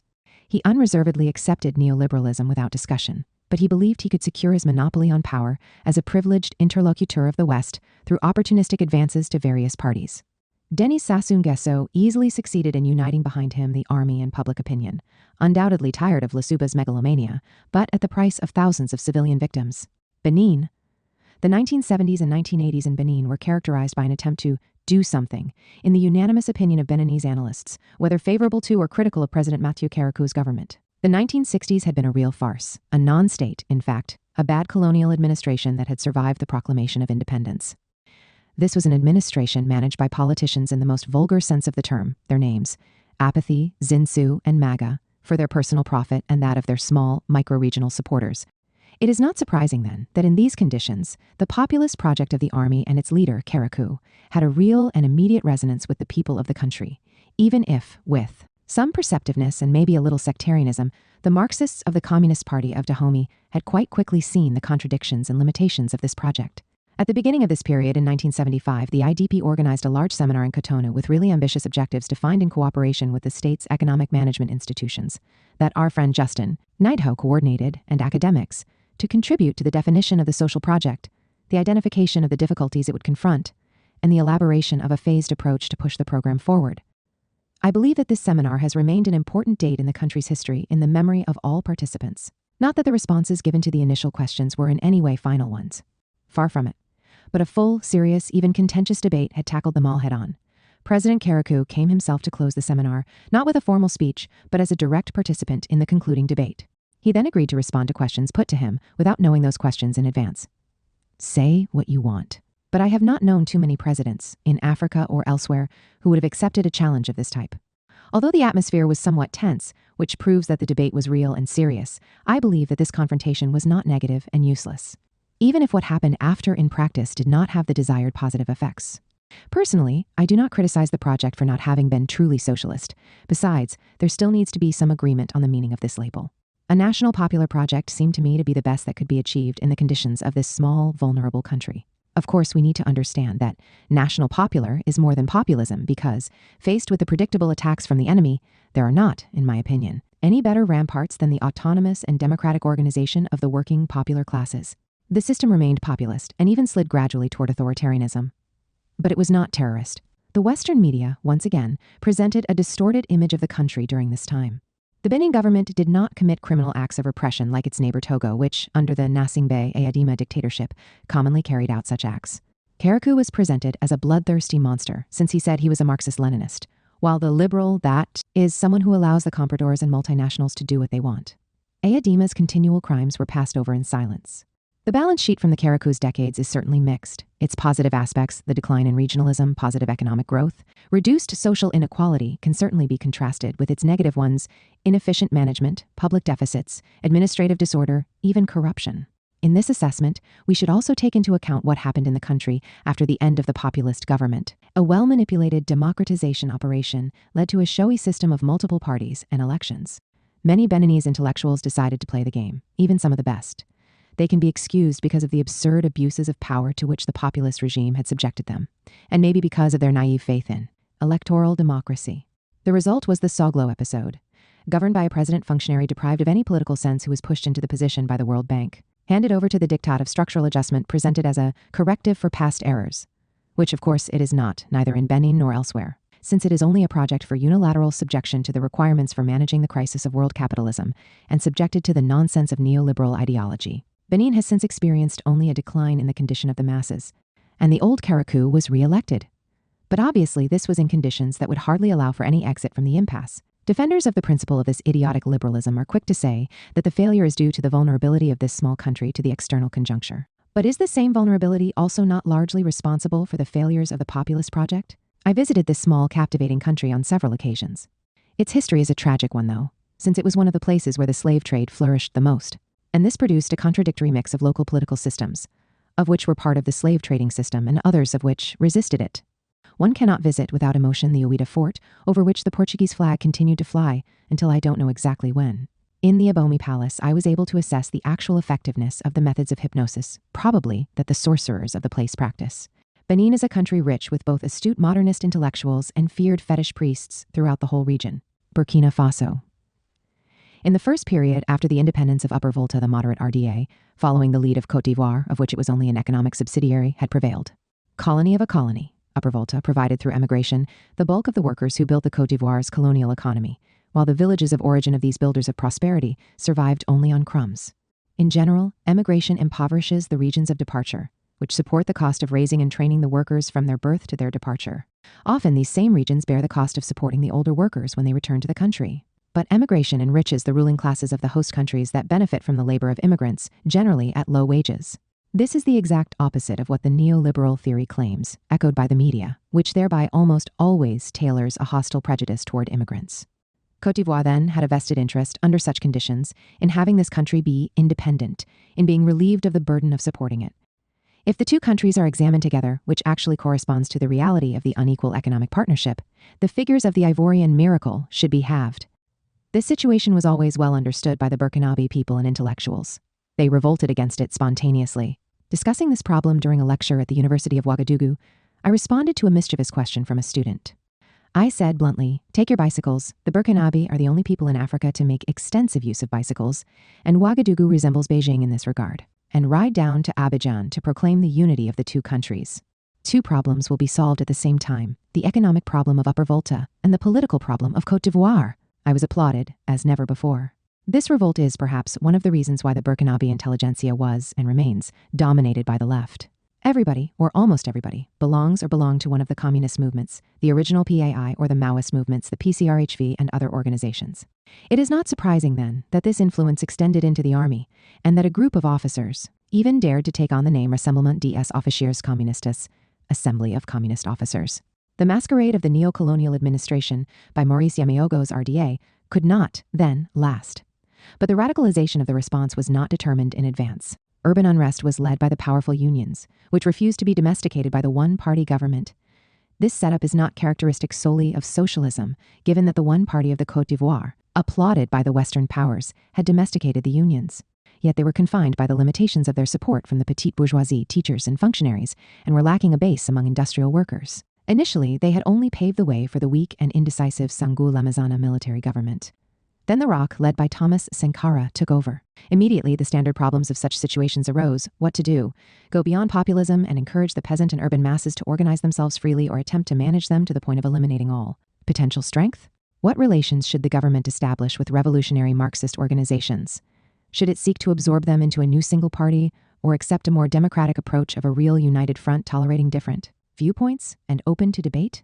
Such was the focus of repeated discussions with Sankara, who invited me in 1986 to give my viewpoint. I must admit that Sankara was a likable person. He was quite modest, direct even in his frank look, open, and listened to what you said and responded without abusing his leadership position.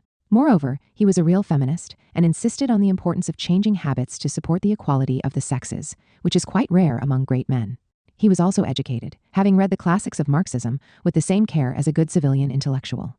I personally felt quite at ease with him, and if he had not been a head of state, would have unhesitatingly become his friend. His assassination upset me greatly.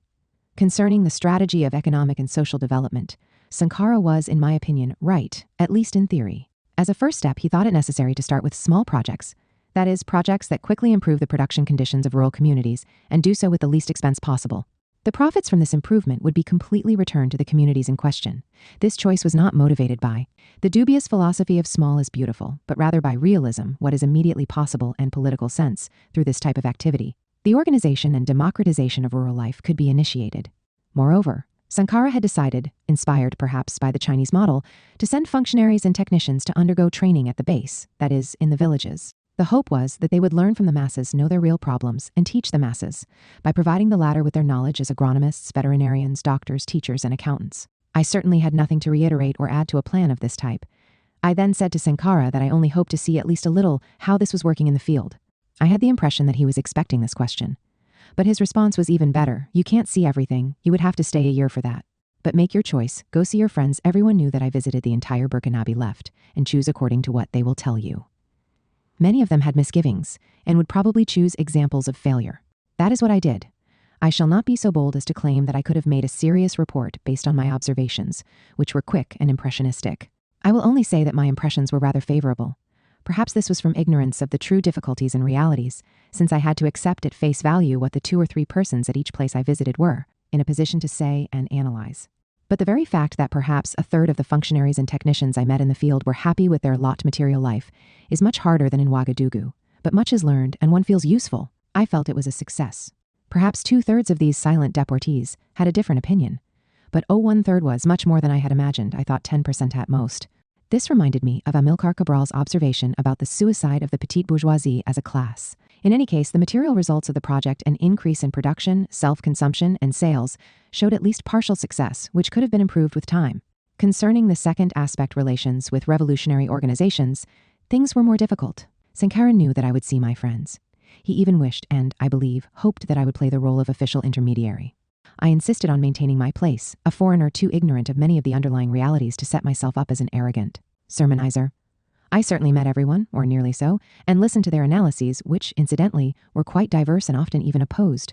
Basile and Josephine Guisu, Talata Cafando, Arba Diallo, Felipe Ouedraogo, Taladi Tiombiano, and many others, without counting moderate political figures like Joseph Kizerbo and Charles Kabore, and economists like Pierre Demiba and others.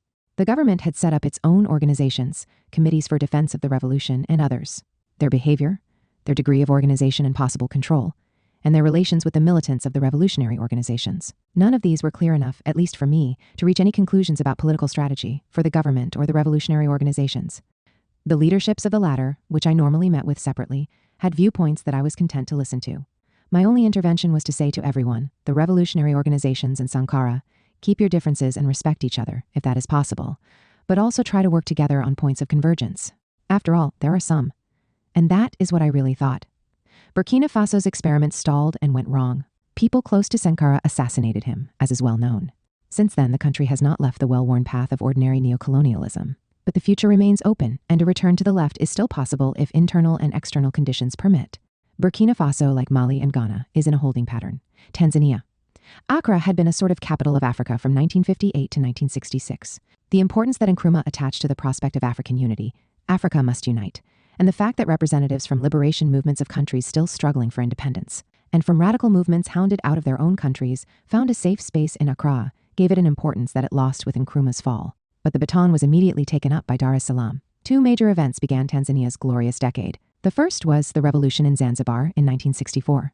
In Zanzibar, or the Arab Antilles, as I have called it, we could find slavery plantations producing cloves for all the peoples of the Indian Ocean, Arab planters who came from the south of the Arabian Peninsula, and black slaves captured in eastern Africa. For a time, it was the capital of the Sultanate of Oman. A visit to Bagamoyo, a small Tanzanian port that faces Zanzibar and was the landing place for slaves, immediately gives rise, at least in me, to a profound sadness. Like the Nazi concentration camps, these are places that must be visited so that we will never forget the infamy of which humanity is capable, even today. The party led by one of my oldest friends, Babu, had made the revolution. I have already spoken of how we first met in London in 1953 and then later cooperated on the periodical revolution in 1963. After Babu died, his Anglo-Indian partner, Amrit Wilson, invited me to trace the stages of his life at the remembrance ceremony 1 year later. Babu had promised to write his memoirs. He left only a few notes. But I believe I knew his intellectual and political development, parallel to my own, sufficiently well to fulfill my mission honorably. The Zanzibar Revolution was brief, but terrible. The Sultan and landowners, who had remained quasi-slaveholders despite their legally free status, the peasants continued to be treated as slaves, were all cruelly massacred. That was inevitable. 3 centuries of oppression in the most odious forms imaginable can only be obliterated in an explosion of victorious hate. But Zanzibari society remained a Creole society with all its stratified color prejudices. Eager to get rid of this stupidity from the legacy of the past, the mayor of Zanzibar. It was he who told me the surprising story that follows, observing that whites married only among themselves, just like the blacks, or the various so-called mixed races, half, quarter, etc. He decided to force them to mix, you there to a white in the line, you marry this one here, a black, etc. And on paper, the mixing was registered. I shall refrain from any comment. Here is an amusing story concerning the island. It had a mini-government, one of whose ministers said to me, "We are requesting external aid by selecting partners based on their competence, the Russians for heavy industry in Zanzibar, the East Germans for the police, and the Egyptians for propaganda." "That is a recipe for guaranteed failure," I responded. I do not think he understood. The second event was the Arusha Declaration in 1967, in which the Party of the National Liberation Movement for the former Tanganyika, TANU, and its leader, Julius Nyerere, proclaimed their wish to get off the well-worn paths of neocolonialism and move onto a socialist path. What resulted here again did not go beyond populism. That was the case despite the existence of numerous cadres quite aware of the problem. Dar became, as I said, the capital of Africa. On this level, Nyerere's choice was quite remarkable and made him one of the positive personalities of African history. Dar welcomed all the liberation movements of Southern Africa, the MPLA and Angola Frelimo in Mozambique, and the freedom fighters of Zimbabwe, then Rhodesia and South Africa. Tanzania had become the rear base for rest and training of guerrillas. Nyerere was behind the formation of the frontline states, anti-apartheid and active on the international level when the Western nations were silent, as Nelson Mandela reminded Bill Clinton. Tanzania also welcomed the scattered forces of Lumumbism and encouraged them to take up the fight to liberate Zaire, exploited by the horrible Mobutu Sese Seko. It also welcomed the more or less radical, but at least honest sections of the national liberation movements of Uganda, Kenya, and Malawi. I frequently visited Dar from 1972 to 1975. The IDP organized a double seminar there of great importance, in my opinion. Half of the seminar focused on the economic and political strategies of Tanzania. There was open debate in which the government's viewpoint was presented directly by the ministers Amir Jamal and Wilbert Shagula, the best functionaries and technocrats of the economy.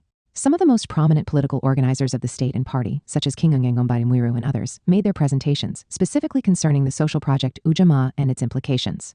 Academics of the highest quality, such as Justinian Wayamamu, Harub Othman, Issa Shivji, C.S. El-Shashaj, Simon and Marjorie Mbelini, and many others presented particular aspects of the situation. Students formed the largest group of participants, but many urban activists, trade unionists among others, had also decided to participate in these debates and share their experiences.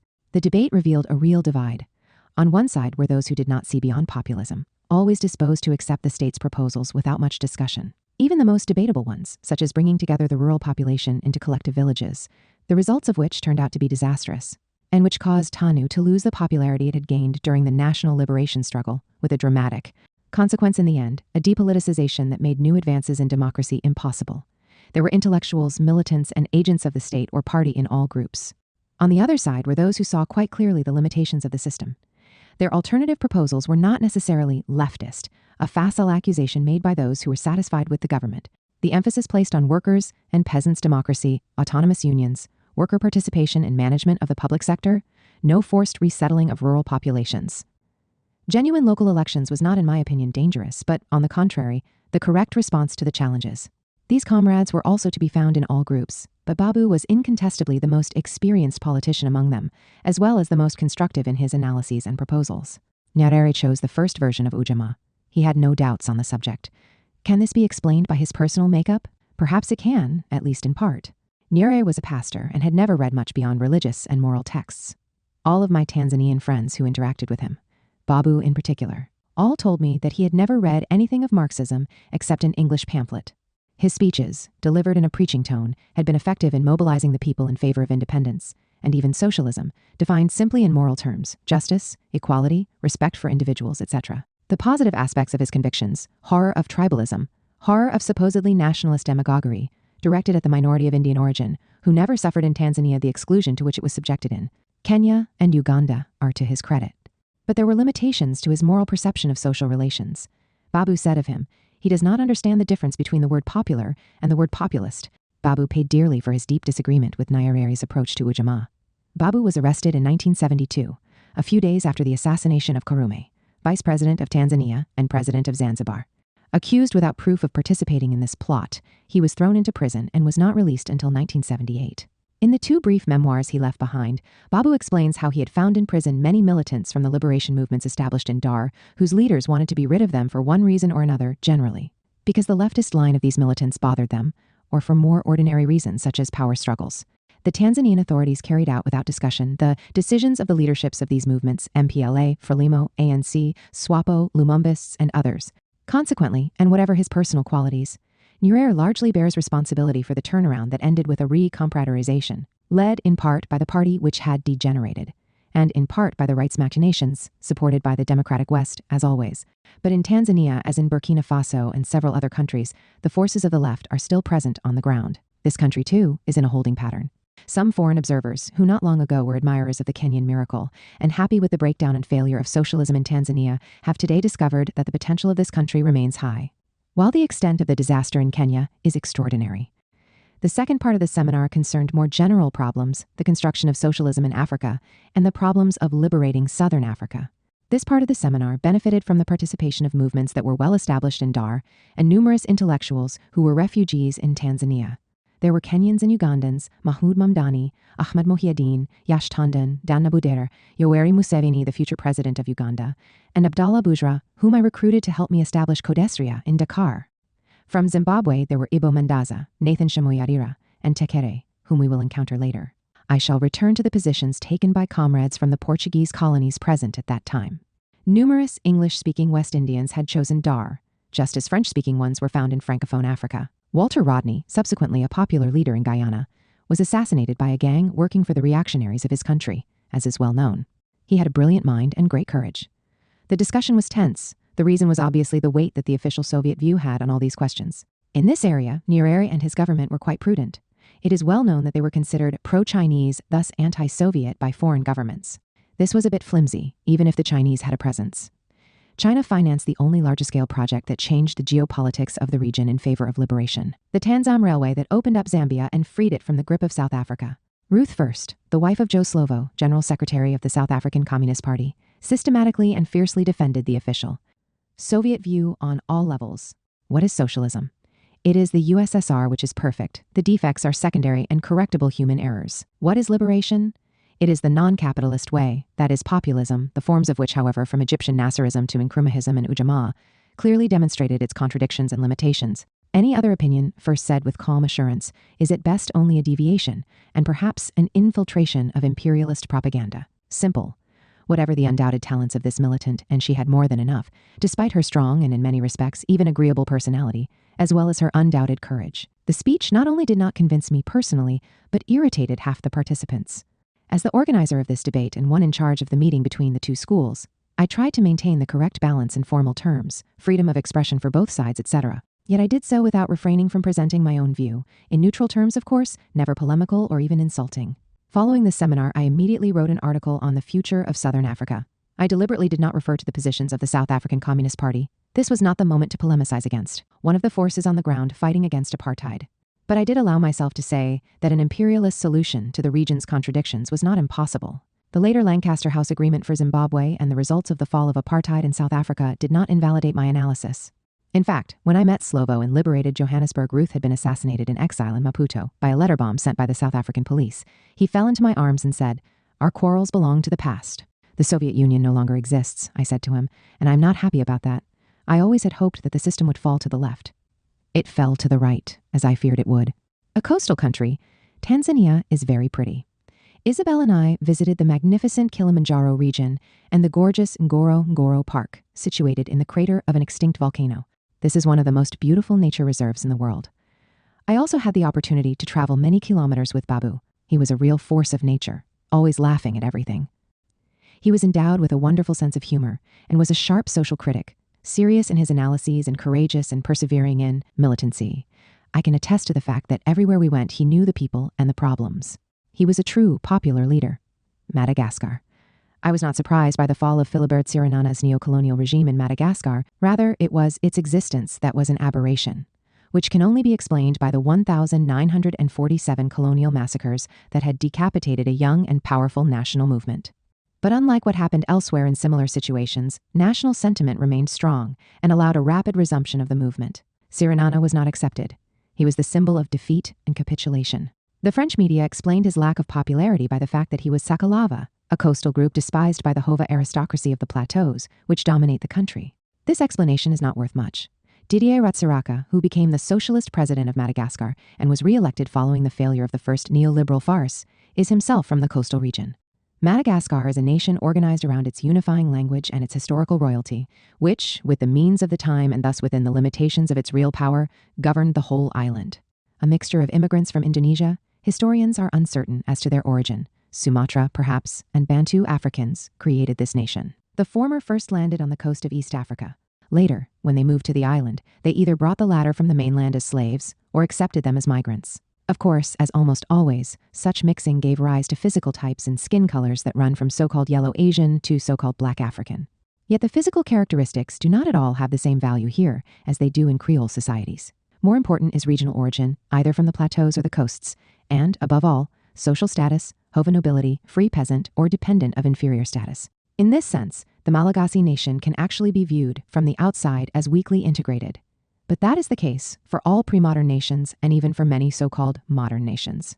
French colonization exacerbated these differences, dividing in order to conquer and control, as always. But it never succeeded in eliminating the strong unifying national sentiment of all Malagasy. It is this failure that explains both Tsiranana's fall and the precocity of the independence movement, the leaders who dreamed from the beginning only of independence, even if that were accompanied by some kind of link to France, whereas many others in continental Africa at that time never dreamed of such a thing, as I said earlier. The successive governments of the island since then have been confronted with a major question, still not resolved. Is it solely a question of achieving the national objective, govern Madagascar as an independent country it had been for its entire pre-colonial history? Or is it actually a question of social, political, and ideological transformations brought about by insertion into the modern world, such that the social content of the Malagasy government must be adapted to those changes? In other words, it is the class struggle that defines this content. As with other societies, Malagasy society was profoundly transformed by colonization. The relations between the old ruling classes, supposedly feudal, whether the term is correct or not, and their peasants have become, to various degrees, relations between landowners and tenants or agricultural workers, whose products are, in large part, commodities. In addition, a class of wealthy and middle-income free peasants was formed.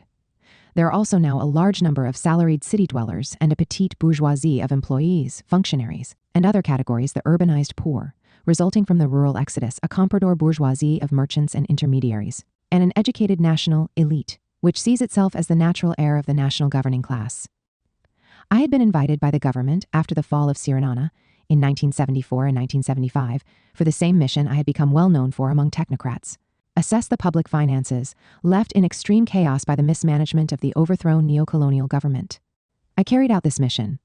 At the same time, it was obviously an opportunity for me to get acquainted with this unique Afro-Asian society that is really quite fascinating in the way it has successfully synthesized characteristics originating among Asian rice growers' skilled movement, delicate craftsmanship, artistic taste, intense labor, etc., and African peasants' taste for freedom, sense of equality, etc. Also, I used the opportunity to learn about the state traditions of this country, proud of its monarchical history. The monarch was often a woman. The queens of Madagascar sometimes eclipsed the king's and prince's consort and exercised real decision-making power. This characteristic is found throughout the society, where the place of women is less subordinate than in many other countries. No one should be surprised in this context that the head of the AKFM, the radical party that came out of the 1947 insurrection, was an energetic and intelligent and quite pretty woman, Giselle Rabessa Hala. Tradition also always seems to call for what the intelligentsia of the country call the Queen of Madagascar. Successive presidents have all had muses, who were not mistresses without any real political clout, even if, in many cases in Africa and elsewhere, these women know perfectly well how to use their charm to exercise a certain influence, particularly in nominations for important posts. But the Malagasy muses are above all political counselors. These are strongly politicized, cultivated, and generally intelligent women. Now it happened to be the case that successive Malagasy muses had all been my students, conspicuous by their intelligence and willingness to work. The Malagasy intellectual and university community is politicized and active. It has produced some of the leaders of powerful popular movements and parties, such as Manandafai Rakotonarina. He was on the extreme left and worked effectively to mobilize the destitute urban population, the lumpen for some people, the real masses for others. He made a career and moved toward the right. After Ratsiraka's electoral defeat, he decided to go along with neoliberalism without too many reservations. But the university is not the only place where popular leaders are produced.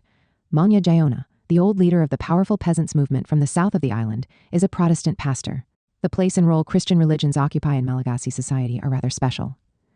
In the 19th century, the Malagasy monarchy was officially converted to Protestantism at the instigation of English pastors. Their official Protestantism was subsequently a way for the Hove ruling class to differentiate itself from the French colonial government, which dominated the army and the colonists through Catholic influence. Despite the secular nature of the state, Catholic missionaries had to focus their efforts on the working classes, not very Christianized up to then. But Catholic or Protestant, the Malagasy people synthesized Christianity with their earlier religious beliefs. The tradition of turning of the bones, in which families annually disinter the bodies of their departed loved ones for a period of many years, bring them home, share a meal in their presence, and then return them to their tombs, is one of the most well-known manifestations of this synthesis. It was normal that I would think of Madagascar as the site of IDEP's Afro-Asian Conference.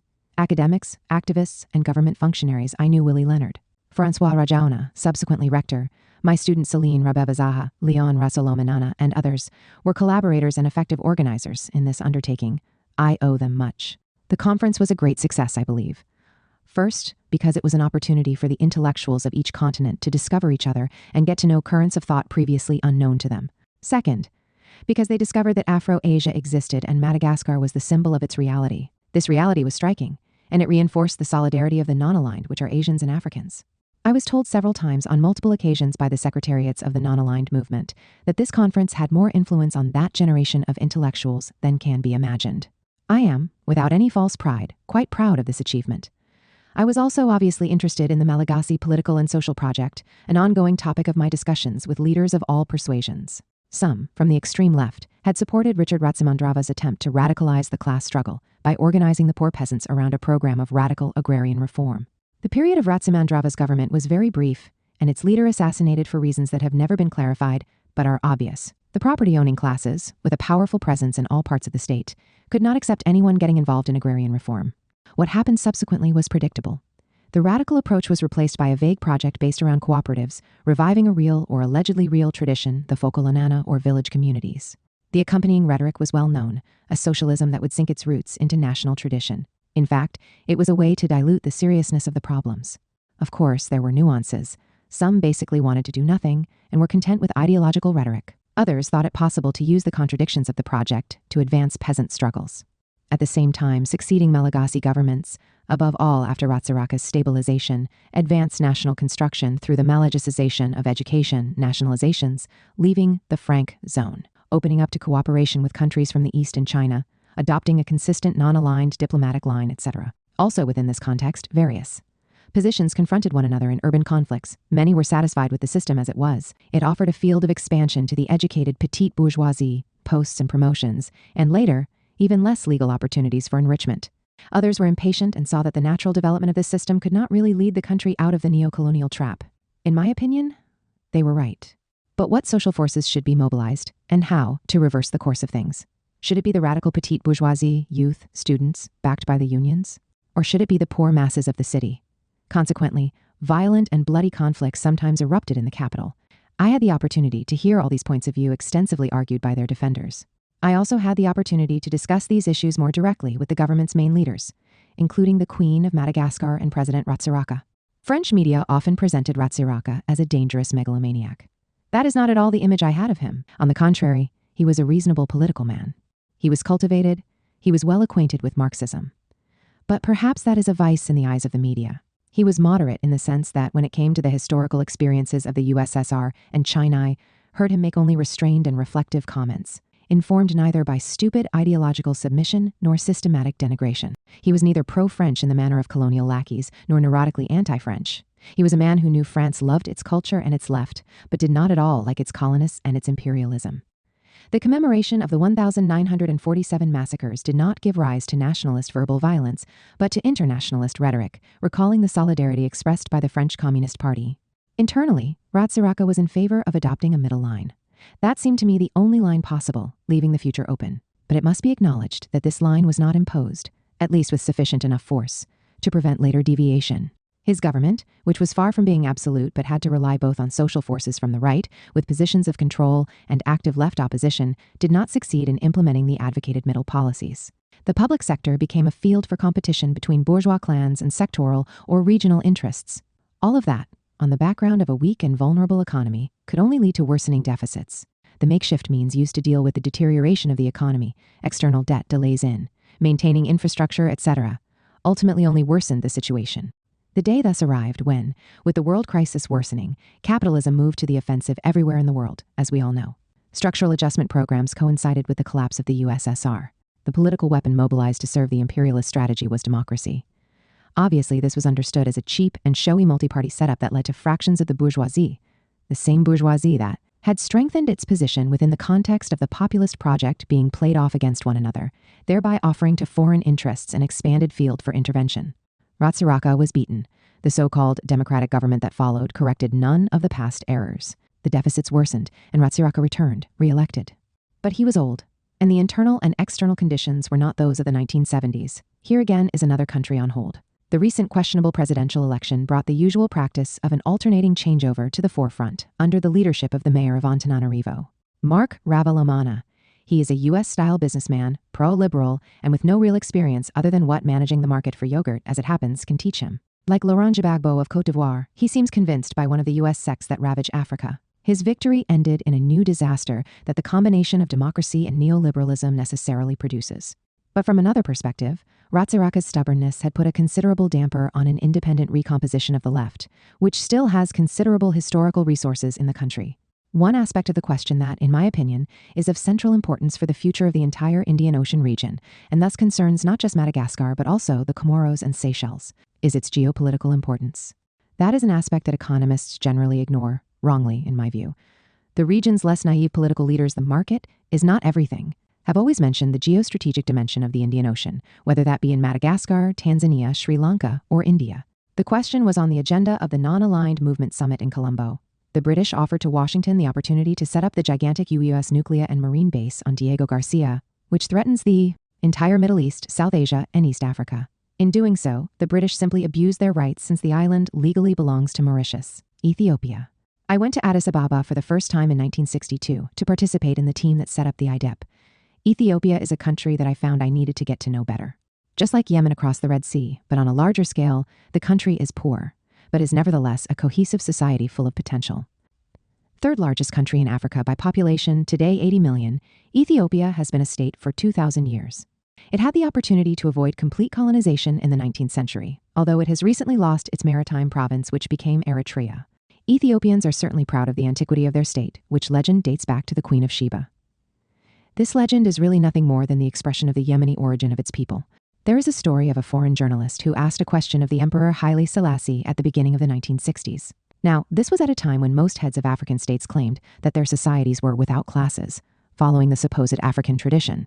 "And are there classes in your country?" the journalist asked. "Of course," answered the Negus. "We are civilized." During my trips around the country, I had the opportunity to become acquainted with the Falakshas or Beta Israel.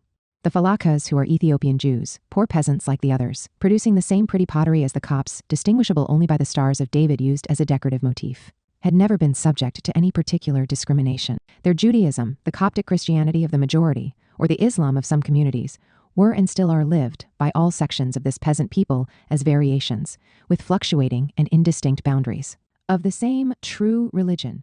Fanaticism, which now exists, is a product of modernization and of the urban petite bourgeoisie. It required all the cunning of Zionist agents, backward Polish rabbis who saw in the Ethiopian Jews an unsophisticated population that they could recruit into their fundamentalist groups, soldiers in the German tradition who saw in them future soldiers, and Americanized businessmen who saw a potential low-wage labor force to uproot these unfortunate people from their country and induce them to move to Israel, where they now occupy the lowest rank in that country's social hierarchy. Whether it can be described as feudal or something else, the exploitation of Ethiopian peasants was particularly violent. I saw groups of peasants chained by their owners, led I do not know where to be punished, probably for not having paid the exorbitant farm rents demanded of them. The agrarian reform that reduced these rents is to the credit of the Derg government. But will this reform and its positive effects in terms of improving self-consumption of peasants and even marketing be able to resist the dominant force of liberalism? The tradition in this country is that everyone is armed, landowners and bourgeois with revolvers and a shoulder strap under a jacket, as I saw when at a restaurant. In the country, they remove the jacket, and the peasants with old rifles. Generally speaking, Ethiopian society is violent. Political conflicts, even strictly ideological ones, can easily be settled by execution. The fact that Ethiopia maintained its independence until 1935 led the society and even its successive ruling classes to behave in a way that was not at all welcome in Western capitals, where it was normal to treat African peoples as potential subjects for colonial submission. Like all ruling classes, those of Imperial Ethiopia and Socialist Ethiopia were realistic and not averse to compromise alliance with dominant external forces, or even submission to them, if necessary. They always wanted to be allies and not agents, whether that be Emperor Haile Selassie in his relations with the U.S. protector, or Mengistu in his relations with Moscow. Ethiopia is a multi-ethnic society, as were all states that encompassed more than one village in all pre-capitalist eras in all regions of the world. The very concept of ethnicity is here as fluid as elsewhere. Nevertheless, since it is in question, it should be noted that modern Ethiopia is 28% Amhara, 28% Oromo, and 10% Tigray, while the rest consists of a large number of scattered ethnicities and linguistic groups. 61% of the population are Coptic Christian and 33% Muslims. In this ethnic panorama, Eritrea has no distinct identity. It is populated mainly by Tigray people, also found on the other side of the colonial boundary in the province of Tigray. The majority of the population are Coptic Christians. As with all colonial borders, those of Eritrea have no historical foundation. Even the name Eritrea is a European invention unknown in the languages of the peoples who live there. The Eritrean personality, if such exists, would only then be the result of this colonization. This is not, of course, cultural identity. Colonial Eritrea remained as diverse on this level as all colonies, but only the expression of the new petite bourgeoisie's aspiration, produced by colonial capitalism, to take over from the foreign administration and take on the same fundamental functions, that is, those that favor the integration of the country into world capitalism. The legend has it that consequently Eritrea was in advance of the rest of Ethiopia. This was not at all true, except for superficial appearances. Eritrea's subsequent growth from 1960 owes much precisely to its integration into Ethiopia, which provided a large market for it. But the Eritrean province by itself remains a poor province. Its agriculture is hampered by the increasing aridity of the Sahel. The ethnic question in Ethiopia is certainly not an artificial invention of foreign governments. But it is not as determinant in the current phase as claimed by the media that orchestrate world opinion. Did the imperial regime and its successor, the Derg, maintain the domination of the Amhara and the oppression of the other ethnic groups? The terms used are misleading and project onto Ethiopian society practices that should be analyzed in their true historical context. As almost always in pre-capitalist states of any size, the ruling class goes beyond its ethnic origins to assert its imperial power over ethnically diverse peasant communities, all equally subject to its equally unrestrained exploitation. The Ethiopian monarchy is not exempt from the rule. The dominant class integrated, without any difficulty, people from diverse origins. The modernized monarchist state, followed by the republican state, continued this policy. The civil service, army, police, and decision-making centers at the highest levels never practiced the least discrimination in favor of the Amhara. And while the Oromo or Tigray peasants and the Somali or Afar herders were odiously exploited, the Amhara peasants were no less so. The Amharic or Amharinia language remained, nevertheless, that of the state and school.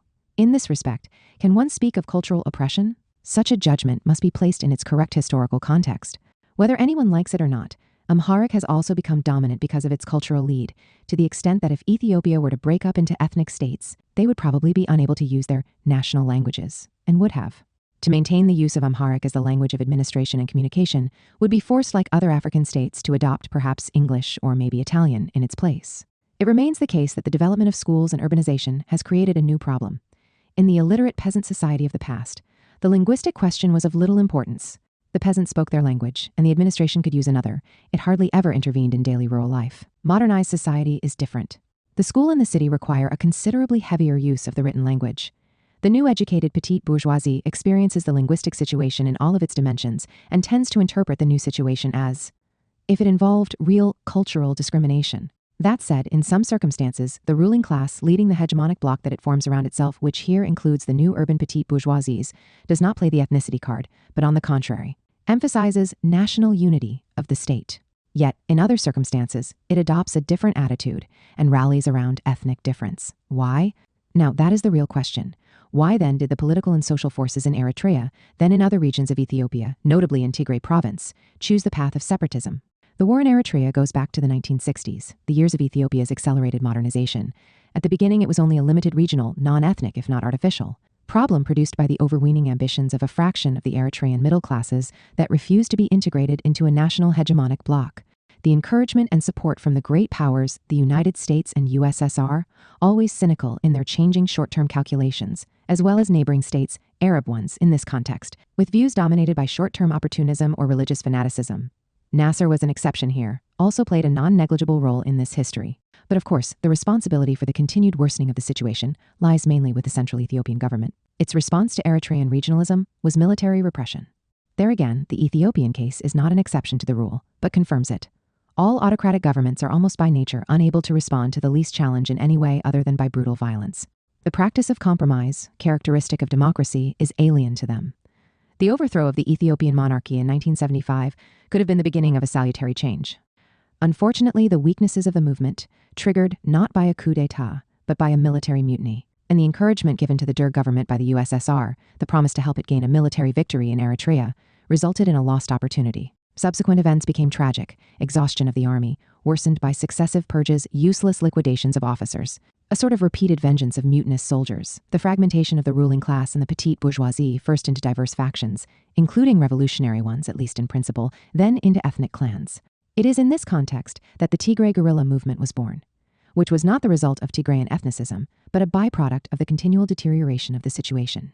In the same way, the liberation fronts of the Oromo and others, far from having any real foundation in their respective peoples, were really just simple reorganizations within the petite bourgeoisie. This deterioration occurred at the moment in which the accumulation crisis had already put an end to the earlier modernizing period of growth.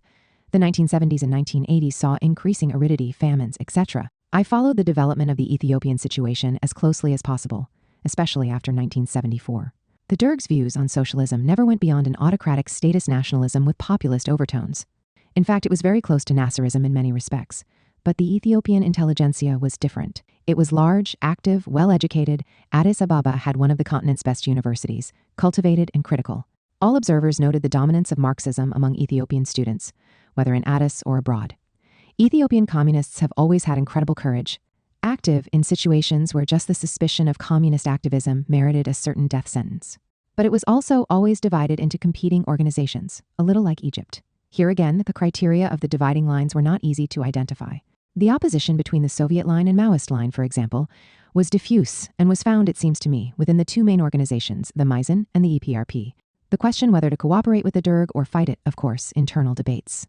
This was especially true since the Derg proclaimed itself, with Mengistu Haile Mariam, to be Marxist-Leninist, and Moscow treated it as such. I listened to the arguments of both groups at length, and I have much respect for most of the numerous militants I met, whether or not their viewpoints seemed reasonable to me.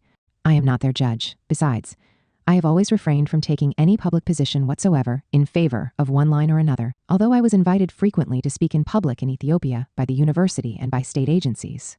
The entry into Addis Ababa in May 1991 of the Tigray guerrillas and into Asmara of the EPLF did not crown a real military victory, but rather the collapse of the Derg army, abandoned by a moribund Soviet Union. Washington dictated the solution. Eritrea would be administered by the EPLF as a single party, an exception to the rule that Western powers always supported a multi-party system in principle. The rest of Ethiopia would be divided into 14 pseudo-ethnic regions and elections held on that basis. In other words, democratization was here captive from the beginning to ethnicism, and its function was to provide legitimacy to the breakup of the country along ethnic lines. However, a large part of the country wanted nothing to do with that, not only the traditionally chauvinist Amhara, as the media proclaimed. The Tigray, Oromo, and other peasants were not consulted to find out if their true desire was to create their ethnic state or if they considered their real problems to lie elsewhere. When city dwellers expressed their concern and their wish to maintain the unity of the country, they were brutally repressed, as in the massacre of students in January 1993. In Eritrea, a truly open and democratic discussion was prohibited out of fear that the a priori decision in favor of independence would be called into question. The danger of criminal abuses was worsened by all the measures adopted by the established authorities, dictated by Washington. The demobilization of the Ethiopian army threw tens of thousands of soldiers with no means of support into the countryside, which the clans warring for power remobilized in their service. Thus, a Somali-type situation was deliberately created, one that the Western powers will undoubtedly wash their hands of tomorrow. The government wants to force the formation of ethnic parties and impede the formation of parties that refuse to be part of this ethnicization process. A glance at the 14 pseudo-ethnic regions drawn on the map, which, interestingly enough, has similarities with that of Mussolini's plan for ruling Eastern Africa, shows that we are heading straight toward a permanent civil war, huge population transfers, etc. In this way, the country's decomposition is organized along pseudo-ethnic lines, just like in Yugoslavia and Iraq. In Eritrea, the difficulties will be immense, and the new comprador state will only survive if it succeeds in selling its existence to outside interests. Did the ruling class count on selling its opportunist support to one outside group, Arab money, or another American base, Israeli base, based on circumstances or possibilities? It remains the case that we must ask why and how the revolutionary groups, the Eritreans and Tigrayans, had initially adopted Marxist-Leninist language, could deviate so far from their supposed original project. History demonstrates that such deviations are possible and frequent when the avant-garde in question errs in its historical assessment of the nature of the social forces that it claims to mobilize and the objectives those forces can realistically set for themselves. Deprived of a social basis consistent with their rhetoric, these avant-gardes can degenerate toward pure and simple adventurism. That is the case in Ethiopia. Will a sudden burst of patriotism and reason on the part of the ruling classes, intellectuals, and leaders of the active political forces in Eritrea and Ethiopia defeat the nightmare scenario envisaged here? There are happily some indications that this might be the case. The government in Asmara quickly had to confront huge difficulties. Eritrea is not a viable country, the hoped for external financial support is only an illusion, and Sudan and behind it, Saudi Arabia continually carries out destabilizing operations. Asmara, then, seems to have understood that it must reconcile with Addis Ababa, maintain the economic unity of the two countries, and move in the direction of some type of confederation. In Ethiopia, the most diverse political forces refuse to play the game of ethnic elections, widely boycotted. But the fragile regime governing in Addis Ababa is unable to disobey orders coming from Washington, which pursues its ultimate objective: destroy the power of the state and break up the country. All of this is justified in the name of democracy, but in fact it leads straight to economic collapse and a civil war. But this is also undoubtedly the most effective way for Washington to manage the crisis of global capitalism and continue its hegemony. It is in this context that the highs and lows of Ethiopian-Eritrean relations should be placed. It remains the case, in my opinion, that the major responsibility for the deterioration of these relations culminating in the resumption of war in 1999 lies with Asmara in desperate straits. Furthermore, the recent Ethiopian intervention in Somalia cannot end well. the United States' active intrusion into Ethiopia throughout all of contemporary history, well analyzed by the CO author of my work on the ethnic question, should surprise no one. The geostrategic importance of the countries of the Horn of Africa is decisive for the political strategy of the United States. When he visited the region, Fidel Castro said that the solution to the problem is to establish a confederation of 5 or 6 countries: Ethiopia, Eritrea, Somalia, Djibouti, and Yemen south and north. All say they are socialist, some even Marxist-Leninist. Such a confederation would balance relations between Muslims and Christians, Arabs and others, which would in turn encourage tolerance and democracy. It would control a key geostrategic region and could rebuff any imperialist intrusions. This was worth saying, even if, obviously, the basic conditions for starting a change in this direction do not exist, to the benefit of the imperialists, the Portuguese colonies. Whereas France, Great Britain, and Belgium accepted the principle of political decolonization Portugal, on the other hand, rejected it. Thus, the only option for the national liberation movements was to begin wars of liberation.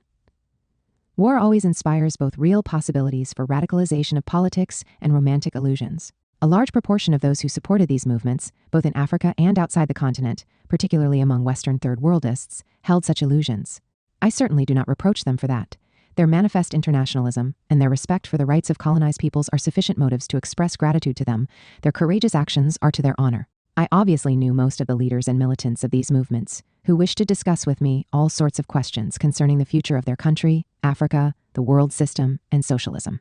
I always accepted the responsibility that such discussions inevitably entail. I gave my viewpoint freely, knowing full well that history is not made by intellectuals and ideas, neither mine nor those of others, but results from the confrontation of objective forces.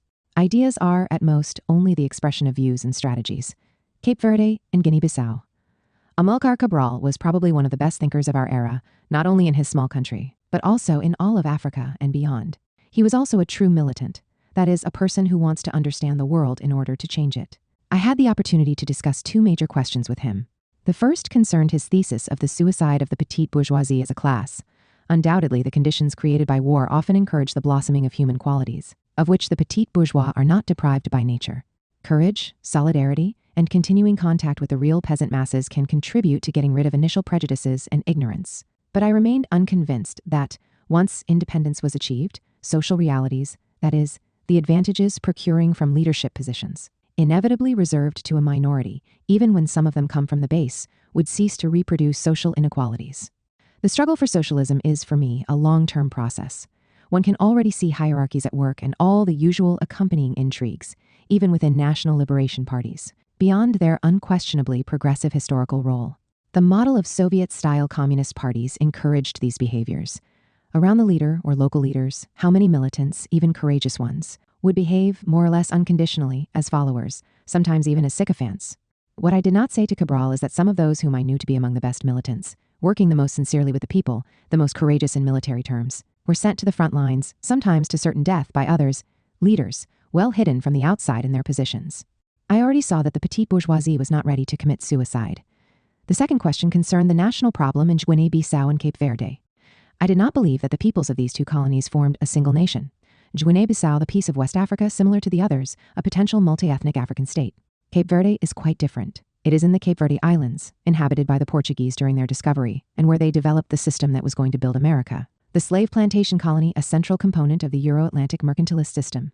It was the truly inventive founders of the Portuguese, and later Spanish, British, and French, conquest of the Americas who established this system. It was defined in all of its dimensions: the slave trade, colonization, creolization of the colony, and administrative forms. Cape Verde is the ancestor of the Antilles and Brazil. I visited Cape Verde much later, in 1987 and 1991, after the PAICV had lost power. Isabel and I roamed around these captivating islands, each one different from the others. Santiago, with the largest population of African Creoles, San Vicente, rocky and barren, with its pretty port Mindelo opposite San Antão, Fuego, with its incredible volcano at the summit of which is found a strange village of French. They are descendants of castaways from a shipwrecked royalist ship that was fleeing the Vendée during the Revolution. They drink the cheap wine produced from the miserable vineyard they continue to cultivate, and have become degenerate through alcoholism and endogamy within the small population. That the PAICV lost the elections to precisely the Creole petite bourgeoisie and bourgeoisie that had not taken part in the liberation struggle, into question what kind of society this really is. It is certainly sad because whatever may have been the limitations and errors of the PAICV government, Cape Verde owes its existence to that organization, and it is the PAICV that gave land and schools to its hungry and barefoot people. then how can we explain the defeat? Certainly, part of the explanation lies with an underestimation of the church's role. But another factor must be the arrogance found in the petty daily behavior of former courageous militants who had become leaders in the administration. Pedro Pires himself, General Secretary of the PACV, explained it to me in that way. However, the PACV government could rely on remarkable supporters in relatively much larger numbers than in many other African countries. I would say as much of the PACV's left opponents, who, having adopted a Maoist line during that time, had been viewed rather dimly by the PACV government, to the point that many of them were forced to go into exile in Portugal, returning to the country later. These quarrels should be closed today. The important thing now is to rebuild a force of the popular left, unified around a minimum program, but maintaining its diversity within the mutual respect of the partners. I do not hesitate to say that some of the elements that contributed to the victory of the right out of spite and forced by the PACV's triumphalist sectarianism could find a place in this democratic and popular alternative. But to return to the national question, I must say that Cabral had not been happy with my viewpoint. However, intelligent and cultivated man that he could not doubt its correctness, which was blatantly obvious. Yet he knew that I would never say anything publicly. And up until the victory, and even after, when the Cape Verde Guinea Union had broken down, I was silent. But the sycophants who surrounded the Partido Africano da Independencia de Guinea e Cabo Verde PAIGC, African Party for the Independence of Guinea and Cape Verde leadership, knowing about my discussion with Cabral on the subject, used it to make me into what I am not, a saboteur of the Union. My viewpoint was acknowledged in Bissau when I visited in 1986, Angola and Mozambique. Angola's problems were no less difficult, although of an entirely different nature. I knew the veteran leaders of the MPLA, Mario de Andrade and Agostinho Neto, from their days in exile, but I met the actual founder of the party, Pinto de Andrade, only much later in Luanda. I also knew well the representatives of the left in the MPLA, Viriato de Cruz and Lucio Lara. Neto behaved as a king, the type who speaks very little because each of his words is inevitably correct and important. I felt it was impossible to have a discussion with him. Besides, he did not wish it anyway. Mario de Andrade told me that, in fact, he had discussions with no one. He was then a little Stalin, which unfortunately, the communist parties of that time seemed to produce quite easily. Mario de Andrade was a completely different type of person. He was head of the MPLA for only a brief period of time, thrown out by the bloc of sectarians that monopolized the leadership and sent to make war. That's what he did. It was a war that I fought against the mosquitoes above all, he told me with his light humor. This does not lessen his courage, but rather demonstrates his modesty. He was too modest to be a great leader. With Mario, then, I could discuss the Angolan disaster then brewing. For various reasons that in no way reduce the historic merits of the MPLA, it was not the sole representative, real or pretended, of the country's political forces. Whatever one may think of them, Holden Roberto's FNLA among the Bakongo in the north and UNITA among the Ovimbundu in the south did exist. The MPLA was well established in the capital, and particularly in the better educated classes, often of mixed race, which the demagogues of anti-white, anti-mixed race nationalism made sure to exploit. It was also a party convinced that only a socialist approach met the expectations of the people, and counted in its ranks a large number of militants formed in the Portuguese Communist Party. The FNLA and UNITA were only tribal organizations with no program whatsoever, built around an absolute demagogic leader. Not only then were they anti-communist, of course, but also ready for any compromise with Washington, Mobutu, and even the PIDE, which knew how to use them, if need be, against the MPLA. Later, when elections gave Angolans a choice between the MPLA and UNITA, the FNLA had disappeared earlier. The voters said they preferred the thieves, the MPLA, to the murderers, UNITA. And this was true. The MPLA, in power for 15 years in Luanda, had changed and corruption was widespread, but the henchmen of UNITA were genuine murderers in the areas they controlled. None of that prevented the Western media from detesting the MPLA leaders. They were not Democrats, which was not untrue, and heaping praise on Jonas Savimbi, leader of the murderers. Is he a Democrat? Nevertheless, the FNLA existed and UNITA still exists. A stormy meeting had shaken the OAU when, following 1974, it had to recognize an Angolan representative from the National Liberation Movement. I did not participate in this meeting. I had no valid reason to do so, but I had been invited separately as a knowledgeable person, a sage, says the French original, whom the OAU could consult. I was not old enough to be a sage, still less did I have the physical appearance, but there was a kind of recognition that my writings had some resonance. I made clear that I would have nothing to say about the actual representativeness of any particular organization or its presence on the ground. That should be within the purview of the African political investigators duly mandated to deal with those questions. Also, I would not play the irresponsible journalist of which, unfortunately, there are all too many. It was agreed. Then what was my role to be? It was rather vague, but came down to listening. I then understood, and said nothing. But then I observed the loud interference of the Soviets, with a massive presence in the corridors. They and some allied African states directly asserted that only the MPLA existed on the ground, and that it alone had the right to form the legal government of the country. In my opinion, This assertion hindered rather than helped because it was false and everyone knew it. The United States took a more subtle approach and pointed this out via friendly states. China then entered into the fray. At that time, it never allowed the Soviets and Americans to take the stage alone. The Chinese suggestions, very informal, were initially reasonable in my opinion, form a coalition government with the three organizations to avoid civil war. I heard with my own ears a Chinese ambassador say quite simply that if the MPLA were really so strong, it would absorb the others and come to terms with them. If it were not, then a coalition government would be even more necessary. That being said, anti-Sovietism caused China's attitude to veer onto slippery ground a little later.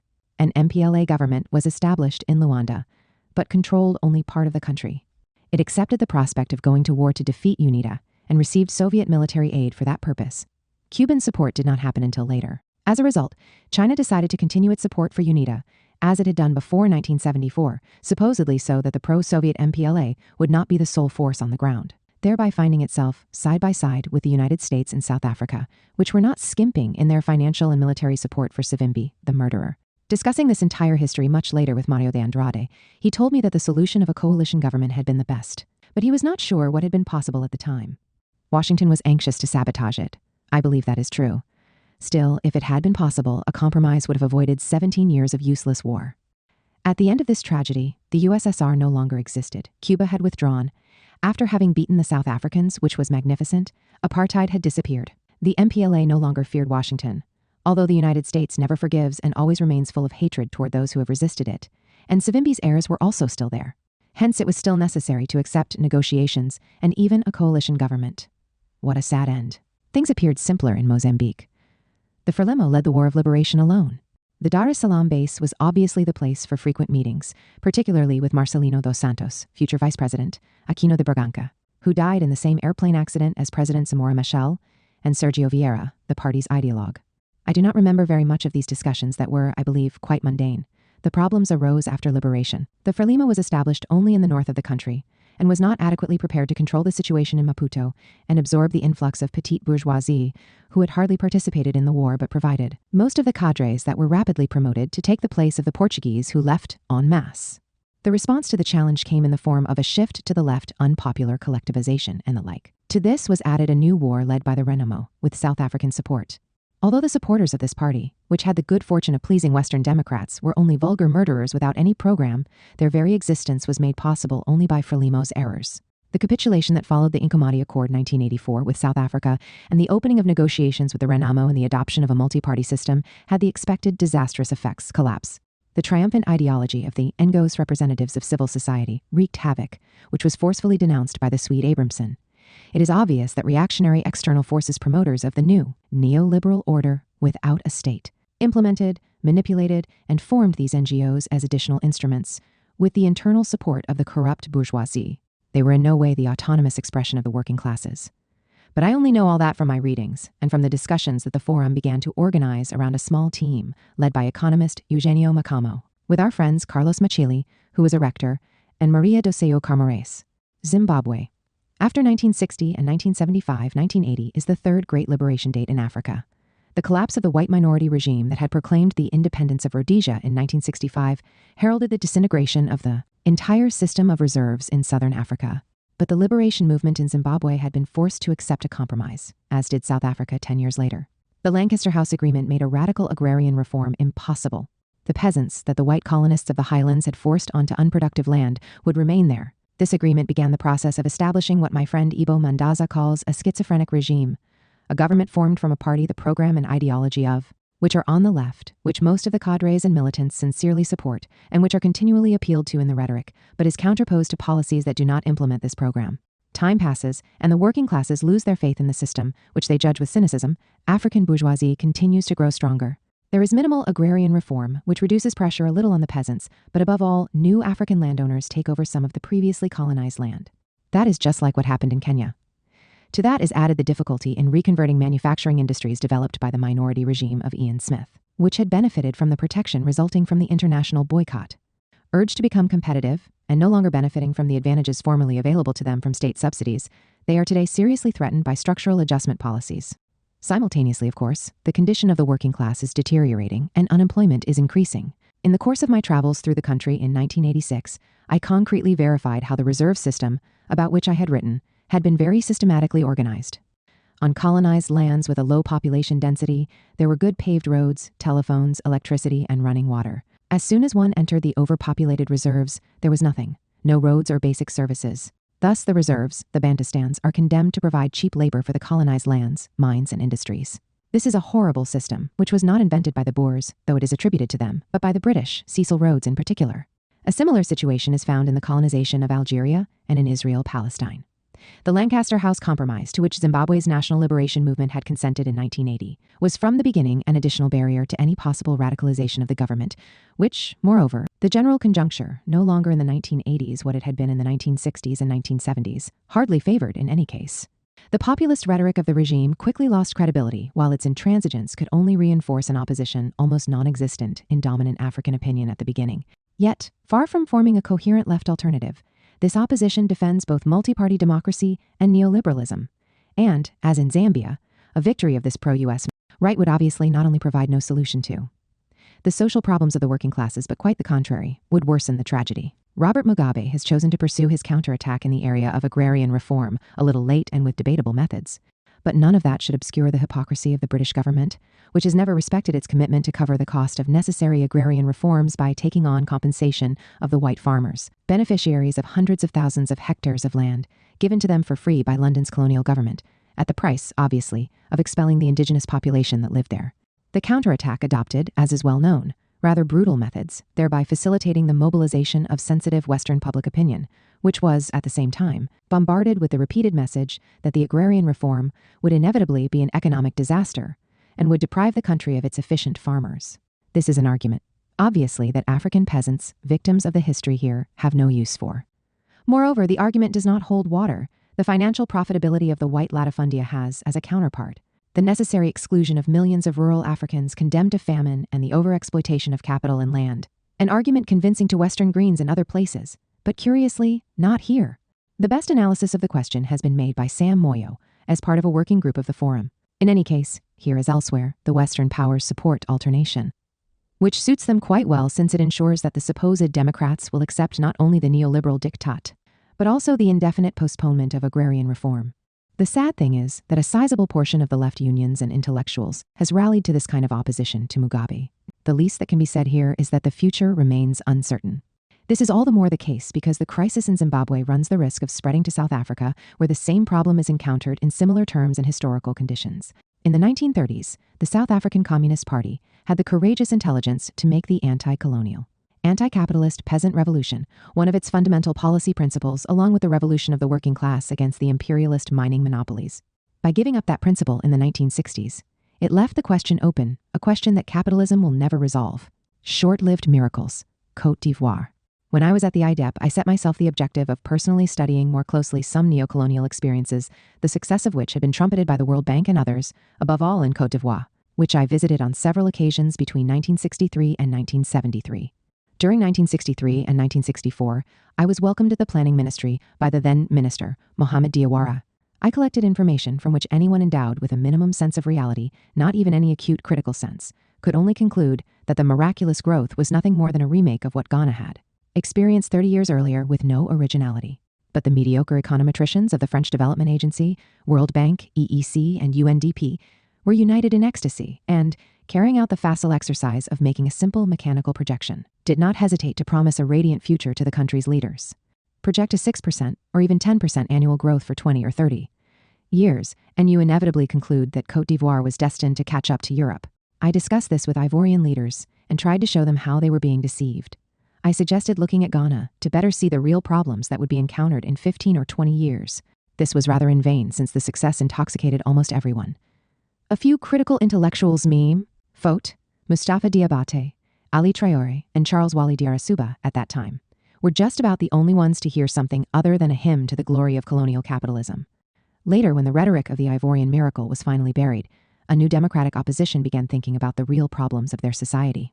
It could then be hoped that Laurent Gbagbo and Dramane Sangara of the FPI and Francis Wodi of the PIT, who were part of this opposition, would put their country back on the right path. The widespread stupidity of the Third World nouveau riches shows itself in daily demonstrations. One day, I met a friend, Mel Garnier, who had been professor of economy at the University of Brazzaville. "What are you doing today?" She asked me. "Nothing," I responded. Well then, I'll take you to the Hotel Ivoire, where an amusing ceremony will be happening. I have an invitation for two. The Club des Riches, that was its real name, was celebrating the anniversary, I do not remember how many years, of its creation. From each of the black Mercedes, in a long line, exited a thin Burkinabe chauffeur in khaki shorts who opened the rear door of the vehicle. A large man in a dark three-piece suit wearing a fedora and carrying an umbrella, the usual uniform, emerged. Always the same figures, a well-polished Negro, as my Senegalese friend Sambandiai would say of them, a little fat, with a rather unintelligent look. Assembled in an ultra-air-conditioned room of the hotel, so they would not regret wearing the three-piece suit, the rich in question listened to the welcome speech by a very prominent person from the Republic, Auguste Nice. A simple and repetitive speech, saying almost literally, "You are rich, that means everything is going well, that Côte d'Ivoire is growing richer." Then, when the speech had ended, an army of servants entered with bottles of champagne. There must have been hundreds, opening them noisily and poorly so that half of the beverage spurted in jets of foam straight onto the face. Everyone was drinking and drinking without conversation. These gentlemen probably did not have anything to say, but with many resounding and stupid laughs. Then everyone left. The festival of the rich was over. This type of ruling class might please the racists of Europe and the United States, and might cause the Rastignacs of the local petite bourgeoisie to drool with envy. The common people view it as strange, which it is. The ironic intelligence of the people of Côte d'Ivoire is displayed on each occasion, as Amadou Kourouma's novels illustrate better than so-called sociological inquiries. Abidjan is also the headquarters for numerous African institutions, which gave me some additional opportunities to go there. The African Development Bank organized a conference on African monetary questions there, to which I was invited. It was on this occasion that President Félix Houphouët-Boigny received us in his palace, and that I chatted with the Jinki, a traditional Hetera whose judgment on rich old fools I recounted in the first volume of my memoirs. Before reaching the garden, we passed by a large hall in which a wall was decorated, so to speak, by a golden plaque upon which a spotlight was shining. It was so bright that we regretted not having our sunglasses. Later on, I also visited the absurd project of Yamoussoukro, the village where Houphouët was born, promoted as the future capital with its avenues as wide as airport runways leading nowhere, a basilica of Italian marble of the size of St. Peter's in Rome, etc. It was a Sunday, and to make sure there were attendees at the service other than the dozen tourists, who would not, in any case, stay for the whole thing, cars had collected 50 children from neighboring villages. A band of clerics, Polish and Italian judging by the accent, showed us the monument, accompanying their comments with racist remarks. They did not imagine that a white, at least in appearance, would not share their ideas. I benefited from this treatment in Zaire, at the Bakwanga mine, but I'll share that story later. I listened to these words in silence, to see how far they would go, even if it meant saying what I thought only in 3 words. I concluded our visit by a brief remark to our clerical guide. "Thank you. In a few moments you have succeeded in making your interlocutor anti-Christian, and in convincing him that the white race produces the most imbecilic specimens of the human race. These are aspects of really existing capitalism that are not often spoken about. These are the same aspects that are particularly pleasing to some, a large number of experts who roam around Africa. One of them, an American employed by the World Bank, not suspecting that a white would not naturally be racist, told me that there were only 2 livable countries in Africa, South Africa, this was during the apartheid era, and Côte d'Ivoire. It is true that an Ivorian minister who had had the audacity to go to South Africa during that time and had gone to a soccer match had accepted being caged. It was common practice then to separate white and black spectators with a wire fence. The question of economic relations among the countries of the CEAO brought me to accompany the Senegal president, Léopold Senghor, to a summit in Abidjan that was to decide on the method of calculating the transfer of customs duty from the coastal countries to the inland countries. Senghor had given me the file to read on the plane. It was a pointless, econometric exercise to legitimize a simple political decision. I gave my viewpoint, saying that the modest pseudo-scientific result could be divided by 3 or multiplied by 6 with no problem. President Senghor repeated this argument at the summit, to the great astonishment of the technocrats, who were forced to agree. It was on this visit that I was told that President Houphouët had said that what I had written in my book on Côte d'Ivoire was quite right, but I had not needed to write it, only report it to him orally. Whisper it into his ear. That is not the method I advocate to advance critical thinking in any country whatsoever, I simply responded. Yet things seemed to begin to change in Côte d'Ivoire. The miracle was over, which I had the possibility to verify when I was invited first by the GIDIS, an independent association of social science researchers in Côte d'Ivoire directed by Memel Fote in 1994, then by the NLTPS program, the UNDP group charged with future-oriented research in Africa, at that time headed by José Brito, who was succeeded by Alioune Sall. On this occasion, the economic managers of the country consulted me like a seer, as I said in recounting this story in volume 1.28. The Ivorian miracle, like almost all miracles of this kind, was destined to lead to a real political disaster when its foreseeable end came to fruition. The systematic depoliticization fueled by the illusions of the prosperous years meant that neither the working classes nor the leadership, including that of the opposition, was prepared to confront the new difficulties. Côte d'Ivoire was not only trapped in an impasse, it was sliding down the slippery slope of a regressive and demagogic rhetoric about Ivorian identity and systematically mobilizing hostility toward immigrants from Burkina Faso and Mali, without which the miracle itself would never have occurred. But while Houphouët, perfectly aware of the key contribution of these foreigners, had opted consequently for an intelligent policy of legal assimilation, his successor, Henri Konan Bedie, known for his remarkable stupidity, chose, on the contrary, to flatter the Ivorian identity of the authentic children of the country. The military coup d'état that overthrew him in 1999 could have given hope that an end would be made to this odious policy. Unfortunately, the aspiring dictator, General Robert Gué, and behind him, Laurent Gbagbo and the opposition parties, decided to push the policy further. Since then, Côte d'Ivoire has foundered in unending conflict, with no apparent end other than the society's self-destruction. The abuses of the FPI did not terribly surprise me, despite the hope placed rather too rapidly by many in the person of its leader. I learned later that Gbagbo belonged to one of those Protestant sects whose establishment in Africa is supported by the United States. This is a planned strategy that aims at nothing less than eliminating any hope of getting out of the impasses caused by the continent's globalization. The dice have been thrown, and I do not see how this country could one day be reconstructed. Côte d'Ivoire has gone under, as I feared. This can surprise only conventional economists, such as the French professors based in Clermont-Ferrand who specialize in Africa, who claim, in response to my criticisms of the Ivorian model, that the country was on the point of becoming a second Korea. Unable to understand the significance of social transformation, they could not see the stupidity of this argument provided by World Bank managers. Kenya. Kenya's economic development was praised as thoughtlessly as that of Côte d'Ivoire. It was another miracle, simply because primary agricultural exports registered high growth rates for several years. As a result, there was total silence on the dictatorships of Jomo Kenyatta and Daniel Moi, but there were praises for stability, a value at the time deemed to be higher. The praise became extravagant concerning Kenya, initially equipped with a few more industrial plants than Côte d'Ivoire. Here was a country, it was said, where an enterprising national bourgeoisie would finally take shape, in the name of which all the rest seemed acceptable, awful social inequalities, among other things. Teams of economists from the repentant left, Britons from the New Left Review, and naive former Third Worldists from Scandinavia won over to liberalism like Goran Haydn, saw in Kenya proof of the error in the thesis of global capitalist polarization. The results achieved by this enterprising national bourgeoisie are really quite poor. In fact, that bourgeoisie differs so little from the comprador bourgeoisie that we would need a magnifying glass to make out its positive originality. In fact, today, tourism, beaches, and safaris in the nature reserves is becoming the country's main resource. Fantastic. Nairobi is a capital that hosts a large number of African and international institutions, such as the UNEP and the African Academy of Sciences, headed by Professor Thomas Odhiambo. It also has a good university. Durham Guy, subsequently director of the UNRESD, Peter Anyang, Michael Chege, Apollo Nyonjo, and others who have often been active in the forum's networks. The women's movement is particularly active in the university community here, led by Patricia McFadden, among others. Nevertheless, the Kenyan intellectual community, just like the country itself, is divided into three large cultural groups: Kenyans of Indian origin gradually pushed to emigrate, Africans belonging to the main ethnic groups from the interior Kikuyu and Luo, and the Swahili Muslims of the coast, often attracted by the culturalist rhetoric that emphasizes the difference, separating them from the peasant and worker majority. Ali Mazrui, an ideologue of culturalism, is consequently more popular in the United States, where there is a public fondness for cultural specificity, than in his own country. The others, such as our colleague and friend Abdallah Boujra, who was executive secretary of Codesria, have never lapsed into this type of rhetoric. In 1993, the Forum organized one of its working groups in Kenya, near Mombasa. The convening of the World Social Forum in Nairobi in 2007 forced us to become aware of the other face of the reality, the popular resistance movements, mobilized by Wahu Kara, a popular woman of great eloquence. But these movements remain, as a whole, stuck in Anglo-American pragmatism, poorly prepared to understand the nature of the problems. Malawi.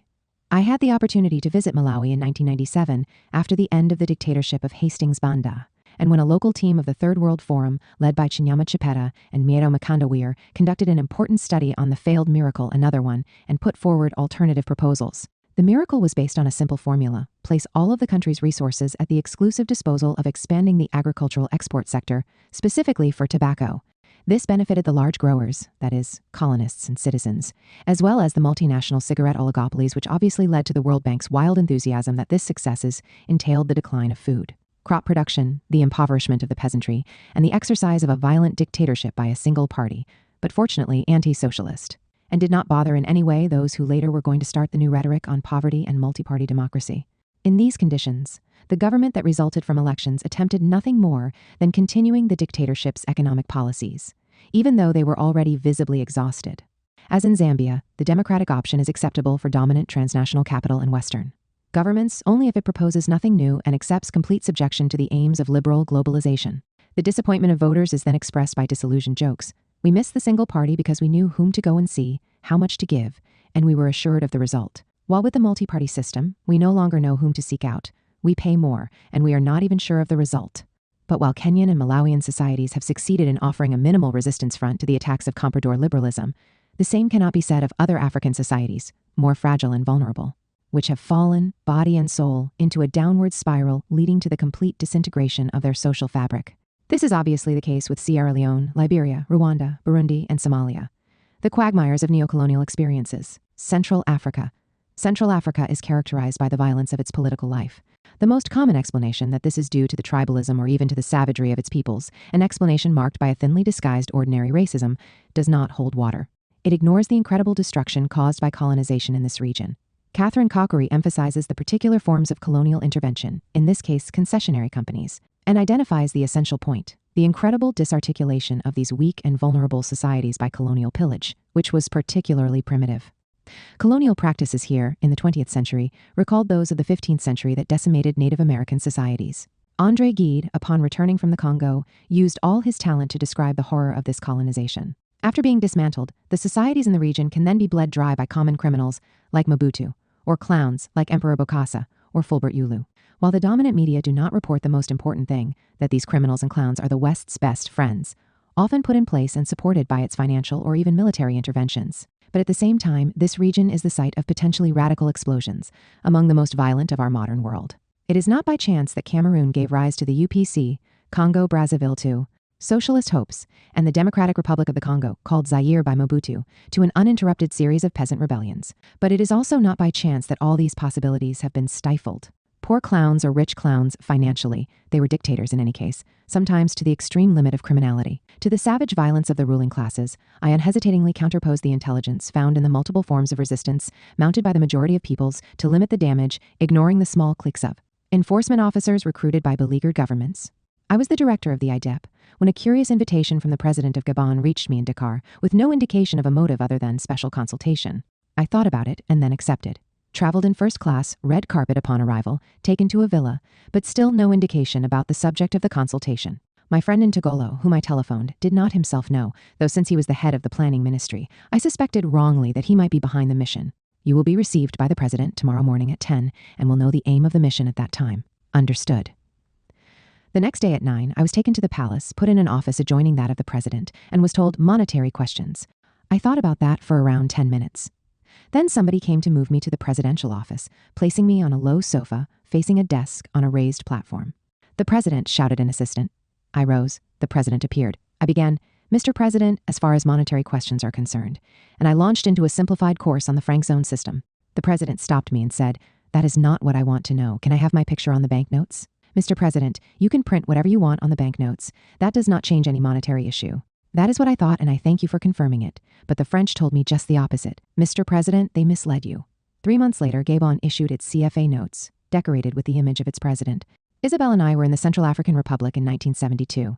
Jean Bedel Bokassa was still president for life. The later farce of his imperial clowning gave rise to a torrent of facile commentaries making fun of the country's people, without saying that the emperor had overthrown a slightly more normal regime, that of David Dacko, which had only had the preposterous idea of requesting aid from the People's Republic of China, and that this roughneck soldier of the colonial government was Paris's friend. These commentaries also avoided pointing out which of the two was the most contemptible, the roughneck soldier in question or the French president who accepted the former's diamonds, or played at being Tartarin hunting lions. These hunts were undertaken with drugged lions placed 3 meters from their executioner. The Central African people are peasants who make pottery full of humor, and rightly make no major distinction between an autocratic president and an emperor cast in the same mold. We knew a Central African made ill and then hospitalized by the blow inflicted on his people by his emperor's ridiculousness. How many French people were made ill by the clowning around of their president in Bangui? Cameroon has suffered, since the defeat of the UPC-led rebellion by the French colonial army, a savage dictatorship uninterrupted for 40 years. That has never much bothered the official Democrats of the West any more than did Suharto in Indonesia. Paul Biya followed Amadou Ahidjo in power, and he was almost worse. Yet he was presented as the hero of the new democracy, a real farce then. The IDIP organized a good seminar in Douala in 1974 in collaboration with the PAID, ably directed at the time by Cosme Dikume. This was a Christian institution that trained mid-level cadres for rural development. This was the best possible setting in the country since the government was busy preventing the university from moving beyond the threshold of the greatest mediocrity. The results of such an education are obviously easier to domesticate, buy, co-opt, corrupt, or simply terrorize. On another occasion, I traveled through the country by car from Yaoundé to the border with Chad. Fort Lamy at that time was dreadful. The French intervention, before that of the Libyans in the north, was in full swing. Drunk and loud ruffians from the French Foreign Legion occupied the city. The Chadians hugged the walls in silence. Congo-Kinshasa. The Belgians made a mess of the decolonization. As a result, from 1960 to 1963, the Democratic Republic of the Congo was the site of a tragic contest. The national liberation movement was belatedly established here, and thus was radicalized in difficult conditions around Patrice Lumumba. Cadres were almost totally non-existent. In 1960, there were only 9 Congolese in the country who had attended university, 6 of them in theology. Congo-Brazzaville had 50 times more senior managers for a country 12 times less populated. The hastily formed United National Liberation Movement then encountered centrifugal regional and ethnic forces, as well as neo-colonial plans hatched by Brussels. Albert Kalonji, leader of the Baluba, who was proclaimed emperor, called on his people to create their state in Kasai, around the diamond mines. Moise Tshom pushed for the secession of Katanga, not on an ethnic basis, which was somewhat impossible in this province populated by migrants from various countries, but to place his puppet state under the direct control of the mining companies of the Copper Belt. Brussels supported these movements, but at the same time counted on successfully placing its men at the head of the unified movement and getting rid of Lumumba. Mobutu, who had begun his career as a police informer, was chosen for this purpose. Chaos resulted from these confrontations. Simultaneously and independently from the ethnic-based movements, peasants rebelled in several of the country's provinces. As usual, the peasant rebellions appeared to be regionalist because they took place within a population attached to their region. But the ideology and demands of these rebellions clearly indicated there was nothing ethnic about them. They were peasant in the content of their objectives. This was particularly the case for the rebellion in Kwilu, led by Pierre Mulele, and also for those in the east of the country. We closely followed these serious events. I visited the Democratic Republic of the Congo on numerous occasions during this time. The new university, still called Louvainium, a branch of Louvain, was bustling with activity. A little after the surrender of Kasai, I decided to make a visit in 1967. Very few state officials had dared to go to Mbuji-Mayi, the new capital founded by the Baluba at the base of Bokwanga Hill. It was an incredible discovery. The city had been built piecemeal, without any urban plan, although it already had 300,000 inhabitants. Each immigrant had consulted a soothsayer who had told him, "The diamond is there below you." He built his hut on the spot and began to dig a mine shaft in his courtyard. The hotel consisted of rooms around a large square courtyard with a dancing bar just as large. In the latter were found an armchair in good condition, sagging one, and other chairs. I went to sit in the good armchair. "No," the owner said to me. "It is reserved for the governor who comes later. For you, distinguished guest, the sagging one." Later in the evening, around 10 or 11, the diamond merchants arrived, one after another, big and strong. In large boobas, the last, a little thin, carrying an enormous new leather briefcase. They all sat together on the same bench. They were brought lemonades, all the others. The Congolese were brought beer. The governor was brought the large platter, 3 bottles of whiskey, 6 bottles of beer. And I was brought the small platter, 1 bottle of whiskey, 2 bottles of beer. The Congolese were miners who came to sell their diamonds. The measure was a bottle of Coca-Cola. We're talking about raw industrial diamonds here. The merchants examined the diamonds, then decided on the price, which was paid in bills taken out of the leather briefcase. The seller went to the governor and paid him his percentage, 3%. Little by little, the proceedings came alive. Many of the sellers, now richer, spent their earnings freely, causing the price of beer to increase. An army of women and young girls, looking to share in the fun, invaded the premises. There was inflation hour by hour, music, joyous dancing. The merchants left as soon as the purchase transactions ended. I drank with the governor and several happy miners. The governor explained to me that the 3% fee did not belong to him, at least completely. He had to pay the functionaries that Leopoldville forgot, and maybe, I suspected, had to send some to the capital. My calculations led me to the conclusion that even if he were to retain only a third or a quarter of the fee, his fortune would be guaranteed in 1 year. As for the miners, they were lucky, as was said there, or not. The small-scale mine was horrifying. Many lost their lives. I calculated that while the proceeds of the sale were distributed by chance, nightly inflation redistributed the income widely.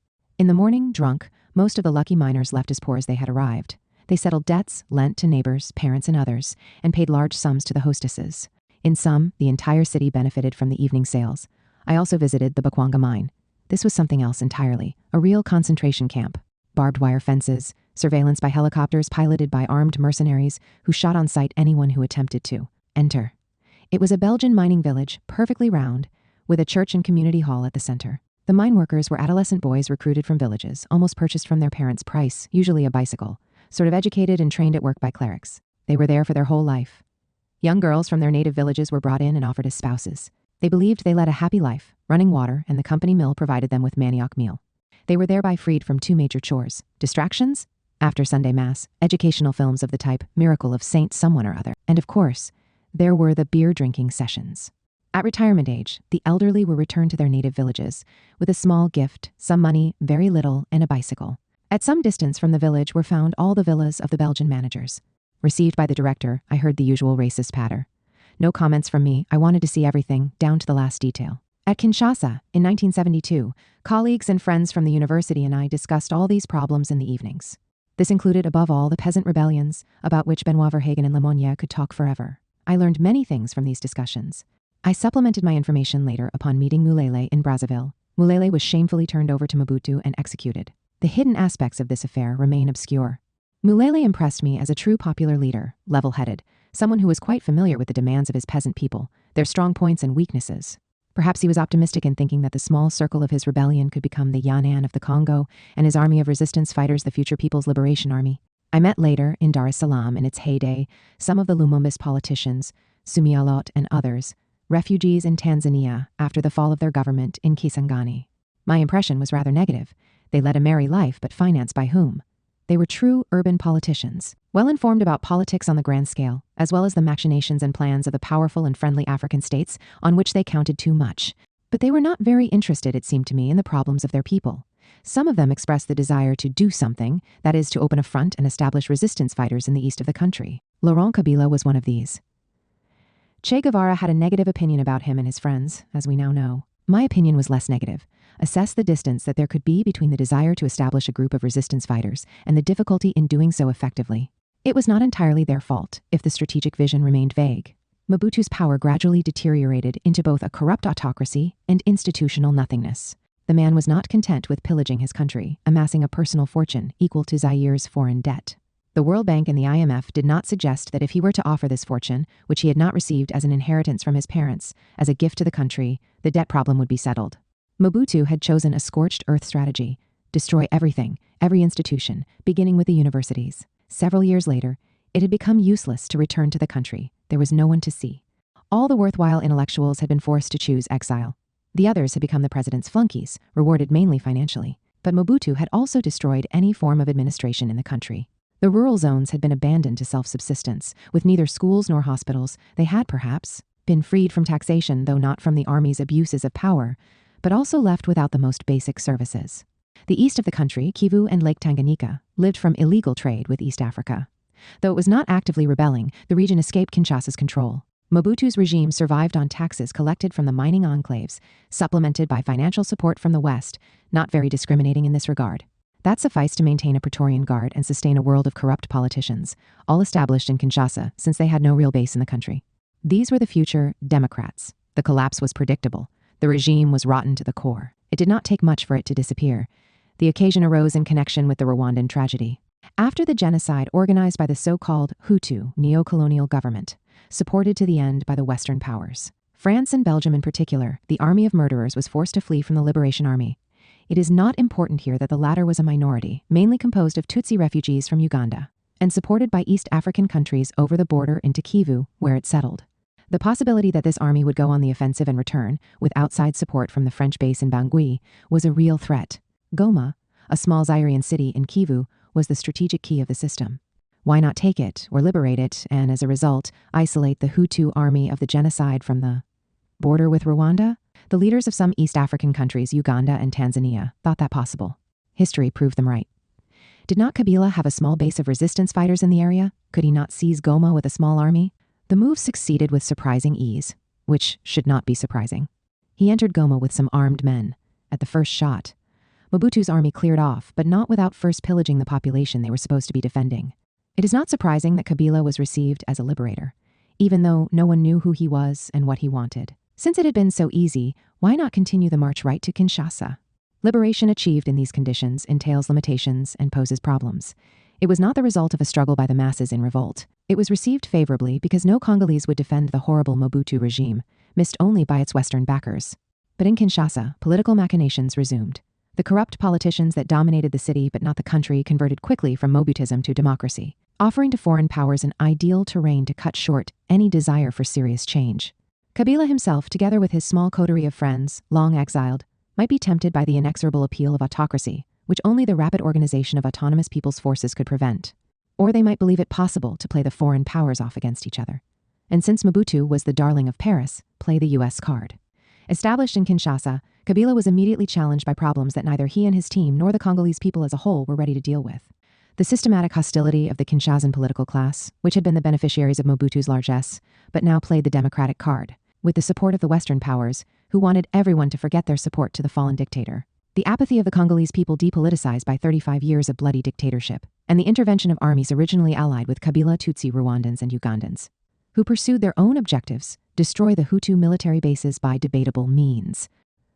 The intervention of Kampala and Kigali on the one hand, which South Africa came to support, and the intervention of those who supported Kabila, Angola, and Zimbabwe on the other, posed problems. Kabila chose to be the head of all of Congo and preserve its unity, and not act solely as the head of an ethnic regional group from the eastern part of the Congo, to which he belonged by chance only. This is a choice that can only be applauded. In fact, Congo could have fallen apart, and there were malevolent attitudes in Western diplomatic circles that desired that outcome and believed it possible to justify their behavior by adopting the rhetoric of Africa's primordial ethnicism, which some backward anthropologists reveled in and the dominant media unthinkingly repeated. The Congolese people gave a good lesson in this regard, refusing to play the game and protecting the unity of the country and its future. The Kampala-Kigali bloc chose to support the breakup of the Congo, a means, in their opinion, of guaranteeing their security.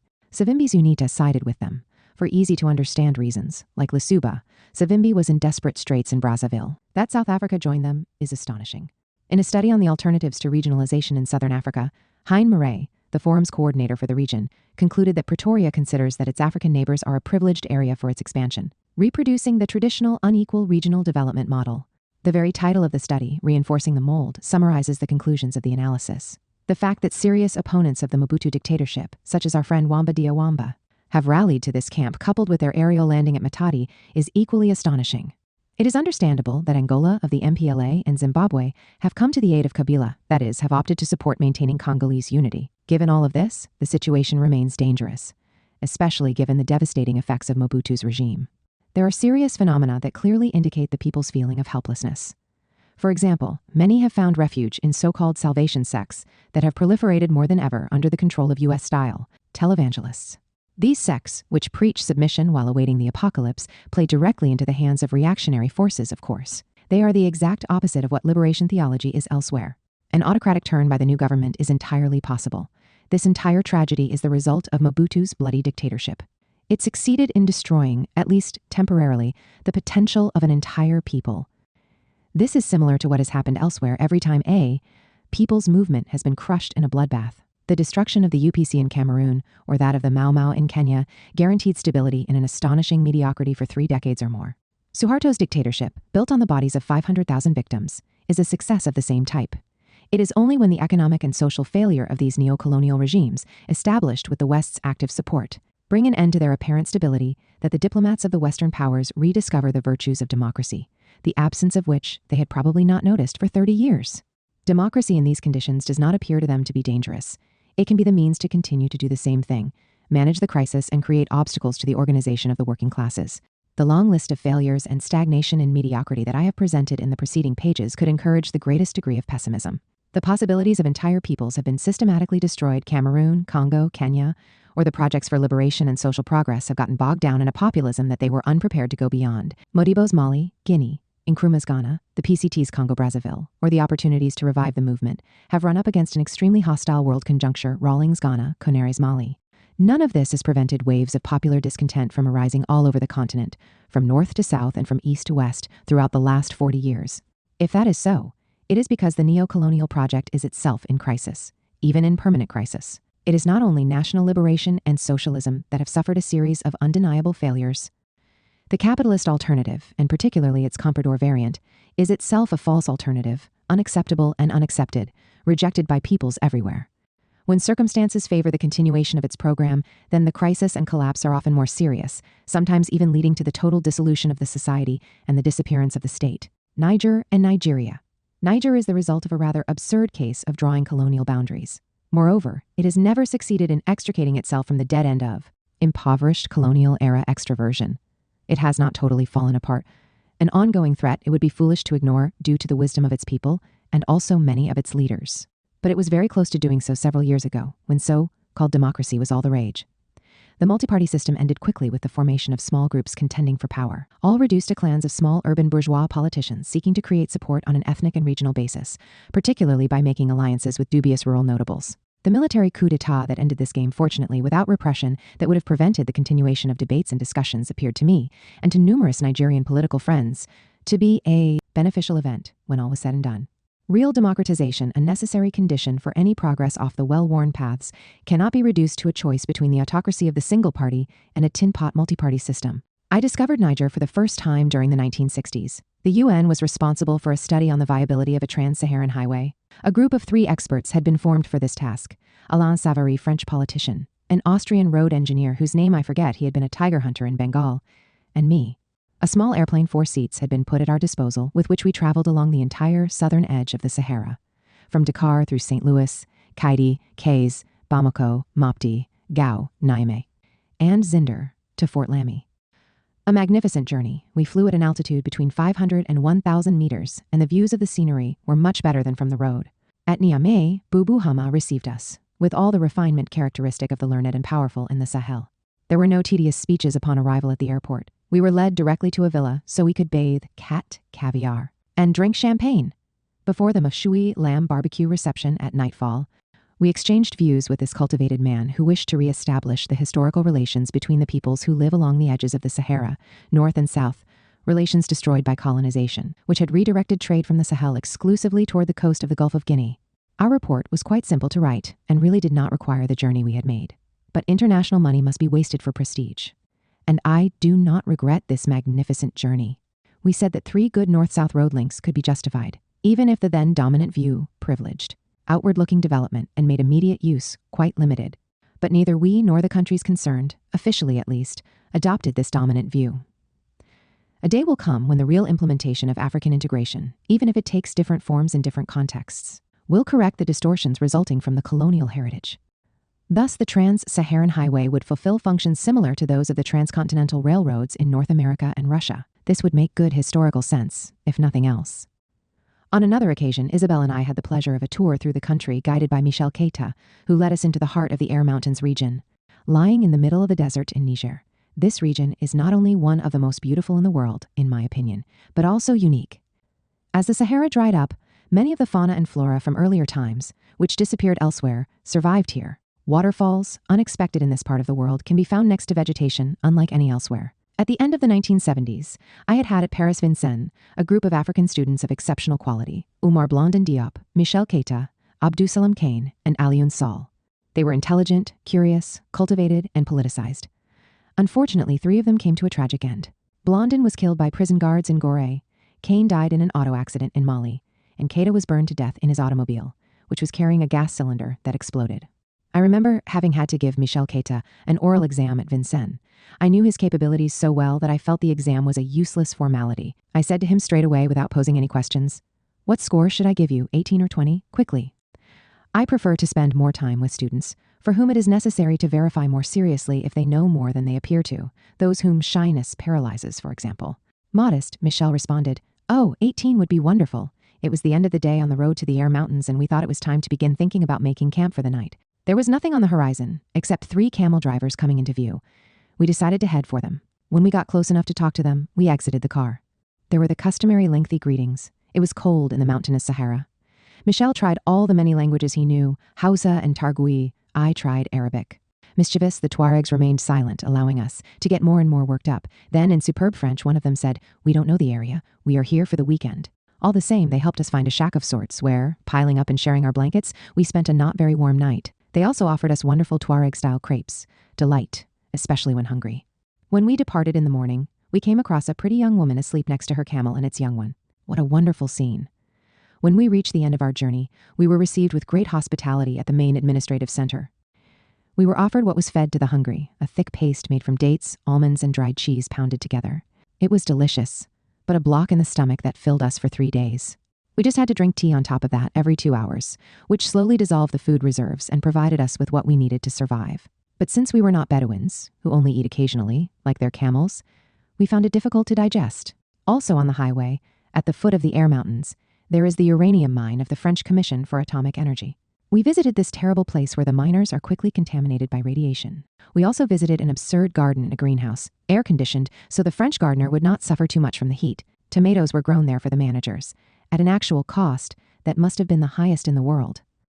The Tuaregs, of course, grow tomatoes directly in the sun, and their women sell them in the market. President Hamani Diori thought it would be desirable to reform the monetary system of the French CFA franc zone, and, knowing that I was one of the few people who shared this viewpoint and also had a fairly good knowledge of the economic problems of the region, he invited me in 1969 to present my views. My opinions on the subject were well known, and I presented some essential principles.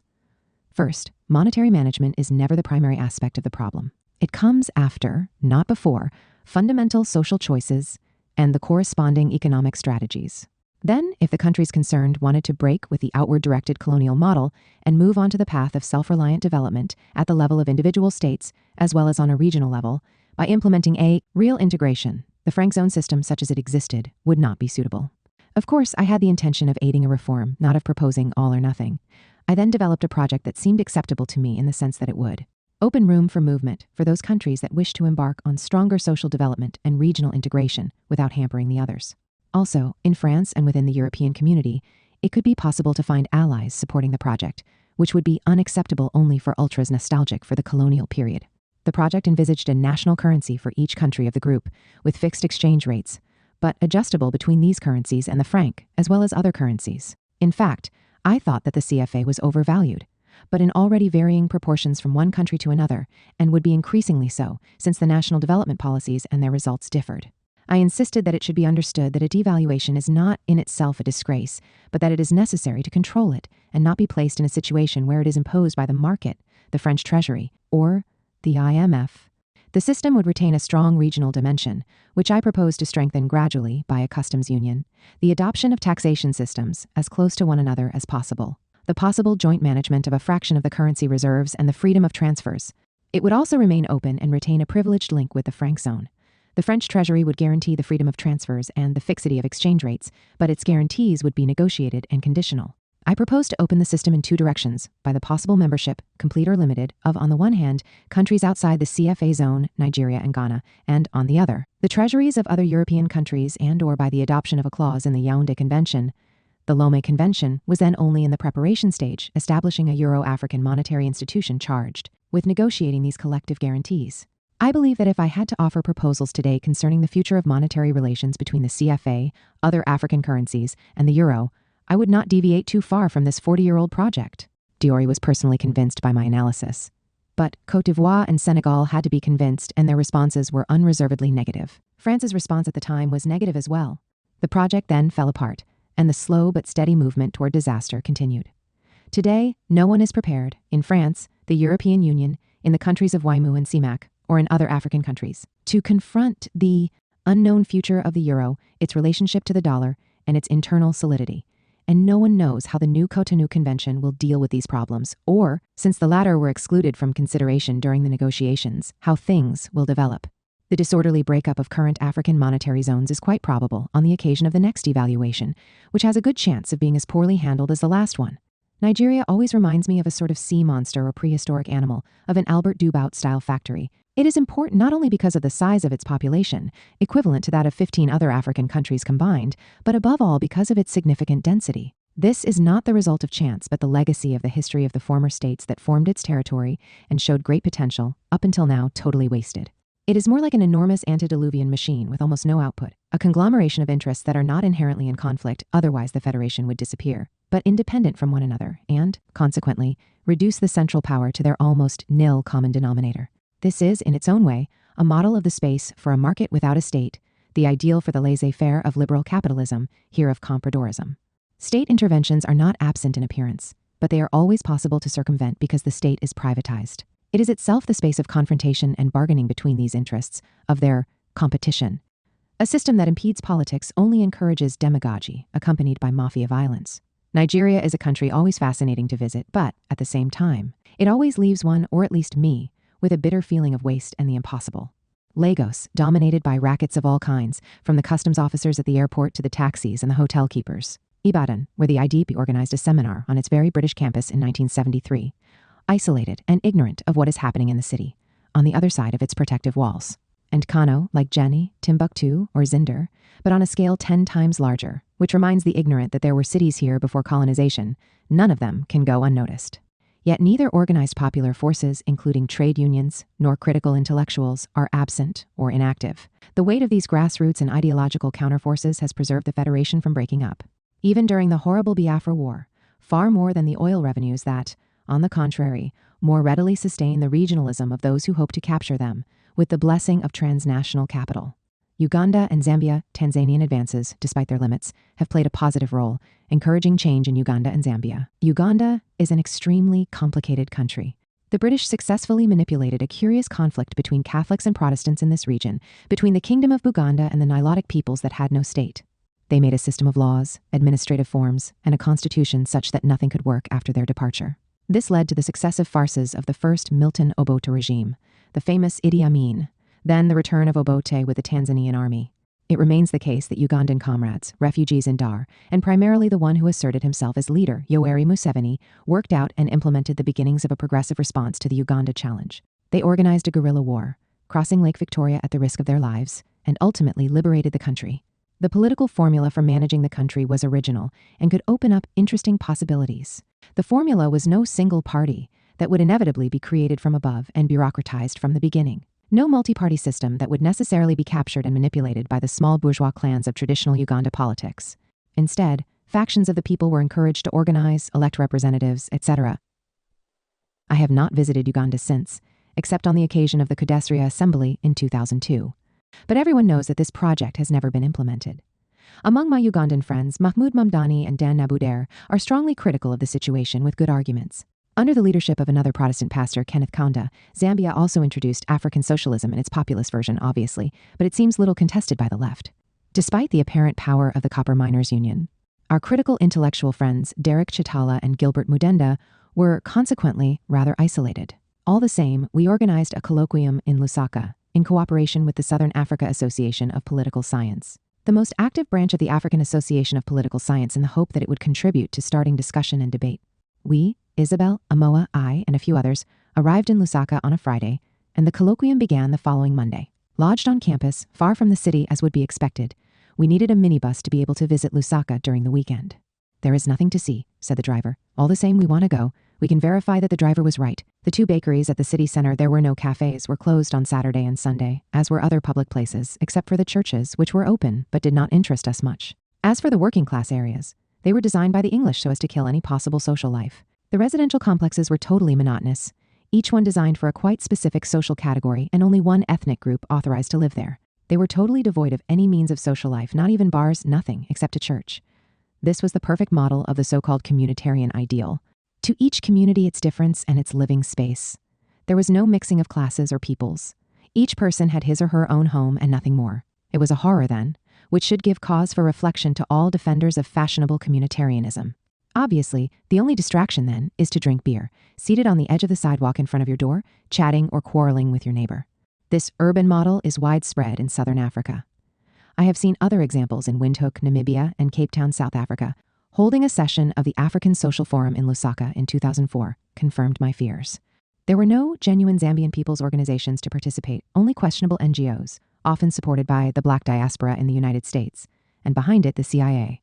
The devastating effects produced by the spread of the new churches, all also exported by African Americans, added to the sad picture. The neo-colonial disasters. The list of countries that are currently victims of the colonial disaster caused by the new globalization, which only serves the financialized monopolies of the triad, is quite lengthy. It involves 4/5 or more of the world's countries. I have thus carried out a severe selection, reducing the list to 3 examples: the West African Sahel, to which I referred above, Somalia, the Horn of Africa, and Rwanda and the Great Lakes Congo region. I have participated in several important debates about the problems of these regions. Africa is above all a region doomed by the dominant system to be only a reserve of natural resources: oil, minerals, agricultural land, water, for the imperialist triad. While Africa is important, the African peoples, on the other hand, are more an obstacle than anything else. Since the Treaty of Berlin, the strategy, colonial and then post-colonial, has been to destroy all attempts at industrialization on the continent. Industrialization, of course, is an imperative condition for any development worthy of the name. The neo-colonial systems, the subject of my analyses in these memoirs, have succeeded in maintaining Africa in this fatal pre-industrial state. The Development Assistance Committee, the group of Western donors managed by the OECD, designed the system of aid for that purpose. I refer the reader to the decisive critique that Yash Tandon has made of the function of aid in imperialist strategy. Imperialism has nothing to offer to African peoples, other than a lumpen development that lies behind their continuing pauperization. This process, in turn, encourages the breakup of states. Imperialism is making every effort to establish a system of military control over the continent as a response to the explosions of anger by African peoples. Consequently, the objectives of the United States Africa Command, U.S. AFRICOM, African wing of the American Military Command, have acquired a central place in the contemporary world system. The secession of the northern part of Mali, made possible by the destruction of Libya, is an indication of this sad future. It is the best pretext to allow the permanent military presence of NATO in the region and thereby guarantee control of uranium in Niger, which is maintained in a state of powerlessness by immiserating aid. The civil war in Côte d'Ivoire was the predictable result of what I had feared. Refer to my analyses above on this country. Yet the apparent success of the government of bureaucrats and technocrats established in Abidjan on the orders of Washington and Paris is far from being able to assure stability. The breakup of Somalia is accomplished. That still poses a threat to Ethiopia, which has probably entered into a period of turbulence following the death in 2012 of its PROS dictator, Zenawi. The Rwandan genocide is certainly among the most unpardonable horrors of modern times. But the establishment of a new regime, dominated by the Tutsis, whatever one may say, and supported by Uganda and the United States, is far from having settled the central question of the necessary coexistence of peoples in the region. This is even more the case since the Kigali and Kampala regimes harbor expansionist ambitions in the Congo's eastern provinces, and the Kabila government in Kinshasa is poorly equipped to resist. The democratic question is here at the center of the challenge, and none of the governments in the region is able to ensure progress in this matter. Will the revolts by the victims succeed in developing a common alternative strategy combining democratization of society with social progress?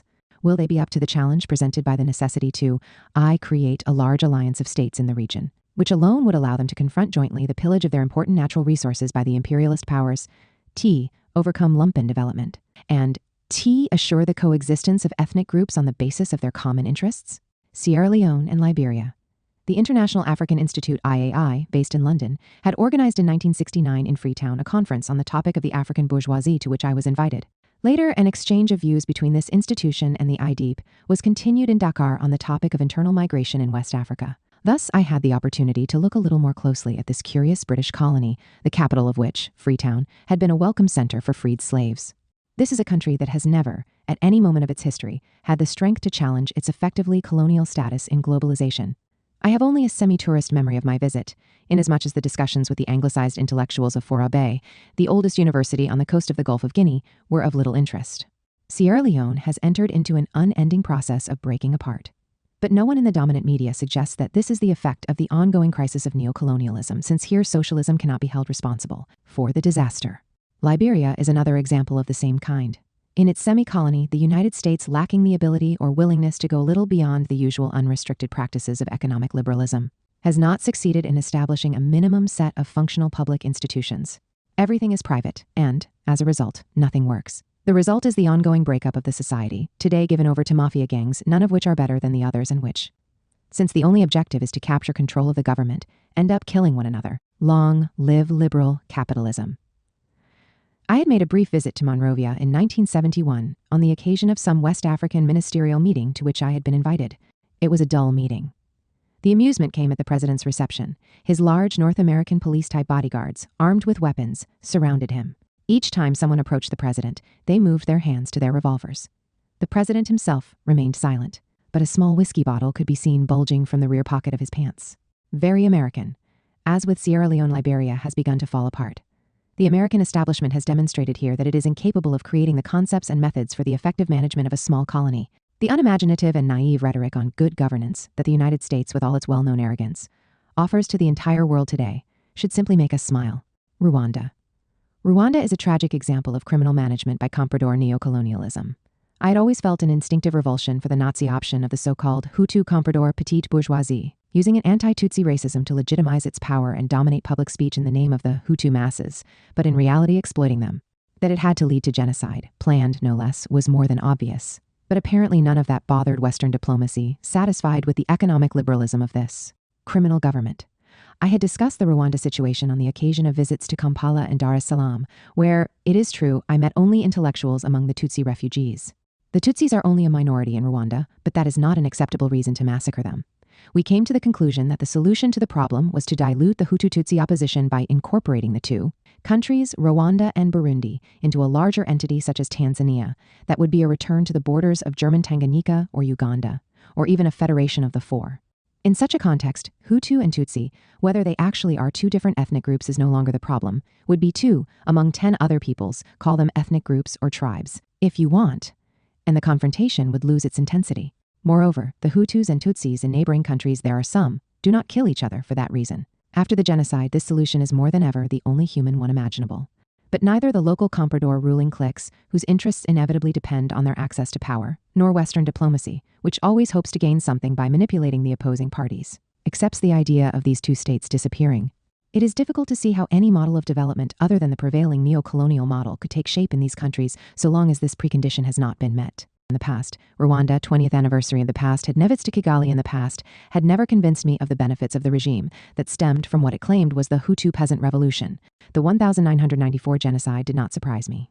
But 20 years later, the odious military dictatorship of the Tutsis under Kagame hardly seems better to me, as I explain in the following text, which I immediately sent to Democrats and progressives in Dar es Salaam.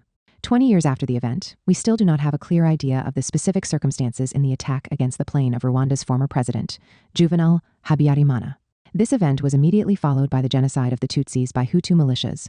Two hypotheses still remain possible. One, the plane was shot down by Hutu extremists, a pretext both for launching the planned ethnic cleansing and getting rid of the Rwandan president who, after the Arusha agreements, which had brought to life a transition government, logically had to oppose any such plans. Or two, the plane was shot down by members of Paul Kagame's FPR, who wanted to eliminate Habyarimana, one of the key players in the rise of anti-Tutsi racism and the war against the FPR, and who could, moreover, have benefited from the reconciliation promoted at Arusha, and hoped to see his party or his Hutu allies maintained in power after the multi-party elections.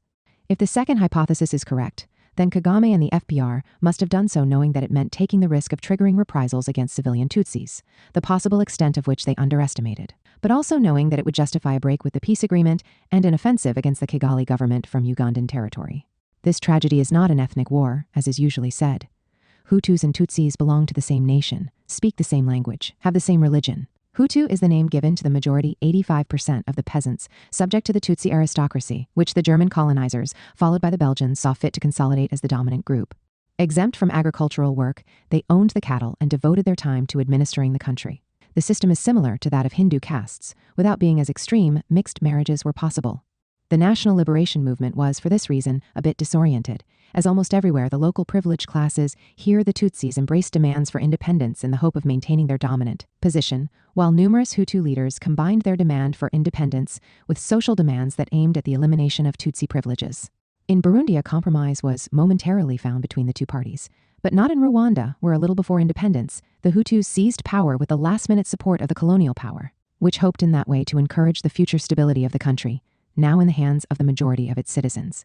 What followed were anti-Tutsi pogroms and the exile, in successive waves, of thousands of Tutsis in neighboring countries, particularly Uganda, where 30 years later, an army for Rwanda's liberation was formed, with the support of the host country and the United States. France, Belgium, and the United States were active in the region, and thus share responsibility for this tragedy. This is particularly true of France and Belgium, which supported the Hutu regime in Kigali, and could certainly not be unaware that extremists planned a genocide, numerous signs of which were already clear. The Arusha Accords, signed in August 1993, certainly allowed power sharing in all public institutions, including integrating the FPR army into Habyarimana's Rwandan army on an almost equal basis. But it would have led to an inclusive electoral process that the FPR could not have won. Now, under different pretexts, Kagame still does not accept democratic procedures and runs his government with an iron hand. The Western powers do not seek the modest wealth of Rwanda, but rather the immense resources of the Democratic Republic of the Congo, which possesses many rare minerals. Effective and combat-hardened, The Rwandan army, which has long had direct or indirect control over the eastern areas of Congo, can thus be an asset for those who have designs on the wealth of these regions. There were tensions between the United States, France, and Belgium until the Europeans seemed to accept a U.S. command over the region. But this arrangement could be called into question. African countries are themselves divided on the role of Rwanda. Supported above all by Uganda, Washington's main ally in the region, Rwanda is losing the support of countries like South Africa, at present aligned with Zimbabwe and Angola, which openly tilt toward Kinshasa. The case of Rwanda is, in any event, striking. There is no sign that the entire region can, one day, leave the wars and chaos behind, which justifies the ongoing imperialist interference and pillage of natural resources, particularly from Congo. The only acceptable solution would be to dilute Rwanda's heritage of violence through the construction of some sort of vast confederation of the Great Lakes region. It would include Rwanda, Burundi, Tanzania, Uganda, and Congo. There are Hutu-Tutsi minorities in all these countries, with a joint sovereign project as distant as possible from the Western powers. This is an immense task for the popular democratic forces of the region. We have returned to square one. Today, we go back to what we already thought was the only reasonable solution for the region 30 years ago, as reflected in debates in Dar es Salaam. The Rwandan mess does not involve only this country. It is part of the shifting sands of neo-colonialism, the term I use to characterize the typical form of political management in Congo and the region as a whole. Kabila's reconquest of Congo is part of this context. None of the governments in the region has ever dreamt of expelling the imperialist financial mining monopolies intent simply on pillaging the region's resources. They simply believed they could play off these monopolies against one another in order to line their personal pockets, not even the state coffers, with the bribes that inevitably accompany the successful profits. I have had numerous discussions on these subjects with, among others, George Ntalajan Zongola and Kankwenda Mbaya. Francois Hutar, who closely follows the development of popular movements in the Congo, can say more about this. The recent explosion of the so-called civil war fighting between militias devoted to one group or another in the Central African Republic is nothing more than an additional example of the impasse in which imperialist pillage has trapped the countries of the region. Somalia. Somalia is another tragic example of a fragile society that compardorization broke up to the point of causing the disappearance of a minimum level of national solidarity, without which no progress is possible. However, Somalia had, at the beginning, two significant assets. The first is that its population, although divided into tribes and clans, is a strong ethno-linguistic whole. This ethno-historic entity is not Arab, though it is Muslim, it is Somali. The choice to use the Arabic alphabet for the Somali language was likely to strengthen national sentiment. And for that reason, I believe it was a positive choice. The disaster began when the comprador ruling class had Somalia join the Arab League and proclaim itself Arab. The motive was strictly opportunist, to benefit from the influx of Saudi capital. But the effects were disastrous. The proclamation of the Arabness of the nation sowed confusion and destroyed the sense of belonging to the Somali community, and thereby even restored excessive importance to tribal and clan identities. False Arabness could not act as a unifying force as well as Somali identity could. To the contrary, it immediately acted as a centrifugal force. The second asset was the so-called socialist option, certainly fragile, but perhaps, despite all its limitations, conducive to a possible strengthening of a sense of national community by giving it a dimension of social solidarity. This option was not going to be able to resist the artificial choice of Arabness and the Saudi pressures associated with it. The seminar that the IDEEP organized in Mogadishu was one of the sites of serious debates about this twofold national and social challenge. It was, consequently, date in the country's intellectual and political history.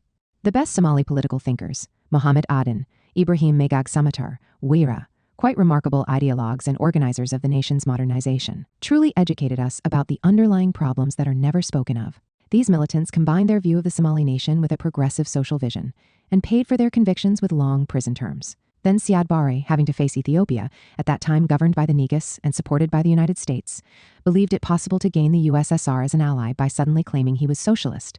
The fragility of all this hodgepodge of opportunism, verbal socialism, artificial Arabness, Soviet military support, Saudi financial support, is behind the disaster. Besides, the very day that Ethiopia declared itself socialist, Siad Barre officially repudiated the socialist label and passed over to the U.S. camp. In these conditions, economic dissipation, produced as a matter of course by the neo-colonial economy, was reinforced by the collapse of the attempt to construct a nation with a minimum of social solidarity. Clan warfare began. Siad Barre, always a total opportunist, chose to enter the fray by giving his clan a monopoly of power. And the decomposition continues. I had been invited to Mogadishu a second time on the occasion of the OAU summit. I no longer remember much about this summit since it was so dull. The essential questions I had been invited to discuss with other African intellectuals were all removed from the agenda. The consequences are well known. Exhausted by the fighting among the warlords, Somalia became fertile ground for a takeover by political Islam, pushing the country even deeper into chaos. Somalia, a country erased from the world map. I earlier described the course followed by the Siad Barre government as a colonial disaster. The following text simply says more about what is known about the obliteration of the Somali state and nation. The First Republic, from 1960 to 1969, was a multi-party electoral democracy, though neo-colonial. It disappointed all those who expected more from independence. Siad Barre's coup d'etat was, consequently, welcomed in the country. The regime was nationally popular, and its achievements from 1969 to 1982 were the basis of its legitimacy. The regime established the foundation for a renovation of the Somali nation by fostering education in the national language. This was, in effect, recognition of the fundamental reality of national identity. The Somalis are not Arabs. They are an African and Muslim nation with its own unique language and culture. Economic development, as modest as it was, primarily of administrative and social services, provided a basis for the formation of a middle class, which consequently gave the regime a good deal of legitimacy. Certainly this regime was not democratic according to Western criteria, since it was based on a single party. But it was also not completely open to capitalism, as were other single-party African regimes, such as Côte d'Ivoire and Malawi, which were not characterized as non-democratic. But the regime was not democratic in a higher sense. It was confronted with a historical reality, the importance of clans and the definition of the Somali nation's multiple identities.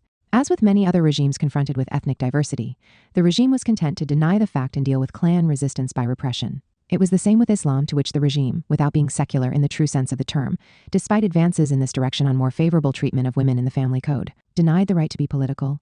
This enlightened despotism, if it had been supported from abroad instead of attacked, probably could have created more favorable conditions for a possible evolution of the country toward democratization of society and politics.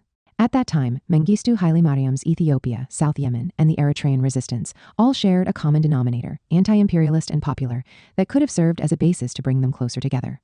Fidel Castro had proposed that a grand confederation, Ethiopia, Eritrea, Somalia, Yemen, be built, balanced in national and religious terms. Advances in this direction would have strengthened the position of this region in its confrontation with the ambitions of the imperialist powers and increased the size of its development base. That was not the path chosen by the potential partners in the region. In response to the rapid exhaustion of their possibilities, the regimes chose the narrow nationalism card to boost their opportunities, becoming involved in the Ogaden War in 1981. It was then that Siad Barre suddenly changed sides and abandoned socialism and Soviet support in exchange for support from Saudi Arabia and the United States. The second period of the Barre regime should not then be confused with the first. The regime slid toward opening, particularly to Saudi capital, much appreciated by the imperialist powers. At the same time, these powers stopped criticizing him for violent repression, which actually worsened, leading to the revolt of clans excluded from power. The penetration of political Islam, supported by the new Saudi ally, blossomed with, once again, Washington's blessing. What followed was inevitable: the collapse of the state, clan wars, warlords, the consolidation of political Islam, deterioration in basic conditions of life, destruction of the middle classes, and ultimately piracy. The United States attempted a direct intervention, but that only demonstrated their military and political inability to undertake this police operation successfully. 12 GIs were killed, and it was chaos. Washington then turned to Ethiopia, which had passed into its camp after Mengistu's fall. But even though the entry of Ethiopian forces into Somalia encountered no serious obstacle, the new occupiers, who turned out to be unable to establish a stable government, were in turn forced to withdraw. The results of all these attempts to stabilize Somalia were then nil. Undoubtedly, piracy in the Indian Ocean was a problem. Still, it should be remembered that this piracy came in response to another that preceded it: pillage of marine resources and their destruction due to ocean pollution. Now unrestricted because there was no Somali state to enforce international laws, Somali fishers, who are the victims of all this, had hardly any other alternative than resorting to piracy. Certainly, in the chaotic conditions of the country, the warlords were able to extort money from this piracy. Unending chaos with no solution appears to be the situation in Somalia for the foreseeable future. Then what to do? Could the international community impose another solution? I strongly doubt that. This self-proclaimed international community is nothing more than Washington supported by its subaltern European and Japanese allies, the African community, in particular the community that could be formed by the countries of the region, can provide the only possible solution to the Somali chaos. The proposals that were made by Fidel Castro a long time ago consequently still appear to have some obvious relevance to the situation, yet the conditions are no longer what they were at the time the proposals were originally put forward. In the current state of things, Addis Ababa is not interested in the reconstruction of a viable Somali state. Ethiopia is, and will remain, the center of gravity in the region. It is the only state worthy of the name because of its size and the tradition of its political culture. Proof of that can be found in the failure of the attempt at breaking up the country along ethnic lines, as Washington had hoped, which was defeated by the Ethiopian people. Consequently, a rebirth of Ethiopia remains possible. Although it might appear paradoxical to put it this way, the reconstruction of a viable Somali state greatly depends on the rebirth of a united, strong, and independent Ethiopia capable of moving forward on a line of development favoring the people, and Ethiopia capable, consequently, of taking the initiative and bringing other countries in the region along this path. South Africa after apartheid, an emergent nation? South Africa is a sort of microcosm of the world capitalist system, combining on the same territory the specific characteristics of each of the four worlds of the world system. It includes a white population that by its mode and level of life belongs to the first world. A humorist would have noticed that the strongly statist behavior of the white minority could be compared with that of the second world, today collapsed, which used to be called socialist. As for the populations of the cities reserved to blacks and the mixed races, they belong to the modern industrialized third world. While the peasants described as tribal and shut away in the Bantustans do not differ substantially from peasant communities of what is now called the African Fourth World. After the Second World War, the Boers took over responsibility for managing this system by taking over state power. They gave it a name, apartheid, and, what is more, an ideological justification to conceal the racist practices already in force and codified into law. In the following period, the half-century now ending, a process of industrialization in the peripheries of the global system took place. In South Africa, the ruling class developed, in this context, its own program of advancement in the world system by means of industrialization that was protected and supported by the state. Apartheid was, in this respect, completely rational. That the labor force was paid very little would not necessarily create a problem for ensuring outlets for production. Demand can be created by increasing the income distributed to the non-productive or not very productive minority, and by increasing exports to pay for the imports required for the overall efficiency of industry. The liberal theory that presented apartheid as if it were in conflict with capitalism, as if capitalism were the equivalent of liberty and equality, was totally irrelevant. In fact, the economic results of the South African historical project are not very outstanding. South African industry has completely failed in its quest for competitiveness. Its non-mineral industrial exports are negligible, aimed at the captive markets of Southern Africa. And yet the South African regime, despite its ignominy, benefited from exceptional support, financial as well as economic, political, and military, from the United States, Great Britain, and all of Western Europe.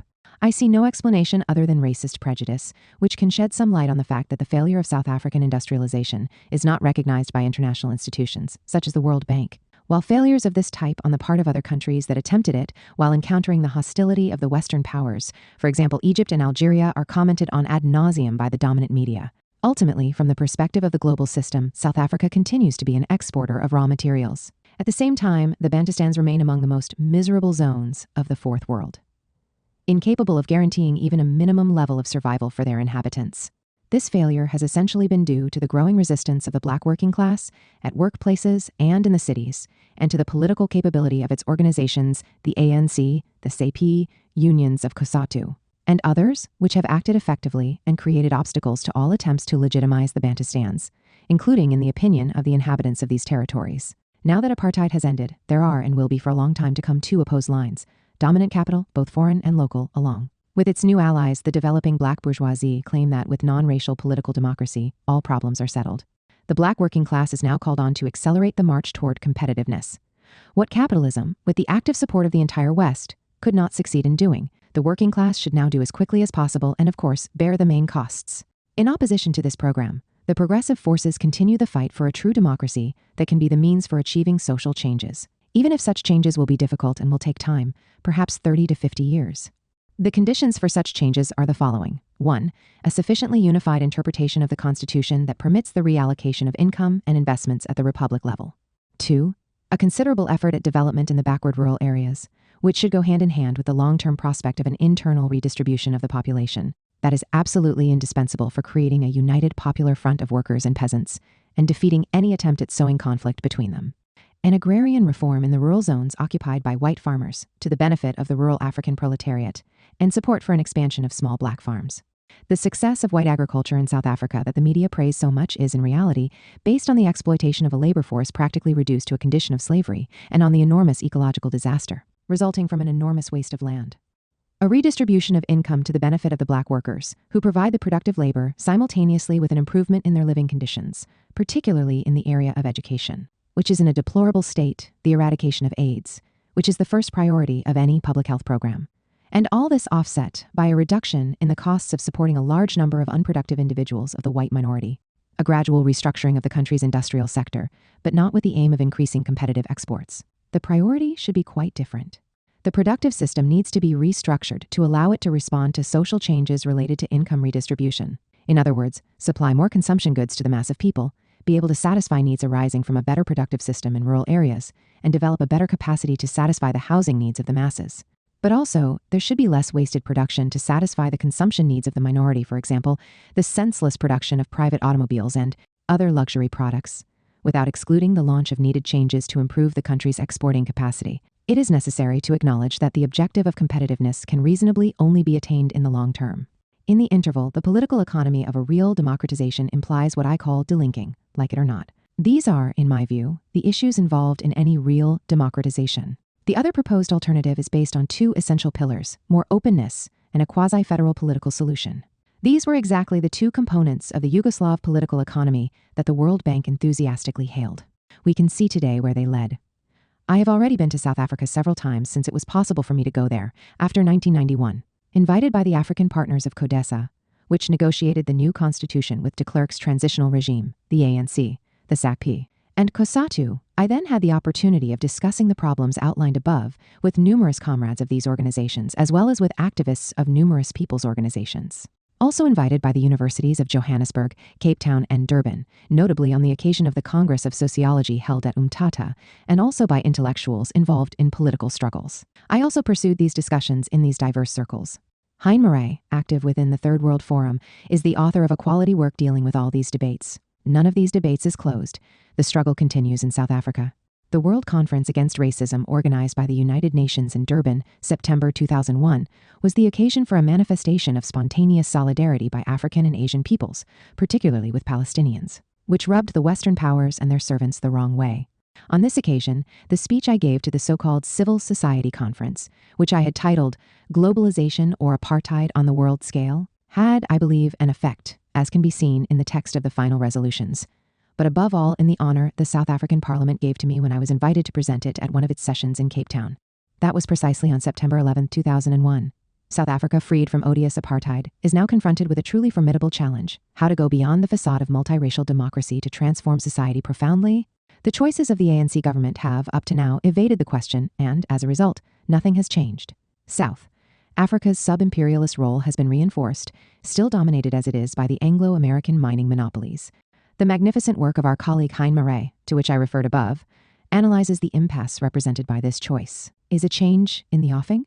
Is the 2012 massacre of striking miners, carried out by order of the government implementing the same odious apartheid laws that permit such an action, going to put an end to the confusions of the working classes, which have lived during the last 20 years in the illusion that the abolition of apartheid opened a royal road to settling questions of the future without any great obstacle? The submission of the ANC governments to all the demands dictated by the imperialist monopolies, unfortunately, not called into question by the May 2014 elections, was indecently hailed during Mandela's funeral. We then saw the entire panoply of heads of state from the Western powers strut through Johannesburg to hail South African democracy. These are the same Western powers that had supported apartheid, trained its police, sometimes lavished their advice concerning torture, and not lifted a little finger to defend Mandela in prison, while the countries that had really supported the South African people were absent. There is no sovereign project in South Africa. Its economic system remains under Anglo-American control. What are the conditions for the emergence of a sovereign project in the country? What new relations with Africa would such a project imply? I have paid particular attention to these questions, which I have discussed on several occasions during my visits to South Africa. I participated in several important debates put together by work groups organized around Patrick Bond, Dot Keat, Ben Torak, Hein Marais, Langazita, Upa Lehuler, Ari Silas, and others at the universities of Johannesburg, Cape Town, and Durban, as well as in meetings of civil society, unions, the ANC, and the SACP. South Africa, as everyone knows, is a beautiful country. The Cape Peninsula undoubtedly counts as one of nature's marvels. It is too bad that the city of Cape Town has been urbanized, if you can call it that, along the odious principles of communitarianism, on the model of Lusaka or Windhoek. Truly, an urban horror in an unparalleled natural setting, it must be said. A group of mixed youth acquainted me with the turbulent history of this old colony, populated by Boers, French Huguenots, Hottentots, persons of mixed race, descendants of slaves and free laborers imported from Malaysia, and later the English and Africans from the Bantu civilization. I learned, with horror, about the Bantustans, barren and without built villages, an arid landscape with scattered slum houses, inhabited by the elderly, women, and children in rags. Almost all of the adult male population had emigrated to the industrial cities and the mines. Glimmers of hope. The barbaric violence of a colonialism of pillage and the implosion of globalized neoliberalism have not only given rise to explosions of anger without any clear strategy, stuck in the cul-de-sac of regressions. They have also opened the way to actual advances toward building positive alternative strategies that offer glimmers of hope for the future. Everybody knows about the popular advances that began in some South American countries, Venezuela, Bolivia, Ecuador, over the last 20 years, as well as the prospects opened in Nepal since. Moreover, the exhaustion of the globalized neoliberal order has opened margins of maneuver to countries that remain attached to the socialist vision, Vietnam and Cuba. This should allow them to undertake appropriate and positive reforms and avoid capitulation. Having personally participated in important debates in the countries concerned, I report on them in these memoirs. But beyond these experiences of relatively more advanced struggles, glimmers of hope are apparent elsewhere, even if only tentative. I offer here a report of my contribution to the debate in Zambia on an alternative strategy that could open the way to the beginning of an authentic African revival. I had visited Zambia at the end of the Kenneth Kaunda era. The stagnation in his national popular model, implemented tentatively, had opened the way to a brutal colonial restoration. The best copper mines the country's wealth were sold for a song to the mining monopolies, while permission given to anyone to engage in mining the ore opened the doors to gigantic waste and ecological disaster. The Tanzam Railway, built by China, was privatized and entrusted to an Israeli firm, given the responsibility to renovate the railway. This company failed to do that and instead simply stole the rails, there is no other way to describe it, and sold them as scrap before, disappearing without leaving an address. When I asked, why not sue the state of Israel, home country of the company, the response was, impossible, our European friends would treat us as anti-Semites. In 2012, a patriotic front, uniting all the forces tired of corruption in the established regime, won the elections. Vice President Winter Kabinda invited me in 2013 through the Policy Monitoring and Research Center, a public institution directed by Michel Morel. After I arrived in Lusaka, I discussed with officials and their advisor, Professor Donald Chanda, the main axes of a new development strategy. We agreed to emphasize management of the mines, industrialization, cooperation with China, and sub-regional integration. To be brief, I will say that we envisaged various possible forms of balanced cooperation, access of China to copper mixed companies, long-term trade agreements, state-level accords, making it possible to be freed from manipulations of the market by the mining monopolies balanced with the construction of infrastructure and industries, which the Western powers stubbornly refused to do. We also discussed the desirable opening of negotiations with neighbors Tanzania, Angola, and Zimbabwe, and later with Congo if it could succeed in overcoming its difficult situation that would give meaning to collective industrialization. I do not know if my Zambian colleagues got anything out of my observations, but I know that I learned much from them as they had mastered the issues with a high degree of competence. Can we say more? We know that the government of South Africa had proclaimed several years ago, with great fanfare, the Renaissance of Africa. Certainly, the revival of this continent is desirable and possible. But has it already begun? No. Invited to participate in a committee charged with inspiring this rebirth, I declined. I knew that the committee, made up of persons designated by governments that accept the globalized neoliberal order, without batting an eyelid on the pretext that there is no alternative outside this context, could not generate any ideas for an actual positive alternative. I was not mistaken. The project was quite rapidly transformed into a Euro-African partnership for development. There is no partnership possible between the victims of colonial pillage and those who intend to continue it. This was nothing more than a maneuver to impress the naive and reinforce their neoliberal reformist illusions. This was quite similar to the objectives of the Stiglitz Commission, to which I referred in the first chapter of these memoirs, the propaganda centers of imperialist monopoly capitalism, the World Bank, the European Commission, are in fact worried and have taken note of the growing rejection by people of their imposed world order. They must then propose reforms that are such in name only, implying that capitalism with a human face is possible, and that is what they want. Appendix to Chapter 2, Africa. Development aid on behalf of pillaging the South's resources. In countries ravaged by the colonialism of pillage, the question of foreign aid continually and insistently cropped up in our debates. The extreme vulnerability of the economies in question can probably explain this seeming inevitability. We can't get by without aid. And the illusions concerning the generosity of the international community, and Europe in particular, the wishful thinking in this regard, do not fuel only the rhetoric of the high officials responsible for the decisions in this area. Most organizations and popular movements, even leftist political parties, share these illusions. It is incumbent on us, on me, personally, to return continually to this question in our discussions, analyze the functions that Western aid such as it is, and it cannot be any other way, fulfill. I am indebted to Yash Tandon for having convincingly done this in his lucid analysis of this sad reality, including this text on aid in an appendix, thus is justified. But we must also put forward alternative proposals, emphasizing the possibilities for solidary cooperation of the countries of the South. I claim that aid is a strategic instrument for imperialist domination, designed to weaken the most vulnerable countries of the globalized capitalist periphery. In opposition to this form of aid, today popularized in the name of insipid and misleading humanitarian ideals, I vigorously propose another aid, based on the principles of people's internationalist and anti-imperialist solidarity. If, as it is claimed, there are two partners, in principle equal, in the aid relationship, the donor country and the beneficiary country, the architecture of the system would have to be negotiated between these two sets of states. Nothing of the sort happens. The debate on aid has been trapped in a straitjacket, the architecture of which was defined in the Paris Declaration on Aid Effectiveness, drafted within the OECD, and imposed on the beneficiary countries by the Accra Action Agenda. From the very outset, then, the procedure was illegitimate. The general condition, defined by alignment on the principles of liberal globalization, is omnipresent. Encourage liberalization and the opening of markets, and thereby become attractive for foreign private investments. In addition, the triad's means of political control were reinforced by the addition of a political condition: respect for human rights, electoral multi-party democracy, good governance, spiced up with insipid rhetoric on poverty. The Paris Declaration is, then, a retreat in comparison to the practices of the development decades, when it was generally accepted that the countries of the South could freely choose their economic and social system and its accompanying policies. Poverty, civil society, good governance, the impoverished rhetoric of the dominant view on aid. The very term poverty belongs to the language of charity, which existed prior to the advent of the language developed by modern social thought. As it is offered to us, civil society is linked with a two-part ideology of consensus, that there is no alternative to the market economy, itself a commonplace expression serving as a substitute for any serious analysis of actually existing capitalism, and that there is no alternative to representative democracy based on multi-party elections, which serves as a substitute for the conception of a democratization of society, itself an unending process. The genuine concept of civil society must restore the rightful place of workers' unions, peasants, women's, and citizens' organizations. Thus, it includes, and does not exclude, the movement's political parties, reformist or revolutionary. Aid rhetoric gives preeminence to NGOs in their place.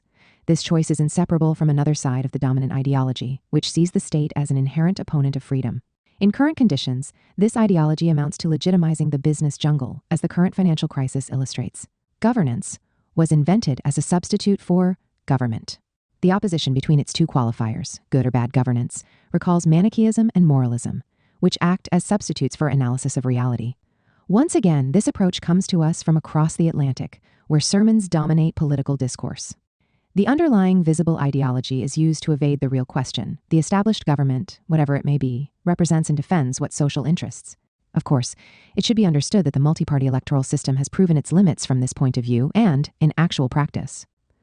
The diplomacy of the imperialist triad follows an unscrupulous policy of double standards, particularly concerning human rights, aid, geoeconomics, geopolitics, and geostrategy. Aid policies, choice of beneficiaries, and forms of intervention are inseparable from geopolitical objectives. The different regions of the world do not fulfill identical functions in the globalized liberal system. Africa is not less integrated into the system of globalization than other regions of the South. It is integrated differently. The geoeconomy of the region is based on two groups of products that form its structures and define its place in the global system. Tropical agricultural products for export, coffee, cacao, cotton, groundnuts, fruits, palm oil, etc., and hydrocarbons and mineral products, copper, gold, rare metals, diamonds, etc. The first are means of survival, beyond food production for the peasant's subsistence, which finance the grafting of the state onto the local economy and, on the basis of public expenditures, the reproduction of the middle classes. These products interest the local ruling classes more than those of the dominant economies. What really interests the latter are the continent's natural resource products. Today, that means hydrocarbons and rare minerals. Tomorrow, it will be reserves for the development of biofuels, solar resources, and water. The race for control over rural territories to be converted to the expansion of biofuel production is underway in Latin America. Africa offers gigantic possibilities in this area. Madagascar has begun moving in this direction and has already granted large areas in the west of the country. The implementation of the Congolese Rural Code 2008, inspired by the Belgian Development Agency and the FAO, will undoubtedly allow agribusiness to take over large tracts of agricultural land to develop them. Just like the mining code not long ago allowed the pillage of the colony's mineral resources, the peasants will become useless and will bear the costs. The increased poverty that awaits them might interest humanitarian aid organizations of tomorrow and aid programs for the reduction of poverty. The new phase of history now opening is characterized by a sharpening of conflicts for access to the world's natural resources. The triad intends to reserve exclusive access to this useful Africa, the reserves of natural resources, and prevent access by the emergent countries, which already have considerable needs in this regard that will only grow in the future. Guaranteeing exclusive access requires political control and reducing African states to client states. In this context, foreign aid fulfills important functions in maintaining the fragility of these states. It is not then excessive to consider that the objective of such aid is to corrupt the ruling classes, beyond the diversion of funds well known. Unfortunately, and we are expected to believe that the donors have nothing to do with it, aid becomes indispensable, since it becomes an important source of financing budgets, and fulfills this political function. It is, then, important that this aid not be reserved exclusively and completely for people in positions of responsibility to the government. It is also necessary that this aid involve the opposition that might succeed this government. This is where so-called civil society and NGOs fit in. For the aid in question to be politically effective, it must also contribute to maintaining the insertion of the peasantry into the global system. This insertion is another source of revenues for the state. Aid must also then focus on the progress of modernizing the production of export crops. The case of Niger illustrates to perfection the articulation among strategic mineral resources uranium, indispensable aid, and maintaining the country in a client state status. This country receives an exceptionally large amount of aid, 50% of its budget, and yet remains on the list of the poorest countries in the world. Is this due to a failure of the aid? Or rather, is it a failure of the development model imposed by this aid? A team of the Third World Forum, in which I participated, in cooperation with our friends Abdou Ibro, Musa Changari, and the IRD team in Niamey, studied the case of Niger. In an excellent article, Anna Bednik persuasively established this link. Niger is, for the Western powers, above all. The diplomats of the Triad are aware of this, and Niger's geographical situation causes them to fear the worst. That is why the specter of the Tuareg rebellion is cynically used here. The conflict around the concessions, formerly an exclusive monopoly of France, reveals the reality of the threat by China's entry into the contest. Outline of an alternative aid worthy of the name. Drawing up a global vision for aid cannot be left to the OECD, the World Bank, or the European Union. This responsibility belongs to the UN and to it alone. That this organization is, by nature, limited because of the monopoly of control exercised by states, which are supposed to represent peoples, is true enough. But this is just as true for the organizations serving the Triad. That we should propose to strengthen a more direct presence of peoples in the UN next to that of states is also true. Possible forms of this representation merit attention and discussion, but this presence must be designed to strengthen the UN. It should not consist of the participation of hand-picked NGOs in conferences designed and managed by the North and inevitably manipulated by the North's diplomats. That is why it is necessary to support the 2005 initiative of the ECOSOC to create a Development Cooperation Forum DCF. This initiative envisages the construction of genuine partnerships with a view to constructing a multipolar world. The initiative has been poorly received by the Triad's diplomats, as could be expected, but it is necessary to go further and dare to cross a red line. We should not focus on reforming the World Bank, the WTO, or the IMF, nor should we limit ourselves to condemning the tragic consequences of their policies. Rather, we should propose alternative institutions, define their tasks in positive terms, and lay out their organizational contours. The choice of an alternative aid is inseparable from the formulation of an alternative development. The important principles that should orient development are, at the very least, the following. Development requires the construction of diversified productive systems, and first of all, a process of industrialization. We can only draw attention to the persistent refusal to recognize the necessity of this approach for subtropical Africa. How can we otherwise understand such statements as the crazy trend toward industrialization, which should be cause for laughter? After all, what country in Africa is actually over-industrialized? Unfortunately, sometimes taken up by friends from the alter globalization movement. Is it not clear that it is precisely those countries that are committed to this crazy path that are today the so-called emergent countries? China, Korea, and others? Diversification and industrialization will, in turn, require the construction of appropriate forms of regional cooperation. Such forms must be reinvented to be consistent with the development objectives outlined here. Regional common markets, which dominate established institutions when they exist and function, do not fall into this category since they were designed as constitutive blocks of liberal globalization. South-South cooperation must be the focus. Moreover, the donor countries of the South have refused, for good reasons, to participate in the donors' club of the imperialist triad. The problems of the rural world and agricultural development must be placed at the very center of defining a strategy for an alternative development. The Paris Declaration does not go beyond the perspective bequeathed from colonization, that is, agriculture based on the export of tropical products, which should be beneficial according to the conventional theory of comparative advantage. As opposed to that, priority must be given to food crops with a view to food sovereignty and not food security, which lies behind the current food crisis. This priority implies the implementation of policies based on maintaining a sizable rural population, slowly, instead of rapidly, declining. This conception of peasant agriculture also implies that access to the land and to the means of farming it properly be as equal as possible.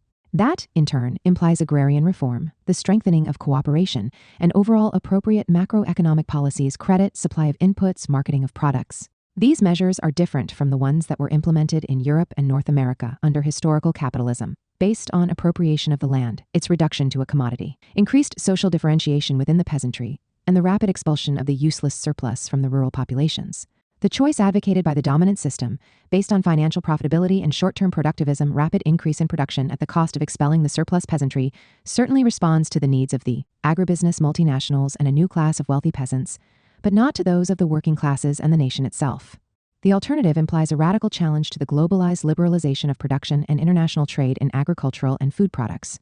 As Jacques Berthelot persuasively demonstrates, www.solidarite.asso.fr. It requires national policies for the construction, reconstruction of national funds for the stabilization and support of the products in question, supplemented by the establishment of joint international funds for basic products that allow an effective alternative reorganization of international markets for agricultural products. The alternative development model outlined here requires real control over external economic relations, which implies, among other things, getting rid of the free trade system that is supposedly regulated by the market, and building national and regional systems of controlled trade.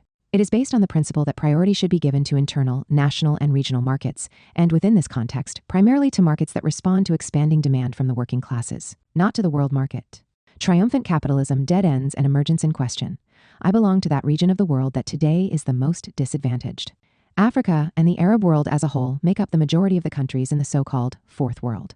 Those that have not succeeded in entering into the industrialized era and thereby establishing a presence in world markets. By contrast, East, South, and Southeast Asia, as well as large Latin American countries, are on the road to a triumphant capitalism, to the point that it could be argued that their success refutes the theory of global capitalism's imminent polarization. I do not see it that way.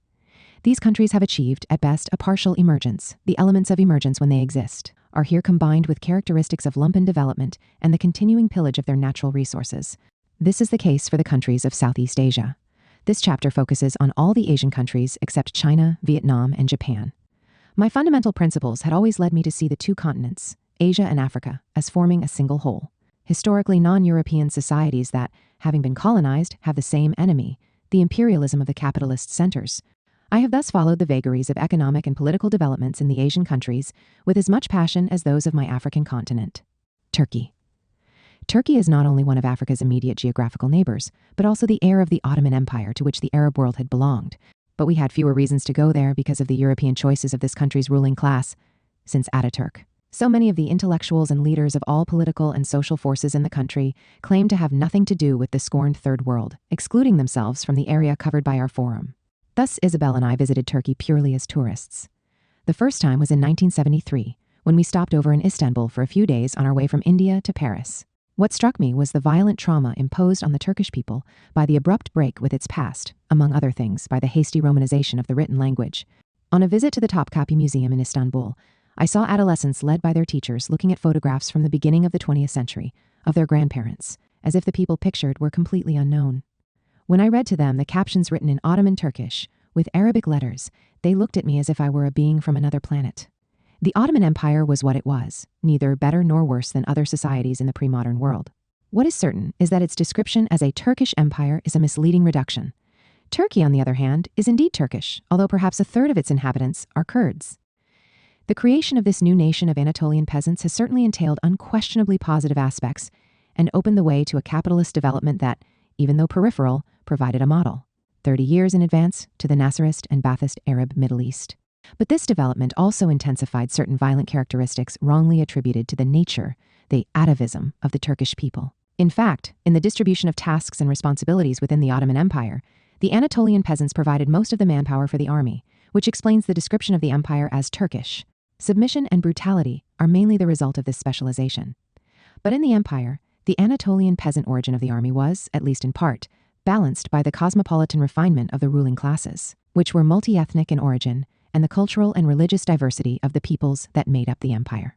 Hence, to describe the empire as Turkish is true only in a relative sense. The disappearance of these characteristics simultaneously with the disappearance of the empire itself was not compensated for by the formation of a new bourgeoisie. The latter, weak and peripheral in the sense I give to the term, has not even produced a democratic culture. It has thus never gone beyond the horizons of nationalism, which, as everyone knows, is easily satisfied with autocracy and brutality. Since the Turkish miracle celebrated in its time by the World Bank and the illusion of catching up in Europeanization have run out of steam, things have begun to change, for better. There are signs of the beginning of a deeper analysis of the limits of capitalism and nationalism and a critique of the autocracy that accompanies them. but also for worse space, seems to be opening up for the resurrection of a backward-looking Islamist utopia. The existence of a Turkish intelligentsia that is comparatively advanced in relation to what it is in many other countries of the region, one of the positive results of Kemalism.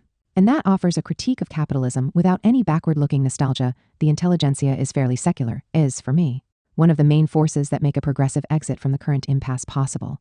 The other is the presence of an exceptionally courageous communist tradition, which has never been eradicated by successive dictatorships. This tradition is certainly sometimes a bit worrying with its Stalinist dogmatism, accentuated perhaps by its strong relationship with the rebellious Kurdish peasantry symbolized by the PKK. Some exchanges of views with its leaders, who had invited me to Ankara and Istanbul, left me with some uneasy memories. But I also value the subtlety of the analyses and the reality of the socialist and democratic convictions of the intellectuals. Fikret Biskaya subsequently spent 2 years in prison for the crime of writing. They invited me in 1991 to lead debates in the two capitals, and took the initiative to create a branch of the Forum for Non-Arab Western and Central Asia. Their hospitality, kindness, and fine manners, and the truly succulent Turkish cuisine, the visit to the astonishing region of Cappadocia in their company in the middle of winter — I don't regret it, cold Cappadocia is brutal and certainly very different from what summer tourists experience — all these remain fond memories for Isabel and me. Our friend, Yildiz Sertel, long a communist political refugee in the USSR, later in Paris as she taught at Vincennes, had already acquainted us a bit with the nuances of Turkish politics from the inside. The International Tribunal formed to examine the crimes involved with the invasion of Iraq, led by Ays Berktay, held its closing session in Istanbul in 2004. The publicity given by the Turkish press to the event, passed over in silence in Europe, is, for me, a good sign of anti-imperialist sentiments, still powerful in Turkey. Turkey's aborted emergence. I have close friends in Turkey, Baskaya, in particular. Most of my works have been translated into Turkish. The left press, in particular the journals Toplum ve Utopia, Aydınlık, and Redaksiyon, frequently interview me. I submitted the following text to them and took into account their observations when it seemed necessary. Nevertheless, I alone am responsible for the ideas developed here. Debates on this question are generally polemical in the extreme and, consequently, lack a solid scientific foundation. It is important to know that the ruling class of this country has considered itself to be European for a long time, back as far as the Ottoman era and even to 1453. When Mehmed the Conqueror, who conquered Constantinople, hesitated, it is said, and thought to proclaim himself the Orthodox Emperor of Byzantium Constantinople, but then gave up that idea since his soldiers, who had fought under the banner of Islam as Ghazi, or conquerors, would not have accepted it. In the 19th century, Ottoman Turkey was involved in a reform of its state organization known as the Tanzimat, reorganization, or perestroika. One could say the intent of which was quite clear, to make Turkey into a European country. Did Ottoman Turkish society really advance in this direction, or did progress remain insignificant? This is a question that a number of historians have examined. Toward the end of the 19th century, a good number of Ottoman intellectuals and politicians, Turks and others, assessed the situation, and finding progress insignificant, organized under the name Young Turks with the aim of increasing the pace of change, even if this meant getting rid of a sultan considered to be incompetent.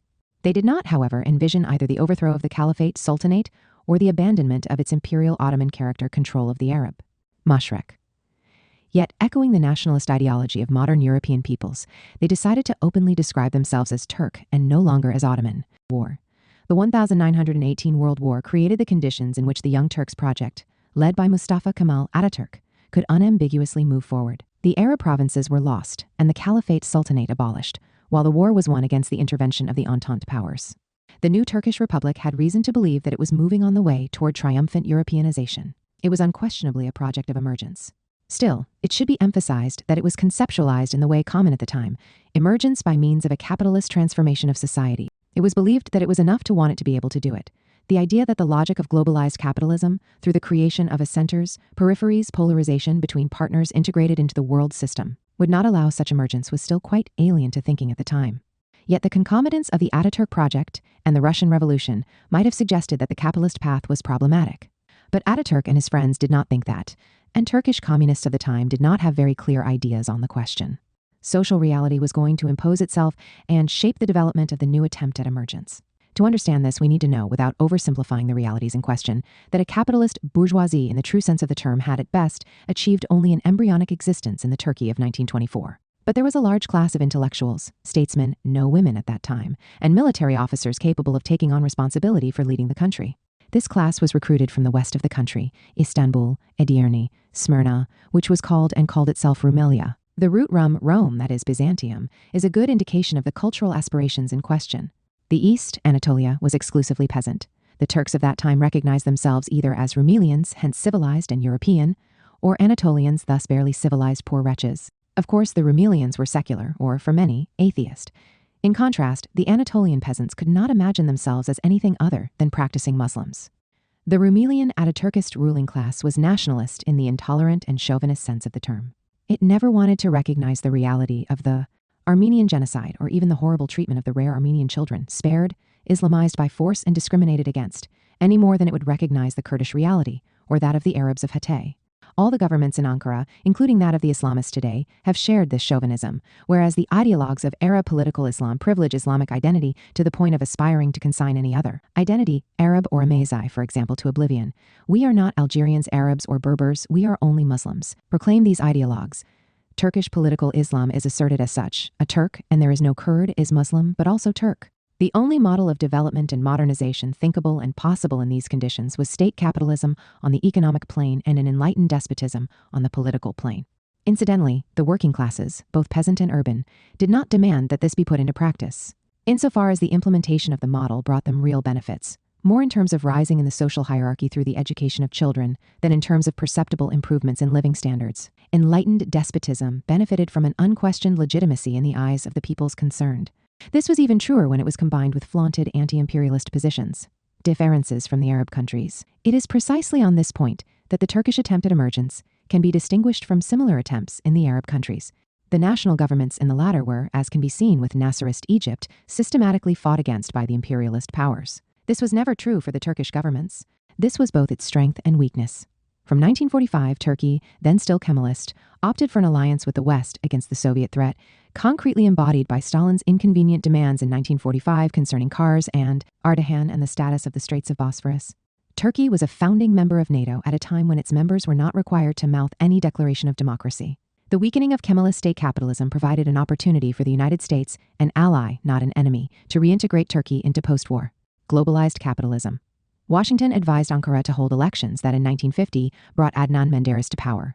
His electoral victory transformed the relationship of forces between the Rumelian Kemalist elite and the Anatolian peasantry. Menderes received his support mainly from a new class of wealthy Anatolian peasants, produced by the development of agriculture, though that development had been modest up until then. The end of the privileged position of the Rumelian Kemalist elite became apparent, and the situation was going to increasingly develop in that direction. The new model, suggested and supported by the United States, the World Bank, and all the rest, emphasized the development of a capitalist agriculture. But the wealthy peasant class that benefited remained Muslim, and asserted itself as such against the Kemalist state. The computerization of Turkey's mode of development was gradually and fully affirmed. Capitalist agriculture, opening to industrial subcontracting, privatization of segments of what was originally part of the state capitalist sector, safety valve of massive emigration of poor peasants from Anatolia, etc. The new business class, associated with and beneficiaries of the computerized development, now recruited mainly from the children of the wealthy peasantry of Anatolia.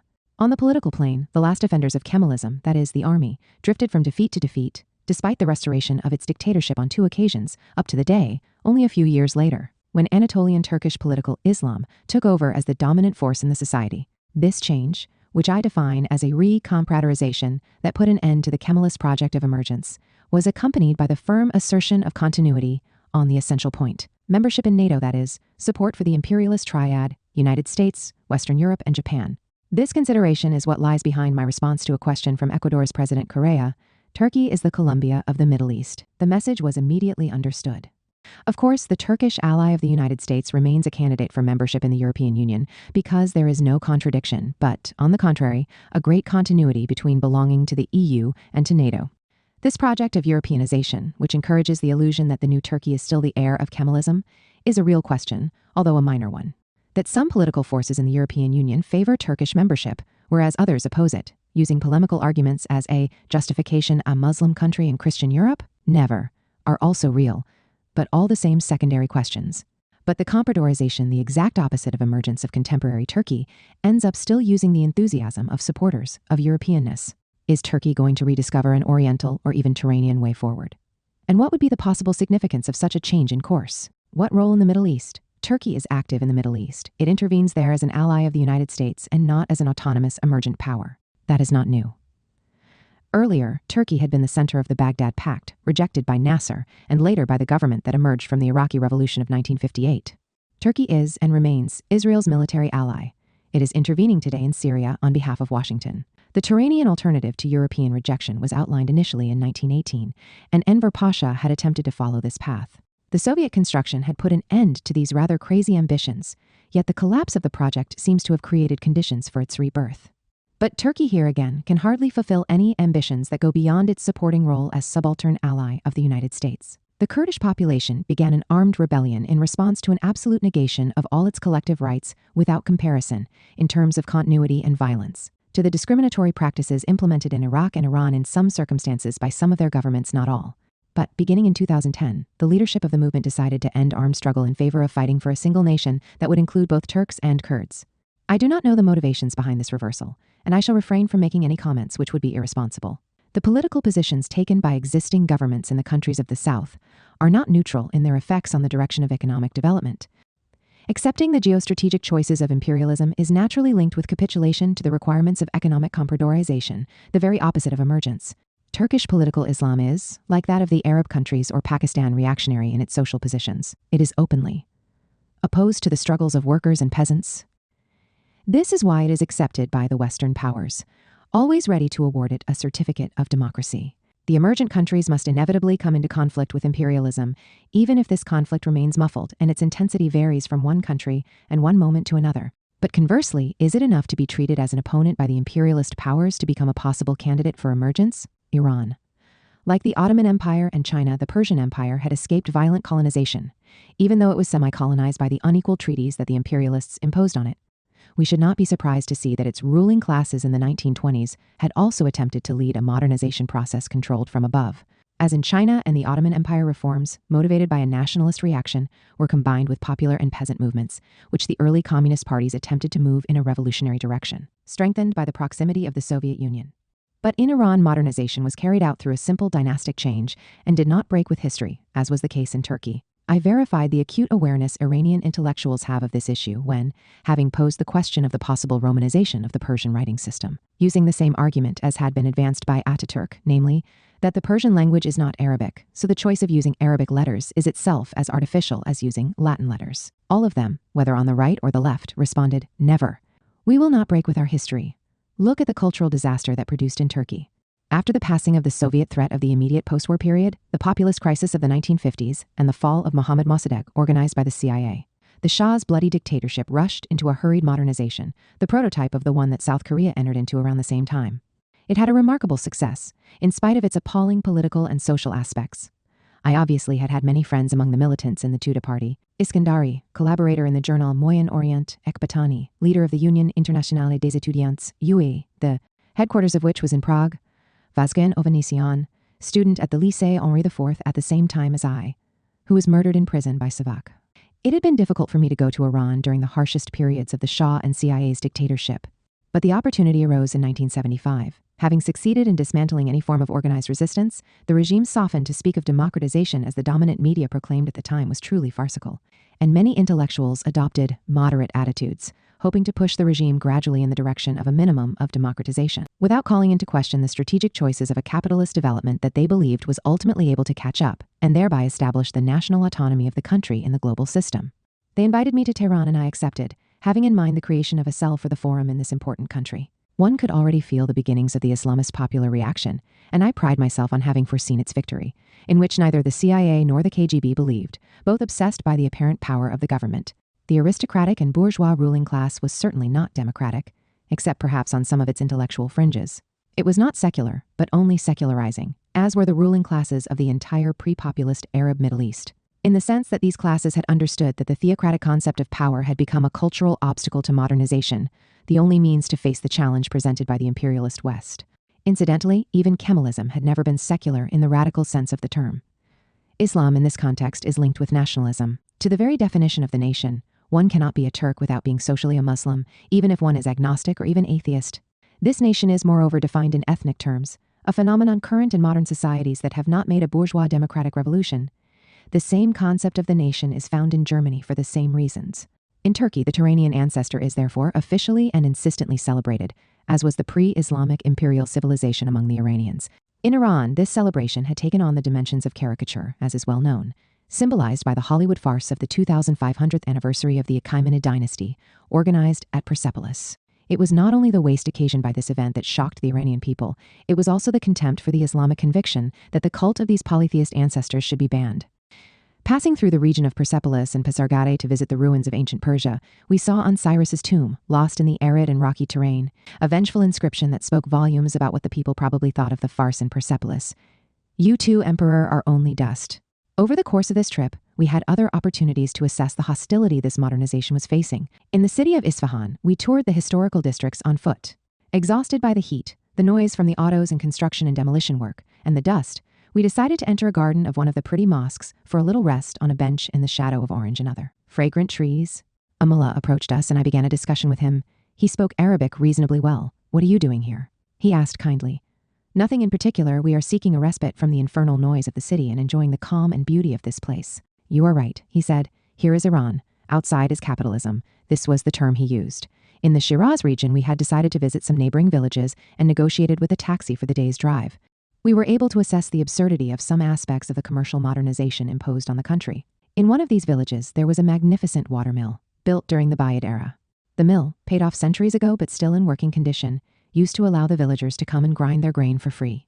The authorities had closed it and built, a short distance away, an oil-powered mill, forcing the peasants to pay for its services. On the road, we passed a mullah who made a hitchhiking sign. We took him on board. Dressed in his impeccable large black robe, he held a large leather briefcase. We chatted. "Do you know what I am carrying?" he said. "No, it is money." He opened it, and it was in fact full of bundles of banknotes. "The government takes money from the poor to give to the rich. We do the opposite. We collect it from the rich to distribute it to the poor." "With that much money," I said to him, "you could pay for a taxi. Why do you travel on foot?" "This money is not mine. It belongs to the people, and I do not have the right to touch it." These small stories helped me to understand how the Shia Church had actually succeeded in crystallizing around itself popular opposition to the social and cultural destruction, resulting from capitalist modernization as devised and implemented by the government. But this close link between populism and religious assertion would not have been possible without the systematic destruction of the left alternative represented by Tudeh, in spite of all its inadequacies. Anti-communism here, as in Nasserist Egypt, Ba'athist Syria and Iraq, and Boumedienist Algeria, opened the doors to backward-looking fundamentalist Islam. This was so to the extent that the most determined fringe of rebellious youth chose to be part of the large Islamist current. The Mujahideen and Fidayeen organizations were the spearhead, without which it is probable that the Shah's regime would not have been overthrown. They were poorly rewarded for their efforts, massacred in the proper sense of the term, following Ayatollah Khomeini's victory by bands of Pasdaran, which were hurriedly recruited from lumpen elements and organized by the Islamic authorities to fulfill this function.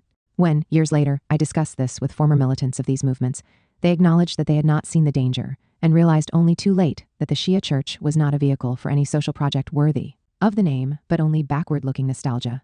What has followed since is, then, an unspeakable disaster. Iran, which could have become another Korea, moves further away from that every day. Of course, the Korean option is not, for me, the only possible one, or even acceptable, I will discuss later. But it leaves the future open by preparing the conditions that allow it to confront challenges on new foundations with new possibilities. The backward-looking option destroys, nothing more. The Iranian Islamist regime has ultimately turned out to be more reactionary than that of the Shah, even returning to the agrarian semi-reform of the so-called White Revolution.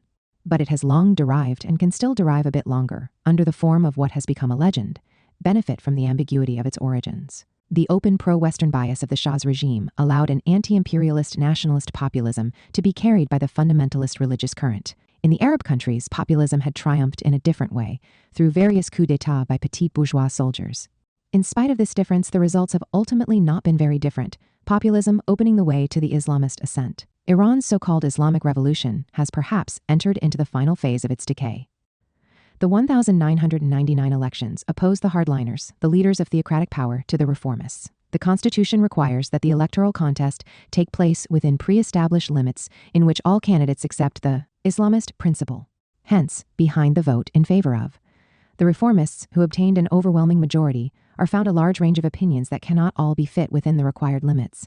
There is a common denominator in all the protests, the deplorable results of the system, which are in no way different from those found elsewhere in systems that have accepted identical liberal economic management principles. Worsening of inequality, pauperization, etc. But behind this common denominator, there are conflicting viewpoints and interests, those of a fraction of the comprador bourgeoisie, tired of the incompetence of the mullahs and their excesses, and those of the disappointed working classes, depoliticized by the successive dictatorships of the Shah and the religious leaders, but now impervious to the dominant rhetoric.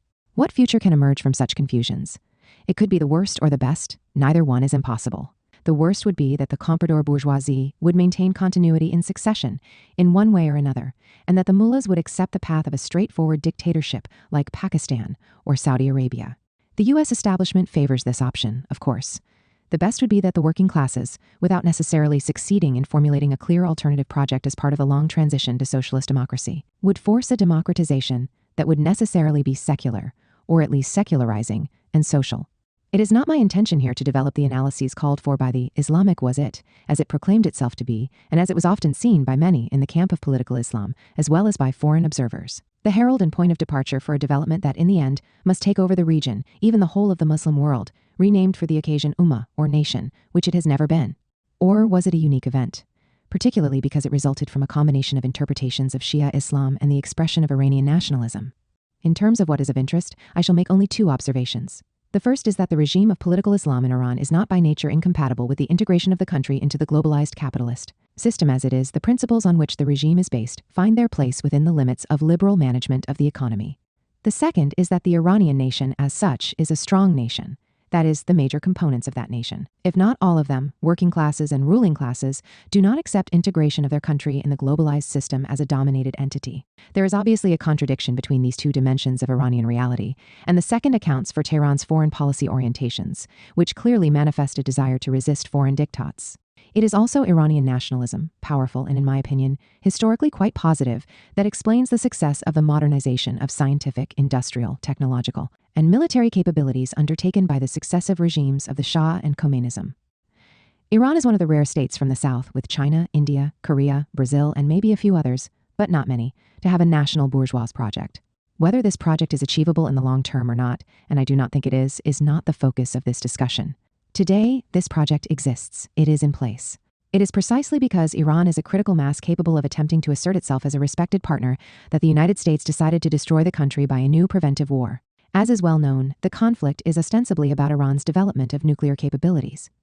Why should this country, like all others, not have the right to become a nuclear military power?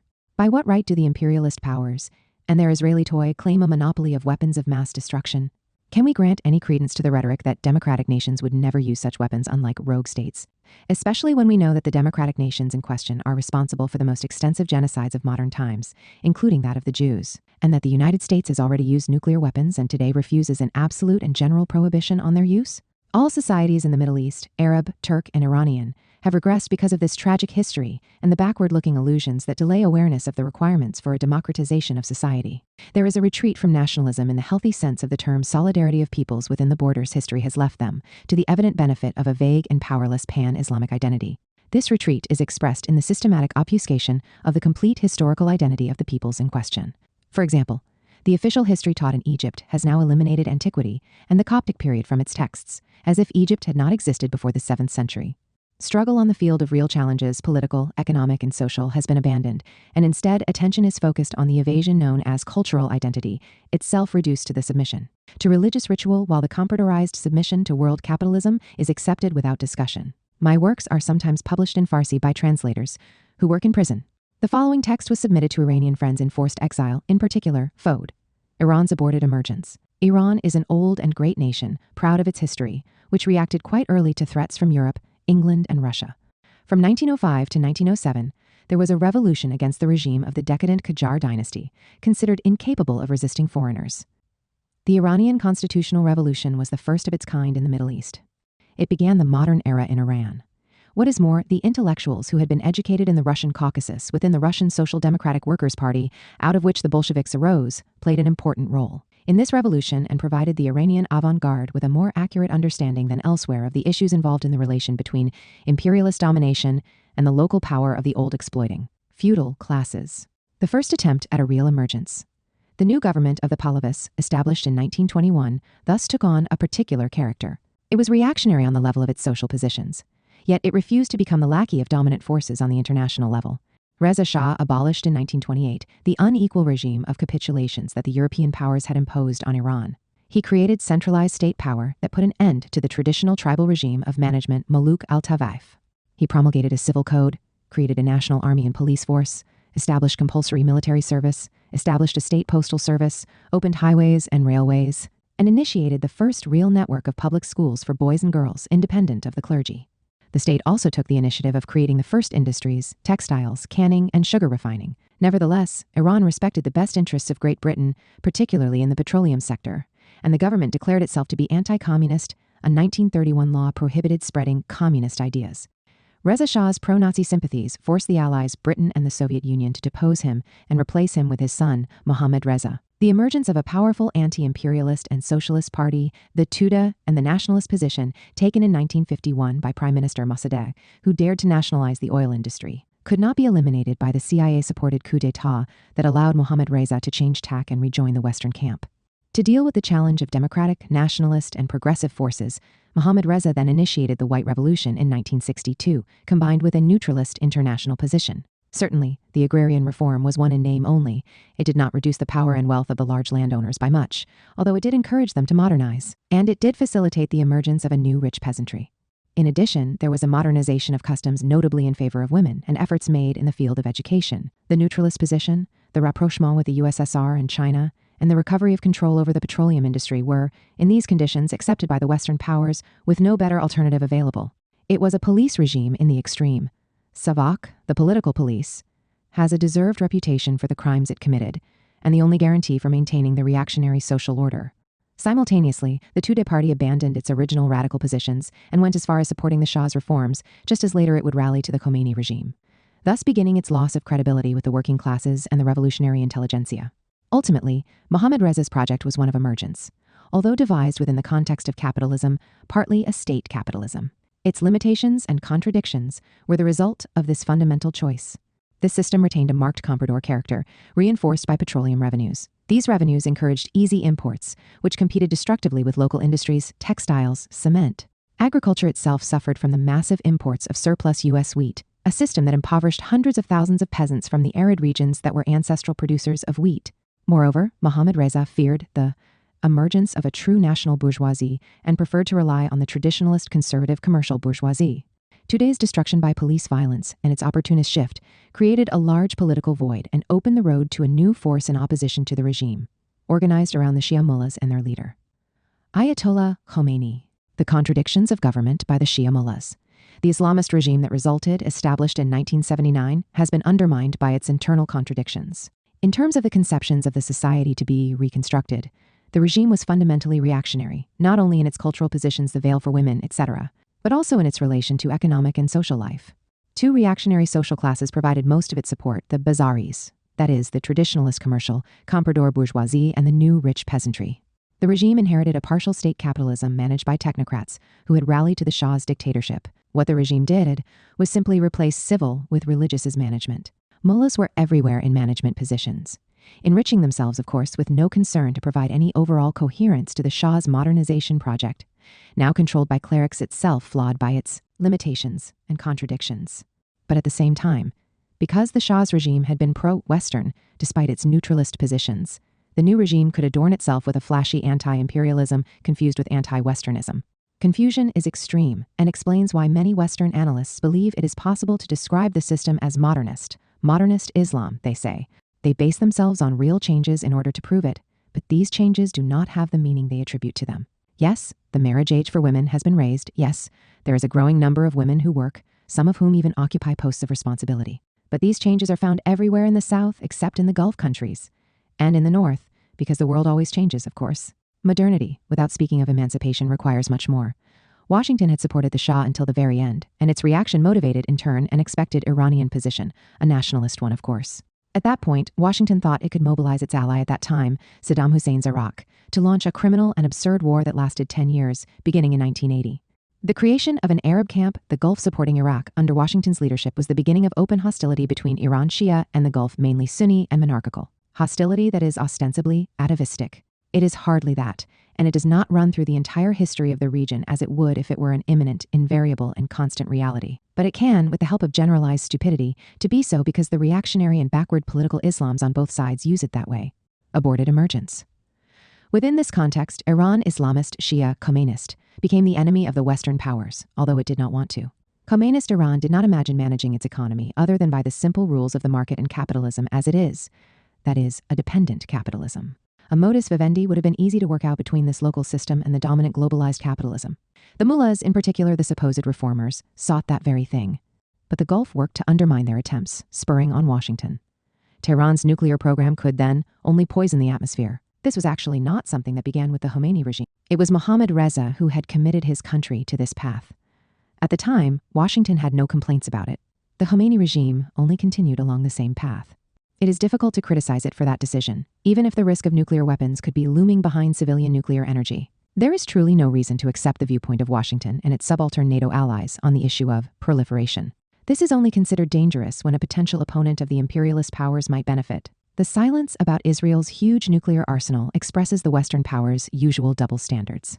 If denuclearization should be set in motion, which would be more than desirable, then that could only be done if the country that most threatens the entire world, the United States, were to begin the process. The threat of aggression against Iran is brandished, and to that end, there is a great deal of baying from Tel Aviv about the Iranian threat. The situation is now all the more complex since the occupation of Iraq by the United States and the quagmire of the war in Afghanistan have not resulted in what Washington expected. Certainly, Iraq was destroyed, not only its state de facto broken apart into 4 states, Sunni, Shia, Kurdish number 1, and Kurdish number 2, but its society as well, including, among others, all its scientific personnel, who were murdered on order of the occupiers. But Iraq's destruction has, at the same time, given Tehran a card to play, now able to mobilize its Shia friends if necessary. To get around the problem, Washington then decided to weaken Iran by destroying its regional allies, beginning with Syria. All that confirms that the political conflict between Iran and the United States is quite real. But this fact changes nothing in the question being posed: is Iran on the way to emergence? My answer is purely and simply no. Nothing in the development of Iran's economic system will allow the country to emerge from the lumpen development in which Khomeini's political Islam has trapped it. It does not suffice to be considered by the imperialist powers to be one of their enemies to become thereby miraculously an emergent country. Afghanistan. En route from India to Europe in 1973, we made a stop in Afghanistan. This was the time of the recent republic, moderately reformist and ferociously attached to the country's independence. It was suspicious of the Western powers. In the 19th century, the British had attempted to extend their Indian empire up to the Russian frontier and had succeeded in cutting off Kabul's access to the sea by establishing their rule in Baluchistan. Less suspicious of the Soviet government, which had given evidence of its scrupulous respect for the country's independence, the reformist Afghan government had thus opted for an active neutralism, with a tilt toward Moscow, justified since the Soviets supported the neutralism of the Bandung Group, while the Western powers worked to destabilize the governments in this group. For the Western powers, the model friend was the Pakistani regime, even if it were odiously repressive. Pakistan was, moreover, an enemy of Afghanistan since the British had succeeded in including the Pathan Pashtun populations, to which Kabul's ruling families belonged, into its Indian empire. But as a result, the friendship linking the Republican government and Moscow marginalized the radical wing of the intelligentsia, who were attracted by the progress achieved in Soviet Central Asia, all the more so since northern Afghanistan is populated by Uzbeks and Tajiks and thus became communist. The party consequently was divided into 2 tendencies: Khalq and Parcham, one rather pro-Soviet despite Moscow's official support for the Republic, and the other more suspicious and assertive in its autonomy. I knew militants from this party and found them to be brilliant intellectuals, courageous and cultivated, and not at all cut off from their people by a destructive westernization. I thought they had a clear future, although they had not yet succeeded in building large grassroots alliances without which they were condemned, like the other parts of the Republican ruling class, to remain reformers from above, as opposed to the moderate Republicans who did not dare to confront the feudal lords and undertake an agrarian reform. The radicals were not wrong to think that such a reform was absolutely necessary to establish a real modernization of society. Circumstances allowed them to seize power through a kind of coup d'etat, palace revolution within the modernist ruling class, without Moscow's support at that time, it should be remembered. But before having succeeded in building an alliance with the peasantry. Left to themselves, the Afghan revolutionaries would probably not have developed too badly. They would undoubtedly have been violent in implementing the reforms, but these were necessary. Should they be criticized for having opened schools, for having accepted girls into them, and for daring even to offer posts of authority to women?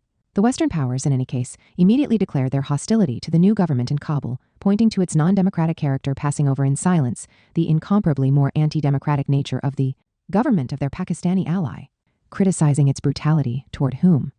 The fathers of families who refused to send their daughters to school? While the brutality of the Islamists toward women, for example, was attributed to cultural tradition, acceptable since it was part of an identity. Militant Islamism, which had not existed in Afghanistan up to then, was supported with millions of dollars and training camps financed by the CIA, Pakistani military cliques, and drug trafficking warlords.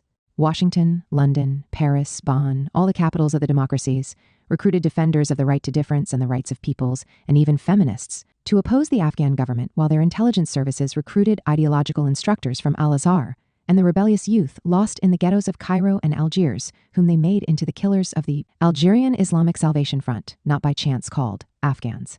What a wonderful fight for democracy by the West. The Afghan case is a good example of the total lack of credibility accruing to this manipulated rhetoric. The Soviet intervention was, at the beginning, completely useless.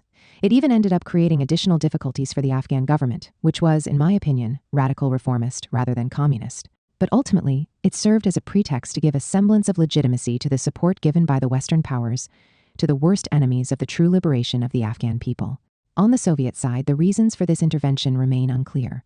On the Afghan side, we can only be rather severe toward those who, among the radical reformers, and they were far from being the majority, believed it intelligent to appeal to Moscow for assistance. History has condemned them.